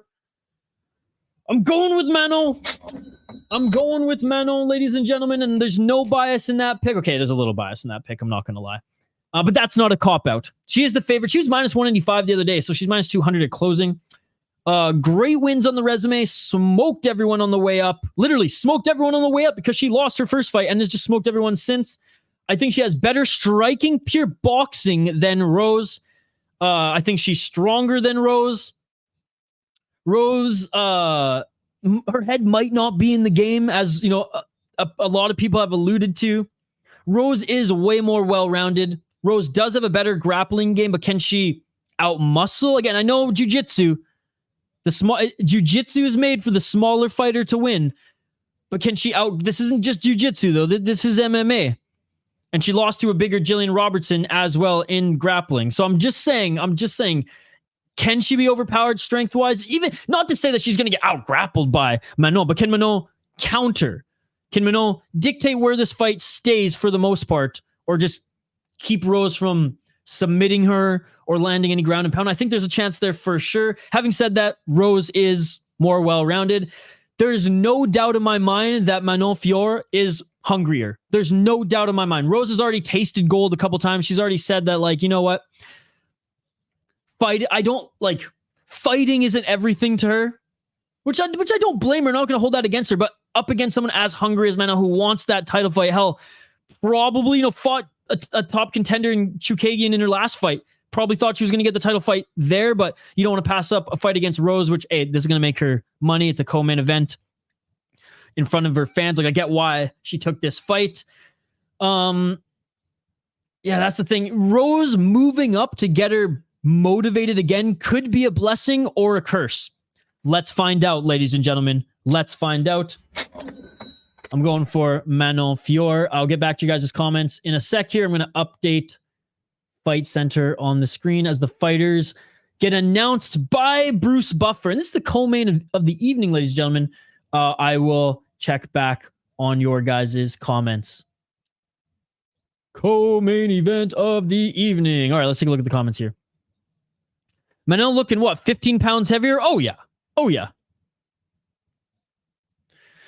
Jay Herbo, I haven't forgot, but she's got a lot of miles, man. She's got a lot of miles. She's fought killers from the beginning and has basically been in the UFC since she was 3-0. You know what I mean? So, again, yeah, she's younger, but she's definitely been in more wars, in my opinion. Harder opponents. But you're right. She is younger. When Rose wins, there ain't no more room on this bandwagon. The dog years with Pat. All right, sounds good, Jay Herbo. 31. Rose making move up in weight after destroying Wei Li. Give her some respect. I can't. I can't after, because it wasn't after destroying Wei Li. It was after losing to Carla Esparza, dude. So that's incorrect, Mike Jones. She grappling Silva, though. She not a bad grappler. Manon with Darth Vader vibes. My only method of victory for Manon's ground and pound. See, I think that's more Rose's path to victory. Yeah, because Manon ain't no grappler. She's built different. Manon got a little sister Rose. Manon hasn't had hard competition like Rose. Chukagian is good.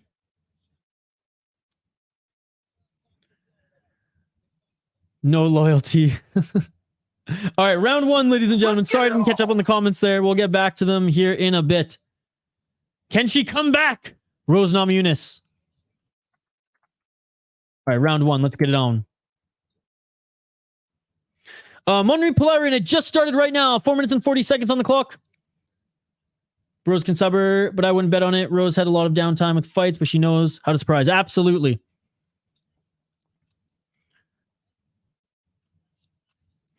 A little bit of column A, a little bit of column B. You're right. Rose does look a lot more active in this fight than she did the entire fight against Carla Esparza. No hard feelings.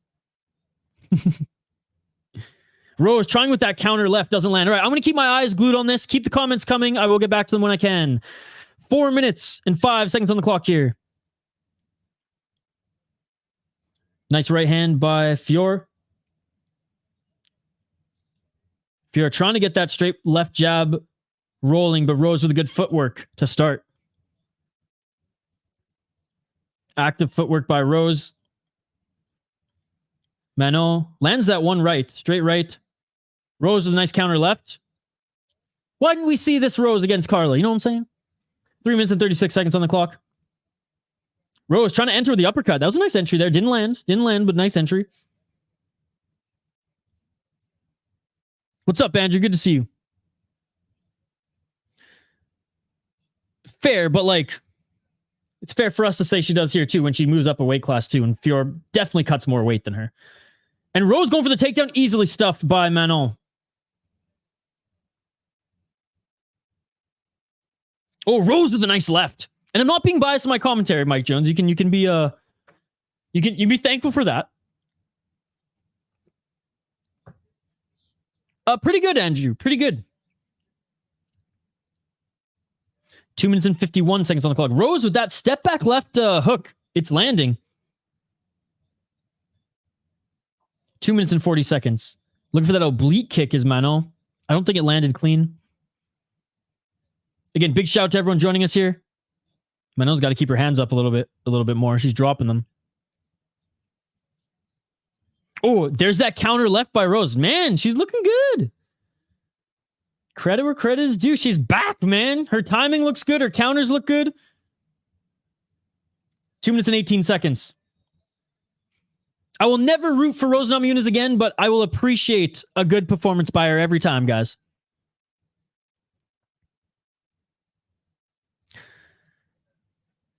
Way too worried. Way too worried. If you're that worried, you shouldn't be in the UFC. You know what I'm saying? Little tongue-in-cheek on that one.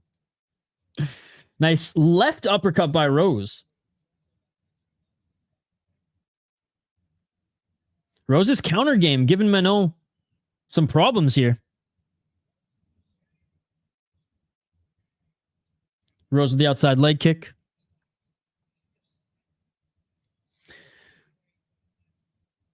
Who got the most punches so far? It says on screen here, Andrew. 16 or 17 significant strikes for Rose Namajunas, 13 for Manon. So very even so far. 1 minute and 24 seconds left. Rose outstriking Fiorot in the counter. Rose wearing more damage though so far. 1 minute and 11 seconds. And Rose with the step in left. Rose's left hand, again, is landing on the step in and in the counter. It didn't land there. Outside low kick by Rose. Yeah, she has to take some of the blame. I'm sorry. High kick attempt by Manon. You're a champion in the UFC. You're not in the regional. You know what I mean?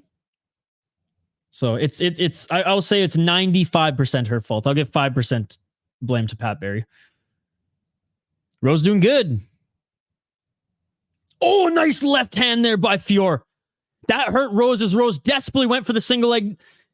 And Fiorot shakes it off. Fiorot's now stuffed 2 takedowns with ease. And she landed a nice shot there on Rose. It hurt her. 23 seconds on the clock. Fiorot with the 1-2. Fiorot starting to land here. 15 seconds on the clock. Side kick to the body by Fiorot. Don't think it landed like super clean. It might have just grazed her. But you see Rose wearing that damage on that right side. And she took a big shot by Fiorot there. End of the first round. 26 significant shots for Manon Fiorot. She stuffed 2 takedowns. And Rose is wearing more damage on her eye there. Yeah, Rose had some great counter strikes and landed some good strikes in her own right. But Manon Fiorot definitely hits harder. There's no doubt about it. She hits harder, as we saw there in that first round. Close round because of Rose throwing those really good left counters. But Manon Fiorot rocked her a little bit and then outstruck her in like the last minute there. And you saw when Rose got hit hard, she was like, oh shit, desperately going for the takedown. 2 beautifully stuffed takedowns by Manon Fiorot. She narrowly squeezes out that first round. Damage, striking, stuff in the takedowns. I don't really know how you can argue that first round for Rose. Nice shot by Fiorot. You kind of expected Rose to struggle with the takedowns. Mike Jones, maybe 10-8 for Rose. Fiorot will win, it says Andrew. The only thing I know is reaching too much with the chin way too high. And Rose, well, and again, that's why I'm giving credit where credit's due. Rose with the step back left hook and straight left when she walks in. She's landing on Fiorot. You could just see, like, there's barely any red on the face of Fiorot, whereas Rose Namajunas is wearing that damage. Let's get Round 1. Round 2, sorry, let's get it on. Shane saying Rose's fingers hurt?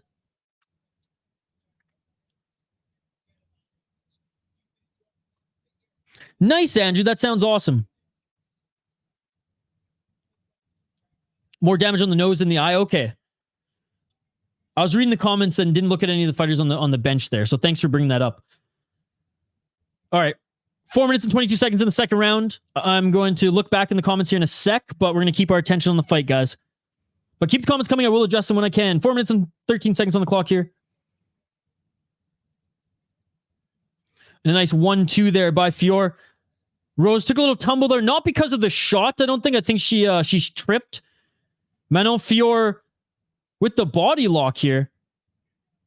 Left hands by Fior in the clinch. I don't know, Andrew. 3 minutes and 48 seconds. Rose's corner calling for wrist control. Nice knees to the body by Fior. Good job by Rose for getting out of that. Yeah, she slipped. 3 minutes and 28 seconds on the clock. High kick attempt by Fior. Swing and a miss. This isn't a 5-rounder, right? It's only 3-rounder. 3 minutes on the clock. Manon swinging and missing there. I mean, Rose's footwork has been awesome throughout this fight. It's just when Manon cracked her with that big shot towards the end of that first round, Rose she was off. You could see it. Her timing was a little bit off.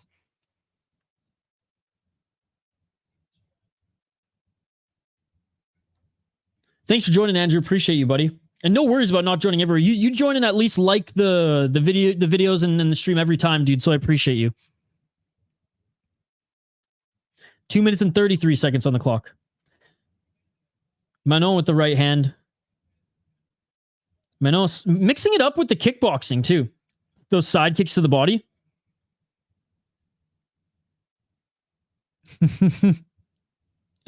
Indeed. High kick again by Manon, but Rose landed a counter right as she ducked in there. 2 minutes on the clock. Side kick attempt by Manon. Did Rose clip her there, or did she slip too after the kick? The French fighters have been on fire tonight. No, they've looked good, man. They've looked good. Other than the first one, which we didn't expect much from.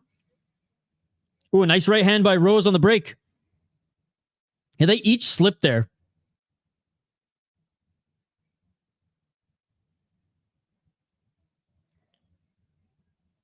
One minute, 33 seconds on the clock. Good fight, guys. Good fight. Definitely a closer second round than that of the first. But Rose still can't take Manon down. Rose is starting to get her striking game going in this second round.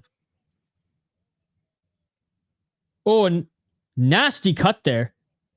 Oh, clash of the heads. I look away for a second. Clash of the heads, guys. And Manon Fior is leaking. Ouch. Clash of heads there. So she's allowed 5 minutes, if I'm not mistaken. Now, wasn't that was one of the new rules that were implemented? Fior's a beast, though. She's saying she's good to go. She said she's good to go. And there's a significant cut there. Dude, Fior's a beast, man. That shit beautiful than a motherfucker. Shout out to Fior, man. I mean, Rose took some damage there too, but Fior obviously got cut from that. Damn. Big head clash indeed.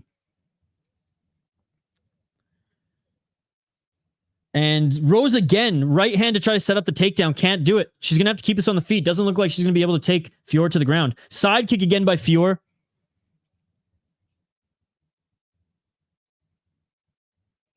I'm not sure, Andrew. I'm not sure. Maybe a hamburger. We'll see. Depends if I can step out between streams, as we have another stream tonight. 31 seconds on the clock. So again, the blood anyways coming from Fior's head, like that shouldn't count as damage done in the fight if it's a clash of heads on the judges' scorecards. Close round here, guys. Close round here.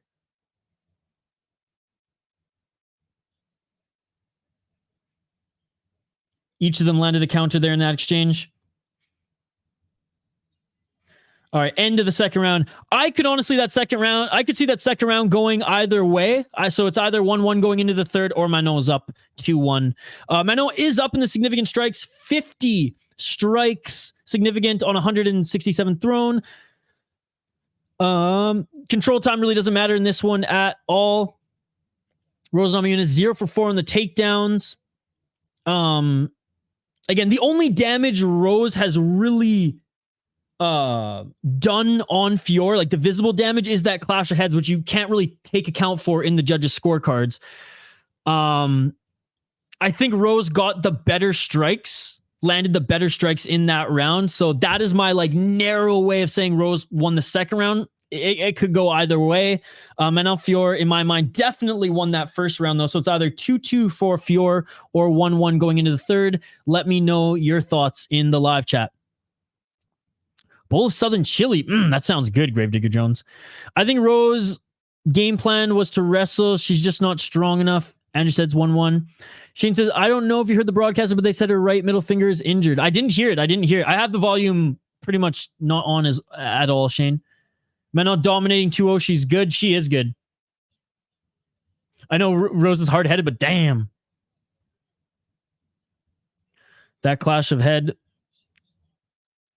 Hope Rose goes back down a division. All right, round 3.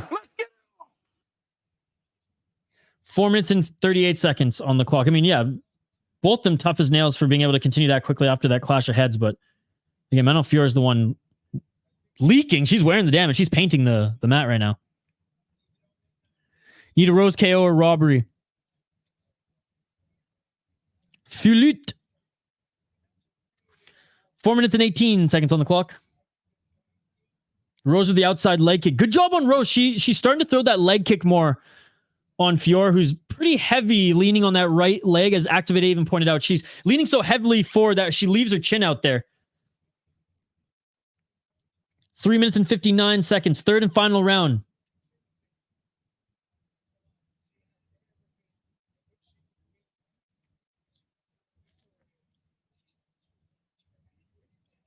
And Rose doesn't get the takedown. Andrew, my comment is just perfect. You watching this, Andrew? It's on TSN. No, it's not. It's on Fight Pass. Never mind. 3 minutes and 31 seconds on the clock.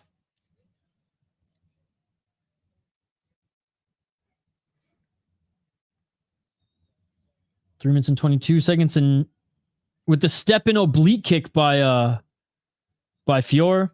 The mat's slippery, man. Rose slipped there again.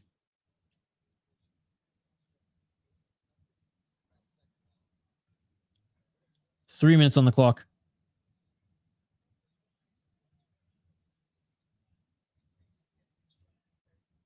Two minutes and 58 seconds.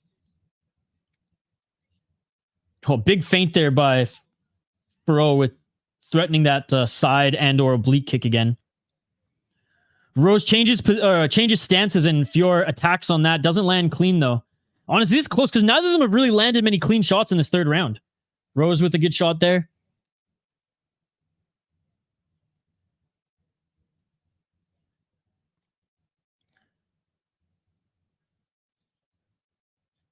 Outside leg kick by Rose. And again, maybe mixing up the leg kicks is because of that finger injury that the broadcast has mentioned.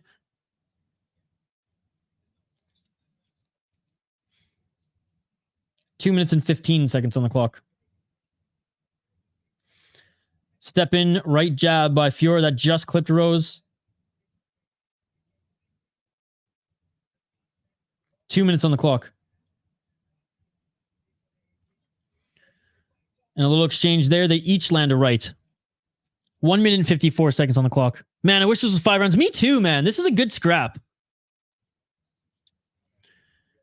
Not this one. It's not that kind of material that you can easily clean like they did in Cage Fury last night. 1 minute 38 seconds here.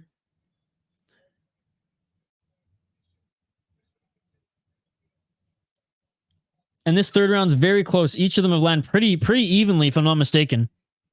Sounds good, Angie. Thank you so much for joining, brother. Have a great rest of your weekend. 1 minute 19 seconds on the clock. And each of them go back and forth from being the one stalking each other, too. The broadcast keeps saying that. I have no idea. Again, I don't even have the volume really on right now. But it could make sense given how she's adjusted to kicking more here. But despite that, she's looked good. Rose looked good. 52 seconds on the clock. Manon Fiorot's also wore, taking that headbutt cut, like, damn. But damn finger indeed. 42 seconds left, Manon Fiorot with that step back right. I think Manon Fiorot's just narrowly winning this third round. The second round could go either way. Hell, I gave it to Rose. This third round, narrowly I'm giving it to Fiorot. Oh, did she slip or did she get knocked? I can't tell. The mat's so slippery. I can't tell who's slipping and who's getting hit. Activate A saying Rose round 3. Blanchfield won this fight. I'm afraid she's not the best tonight. Good round, though. I liked your second round, too, and that's the end of the fight, ladies and gentlemen. Good fight by both of these women.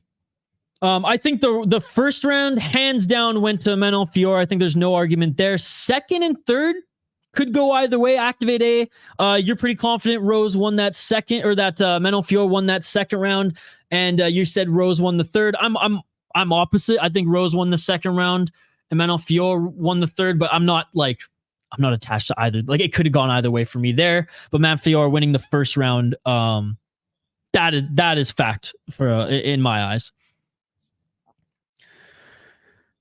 Sounds like an excuse to me. If Manon Fiorot didn't get her head butted in and cut, she would have gone to TKO, J Herbo. See how that logic works? The octagon is a bat. Yes, it is. Yes, it is. There's another slip. So how many slips? So 2 each? 2 or 3 each in that fight? That was crazy.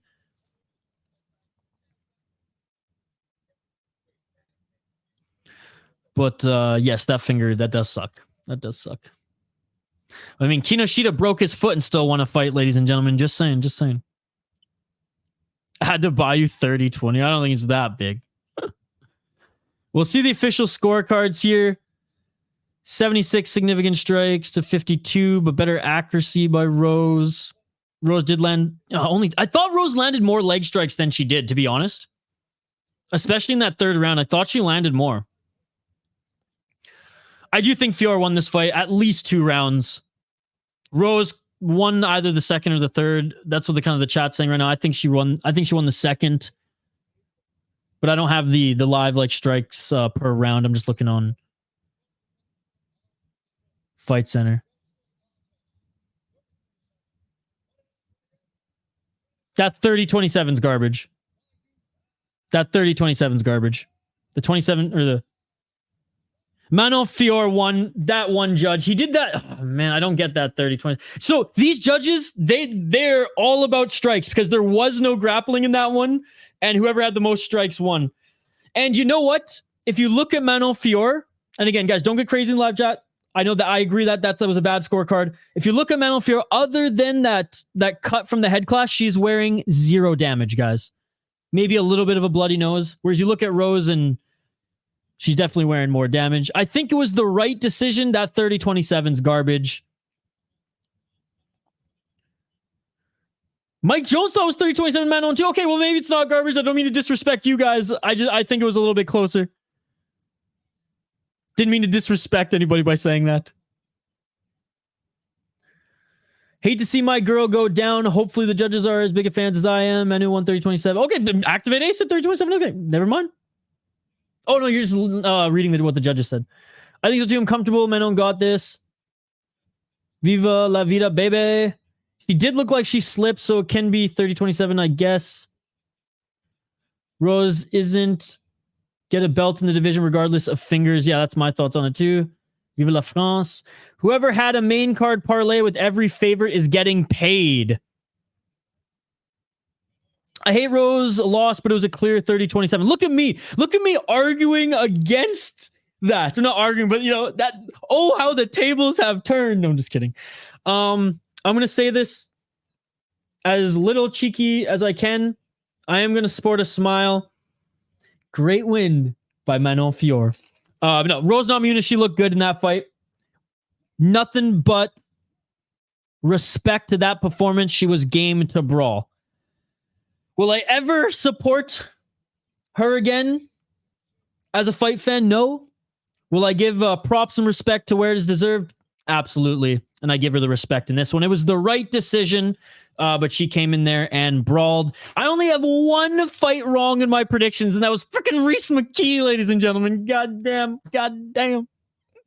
I can't believe it. I can't believe Reese McKee was the fight that I got that I got wrong. All right, last fight on the card here, guys. Main event of the evening. We're gonna take our last break of the night here in a sec, because like I've been drinking so much coffee throughout this stream, guys. So, like I've literally had to pee so much. I think the most I've ever like took I think the most breaks I've taken for that action in particular has been like 2 in a 7-hour live stream. This is gonna be my like 4th. Dan T, what's up, Dan T, with the prediction? Gone KO. Nice observation, Shane. We've got one fight left. That's right, Shane. Robbery. Okay. With the wink. Rose did look good. Yep. Izzy looked worse when he moved up. That is true. Shh, don't say that around JL. I need Gone to win KO decision for my 6th leg. Plus 1,800 parlay. We ain't hedging. Yeah, we praying for you, brother. We're praying for you. I'm going to rage bet on Serghei. Oh, no. Oh, no. Okay, guys, before we get to our rundown and predictions, I'm just like, I can't hold myself any longer. I don't have a water bottle anywhere near me. I can't just do it on the fly. I got to go drain the main vein, and I'm going to crack a cold one for this. So refill your snack bowl, refill your drink, take a quick stretch, take a quick pee break as well, and we will be back on the other side to highlight both of the fighters, run down their resume. I will give my prediction, then I want to hear yours. If you're new to the channel, we do live play-by-play commentary, reaction, and interaction with all you amazing folks in the live chat. Talk amongst yourselves. Don't go anywhere. We'll be right back after the break to highlight these next fighters. Smash that like button if you haven't already. Subscribe to the channel. And we will see you on the other side for the main event of the evening. UFC Fight Night Gane vs. Spivac is next, ladies and gentlemen. 2-minute break. See you on the other side. Let's go.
All right, we are back live here on the City Life Project YouTube channel for the main event of the evening on this Fight Companion UFC Fight Night, Gane versus Spivac.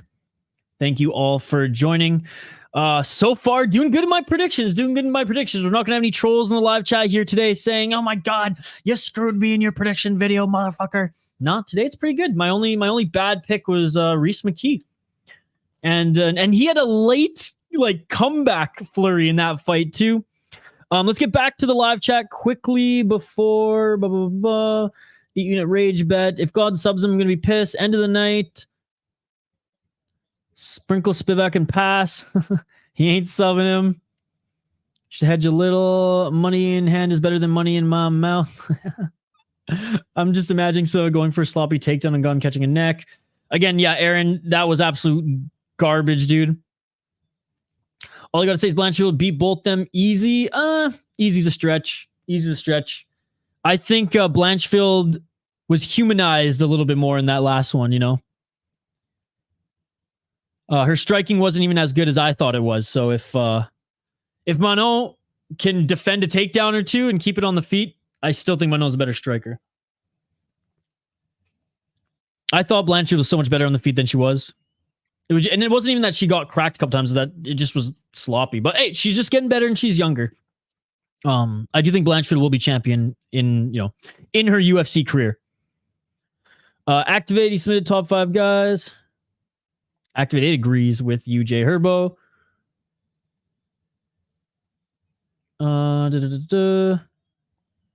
There's a good chance, but you covered that. It's crazy how I wasn't going, but now my girl lost. I'm just hating hard. Don't hate, brother. Should I hedge a plus 240 Spivac finish? That's his route to success. Honestly, debating it. All right. Keep the comments coming. Love the interaction here. Bogdan is making his walk out to the cage now. Let's give our quick rundown, ladies and gentlemen. We have Serghei Spivac against Ciryl Bogdan Gane. Ciryl Gane is the favorite, minus 175. He's 11-2 in his pro MMA career. His only 2 losses have been title fights. He lost to Francis Ngannou. He lost to John Jones. 33 years of age, very talented kickboxer. Obviously, crazy physique for a heavyweight and light on his feet. I mean, good kickboxer, good striking. Let's hope that his camp focused on grappling for this one because his opponent is a pure grappler. Despite his opponent knocking out some guys as well as, let's just say, if you're going up against a striker, especially the heavyweight, if this was just a striking match, Spivac out of here. So let's hope Ciryl Gane worked on his takedown defense and grappling for those who are including him in your bets. He's out of MMA Factory as well. Obviously, we know the story between him and Ngannou. Training partners at one point under Fernando Lopez. 5 KO TKOs. He's never been knocked out. He was dropped by Tuivasa in that fight last year in Paris. 3 submission victory, 3 decisions. 8-2 in the UFC. Again, only 2 losses in title fights. 3-0 in TKO. It was cool to see him come over to TKO fight. And yeah, impressive resume on the way up.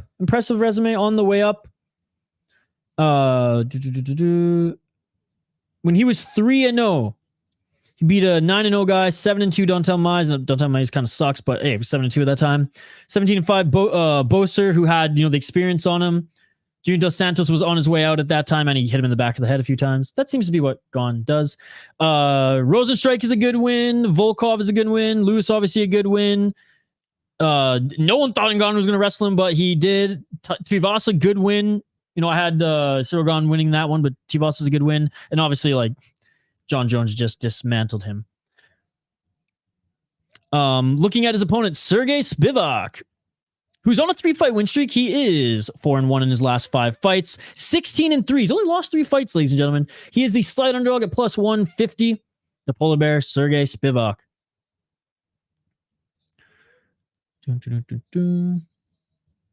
Oh, Tapology, why? Why are you doing this to me? 7 KO TKO. It's crazy for being a grappling heavy guy, but again, a lot of those were against not the best opponents, but hey, credit to him. He's a heavyweight. He hits hard too.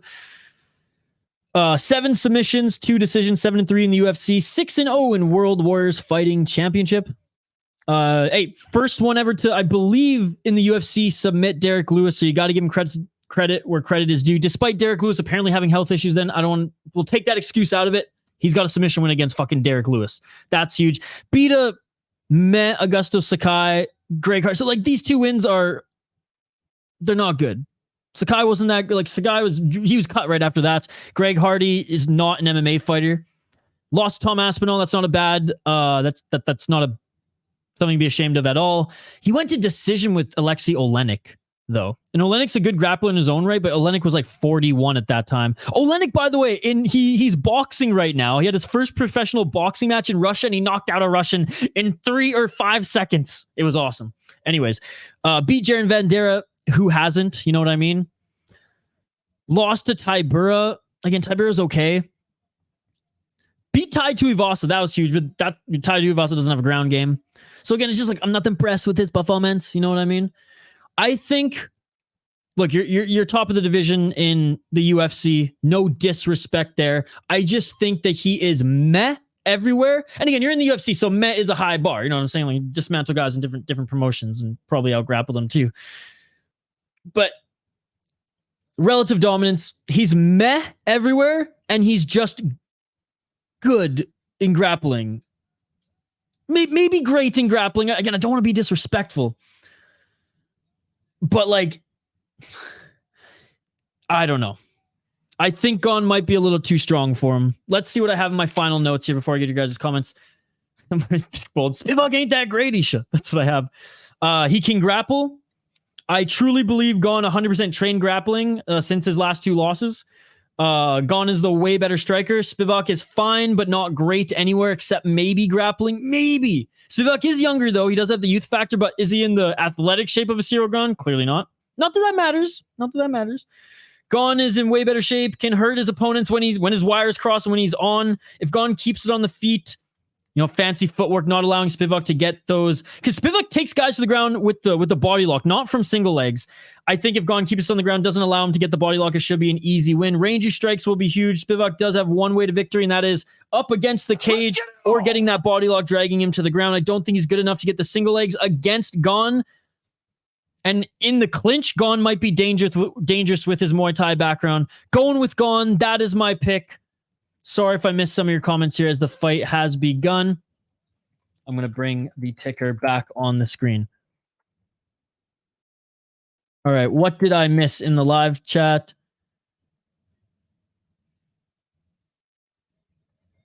That goes high level. John destroyed him. Thomas is going Spivac. BRB after it's over. Sounds good. Alexei was on a run back then. That is true. That's true, but still. Total rounds under 2.5. Get a crazy Ezekiel choke. You know who I'm picking at the exclusive stream? I'm locking in Bogdan. Let's go UFC Paris. Shout out. Thanks everyone for commenting. Appreciate you. All right, we're going to keep my eyes focused on this main event now. In between rounds, we'll get back to the comments or if there's a break in action. They're still on their feet here. 3 minutes and 55 seconds. Gane is trying to grab that wrist of Spivac to land a left elbow. Spivac trying to use that left jab. Nice body shot by Bogdan. 3 minutes and 39 seconds. Spivac trying to land that left jab. Spivac going for that. See, he's going for the leg there. That left leg. That ain't going to happen. Spivac's way of taking this to the ground is getting that body lock. Gane's path to victory is keeping this, at range. And he's doing that with those straight left jabs. Body kicks as well. Straight left jab by Gane. You see the left side of Spivac's face already starting to swell. 3 minutes and 12 seconds on the clock. Outside low kick by Gane. Oh, and Spivac lands a good counter left. I'm pretty sure that was the shot that Tuivasa landed on him too. It was when Gane was moving to the right and he fell back with the momentum. And Spivac going for that single leg. Gane with the good takedown defense. Sprawling is Gane right now. Good takedown defense by Gane. Rolling to his side here. And a good knee to the body by Gane. I think he worked on his grappling a little bit. Spivac is not the level of the UFC. Straight right jab by Ciryl Gane. 2 minutes and 31 seconds. There's still a lot of fight left. 5-round fight. Straight left by Gane. Oops. Again, a heavyweight that moves as quick and as light on his feet as Gane is dangerous. And he's employing a good game plan. Keep this at range. Body shot by Gane. Spivac walking backwards here.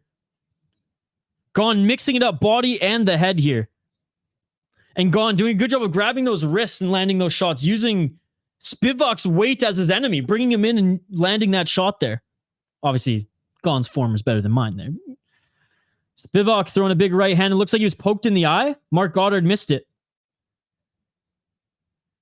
So did I, quite frankly. 1 minute and 35 seconds. Pop left jab there by Spivac lands. Ciryl Gane with the right hand. Little leg kick to the side. And Gane just keeps moving side to side. 1 minute and 23 seconds left. Ooh, and Spivac with a good left again. Spivac, that left hook from Spivac is landing. Gane. Kick to the stomach. He's got to watch. That one was a little low. He's got to watch that. You can shout to you, Mr. Grant Gregory, Mike Jones, all the exclusive members who are here in the chat. Shane, appreciate you guys. I know Brando was here earlier as well. Shout to those who donated. Phony was here earlier who donated. Mike Jones as well. JK. Appreciate you guys. 52 seconds on the clock in this first round. Right hand by Gane. That pop jab, dude. 35 seconds. And the crowd's going crazy. Inside low kick. It doesn't look like much, but I'm sure it hurts.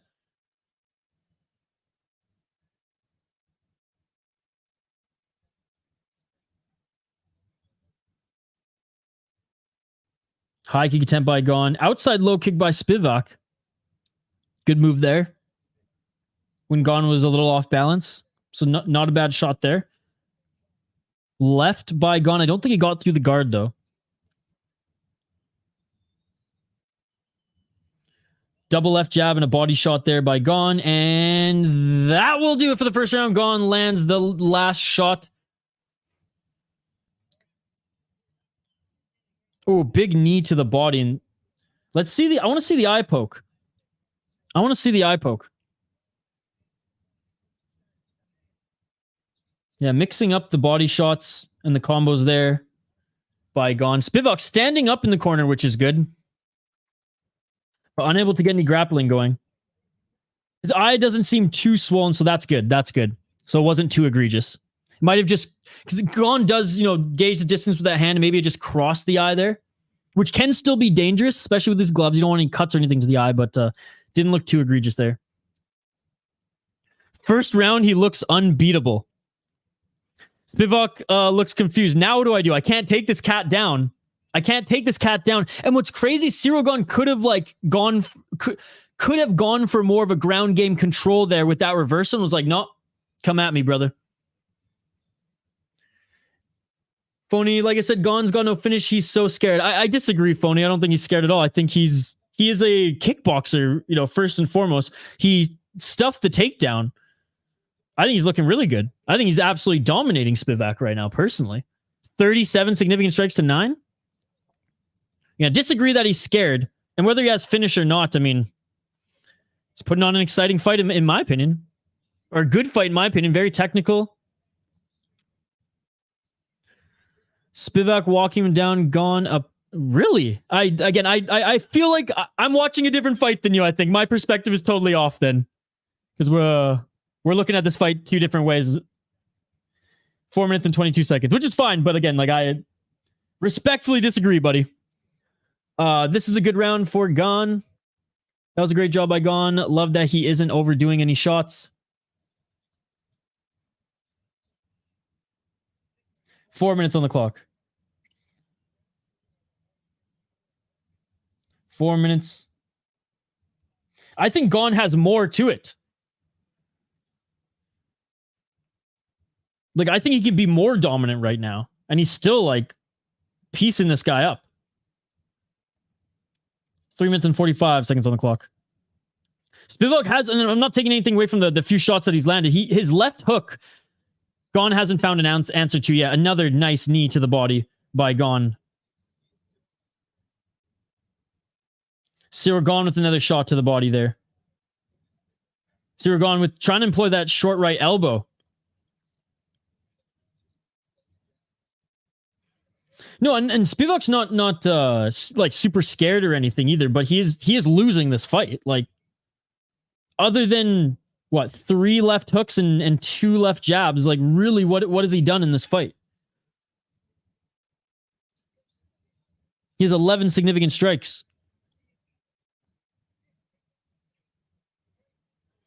And moving forward there was Spivac trying to get in close. Spivac's going to throw those flurry shots because Spivac needs to get that body lock. That's how he's going to take Gane to the ground. He can't take him down from single legs. We saw that. 2 minutes and 45 seconds. A nice shot to the body by Gane. Straight left by Gane.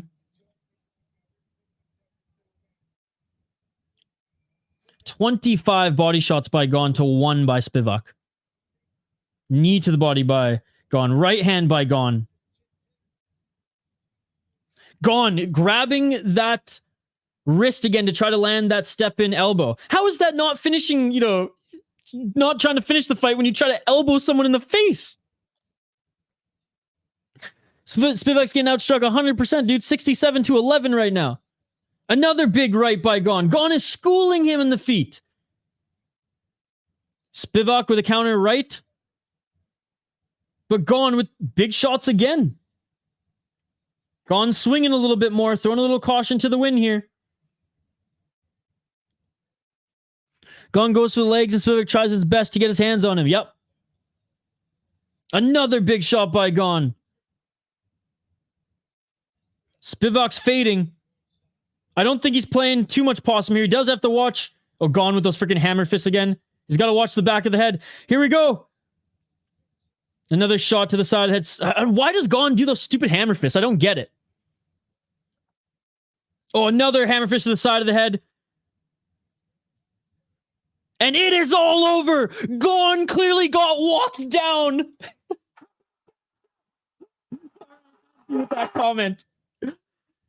Ciryl Gane finishes this in the second round. He retires Serghei on the feet, man. All Serghei was doing was covering up there. And I thought he was playing possum in the first, after that first flurry, and I was like, oh, a big left is coming, a big left is coming. He threw that left, and I feel like that was everything he had left in that left hand. And look at the damage on his face compared to Gane and his body, too. I mean, Gane, the good display of respect here by both these guys, but yeah, talented striker, man, and he's going to get submitted. He's going to get taken down. He's going to get ragdolled. Dude, Spivac couldn't even get near him. And when he landed that, when he got that single leg, couldn't do anything with it. Spivac is getting punked, and let's go activate A with the plus 1,800. Dude, cash that money. Cash that money. I almost went perfect on my predictions, guys. I almost went perfect on my predictions. My only wrong prediction was Rhys McKee. I'm so glad I was late to hedge line closed. Gane wasted, Spivac. Total rounds under 2.5. 2-2 tonight with your bets. 2 female athletes. That is awesome. Spivac was outgunned indeed. Yes, congratulations to Activate on that parlay. That was unbelievable, brother. Wow. Do you have money on Cage Fury or LFA tonight as well, Activate A? Or are you just jumping for joy right now going, let's go, baby? I missed 2, so you beat me. And that's, I rarely ever beat Mike Jones. Mike Jones always beats me by like 2 at least. Look, this was one of the hardest cards to pick. Like, even the Lapilus, that one could have gone either way for me. I thought Rhys McKee could get it done. I don't think he's going to get cut, though, because he did have a good late flurry. Hell yeah, we running it all the way. Atta boy. All right, guys. What a terrible performance by Spivac. Yep. I got to get some grub. Me too. Mike Jones, I hope to see you later on tonight. We're going to be doing Cage Fury and LFA later tonight as well, buddy. Go get some grub, my man. Thank you so much. Mike Jones and Phony. I just want to say again, guys, thank you so much for the donations. Phony with 2 freaking $5 donations. Are you kidding me? Thank you so much, brother. Thank you so much. JK with the $2 donation. Dude, appreciate you. And Mike Jones with the bouquet of roses, man. With the bouquet. Thank you so much. All these super stickers. Like, you're far too kind, Mike Jones. You are far too kind, brother. Thank you, thank you, thank you. All of you guys. You're amazing. Appreciate you. Merci plus tard. Indeed. Thank you so much, Jules. Just how past his prime is Derek Lewis. Well, Jail, did you see Derek Lewis's last fight? You saw Derek Lewis's last fight? Derek Lewis's last fight, flying knee knockout. So I think he just had an off night. Yeah, he was terrible. He was terrible. Thank you so much for the $10. What is that? Pounds? 10 pounds? Activate. Thank you so much, brother. Thank you so much. I appreciate you, my man. Thank you so much. Is that pounds or euros? I can't. It's so small on my screen. Regardless, thank you, Activate. What a beauty, dude. You guys seriously. You guys are too like. I'm almost about to shed a tear. No, seriously, like, wow. You guys are far too kind. Thank you, Activate. Pounds. The 10 pounds, ladies and gentlemen. Let's freaking go. Here, I'm gonna actually. Oh yes, there it is. I need new. Not only do I need new glasses, because now my near sight is going, but it's so small on my screen, that little thing, so I couldn't see. But thank you so much. I had a 40K bet on Rose. I was gonna give you half, but it didn't cash. Oh, okay. I'm gonna see Georgia Bulldogs play on game day. See you guys. I bid you adieu. Have a great evening, Gravedigger Jones. Hope you have fun at the game. All right, guys, that is it for the stream here. Again, thank you to everyone who donated. We got Activate A, Phony Turgeson, Mike Jones. Seriously, guys, thank you so much for going above and beyond and supporting the channel. JK, thank you to Mr. Grant Gregor, who hands out exclusive memberships like he's Oprah Winfrey. Thank you so much for joining the stream as well. I will see you all in an hour and a half? An hour and a half for Cage Fury FC. And then after that, we'll do a little LFA as well. Thank you so much for the support, JK, as always, and for the donation. And I will see you guys in just over an hour for a little Cage Fury FC. You all are the best. UFC Paris, it is in the books. Salut à tous mes amis en France. And I will see you folks later for Cage Fury FC. You will see the video pop up soon. Peace. See you in a couple hours. In the fiercest battle, I'll defend you. From all these arrows and the sword I will keep you from danger.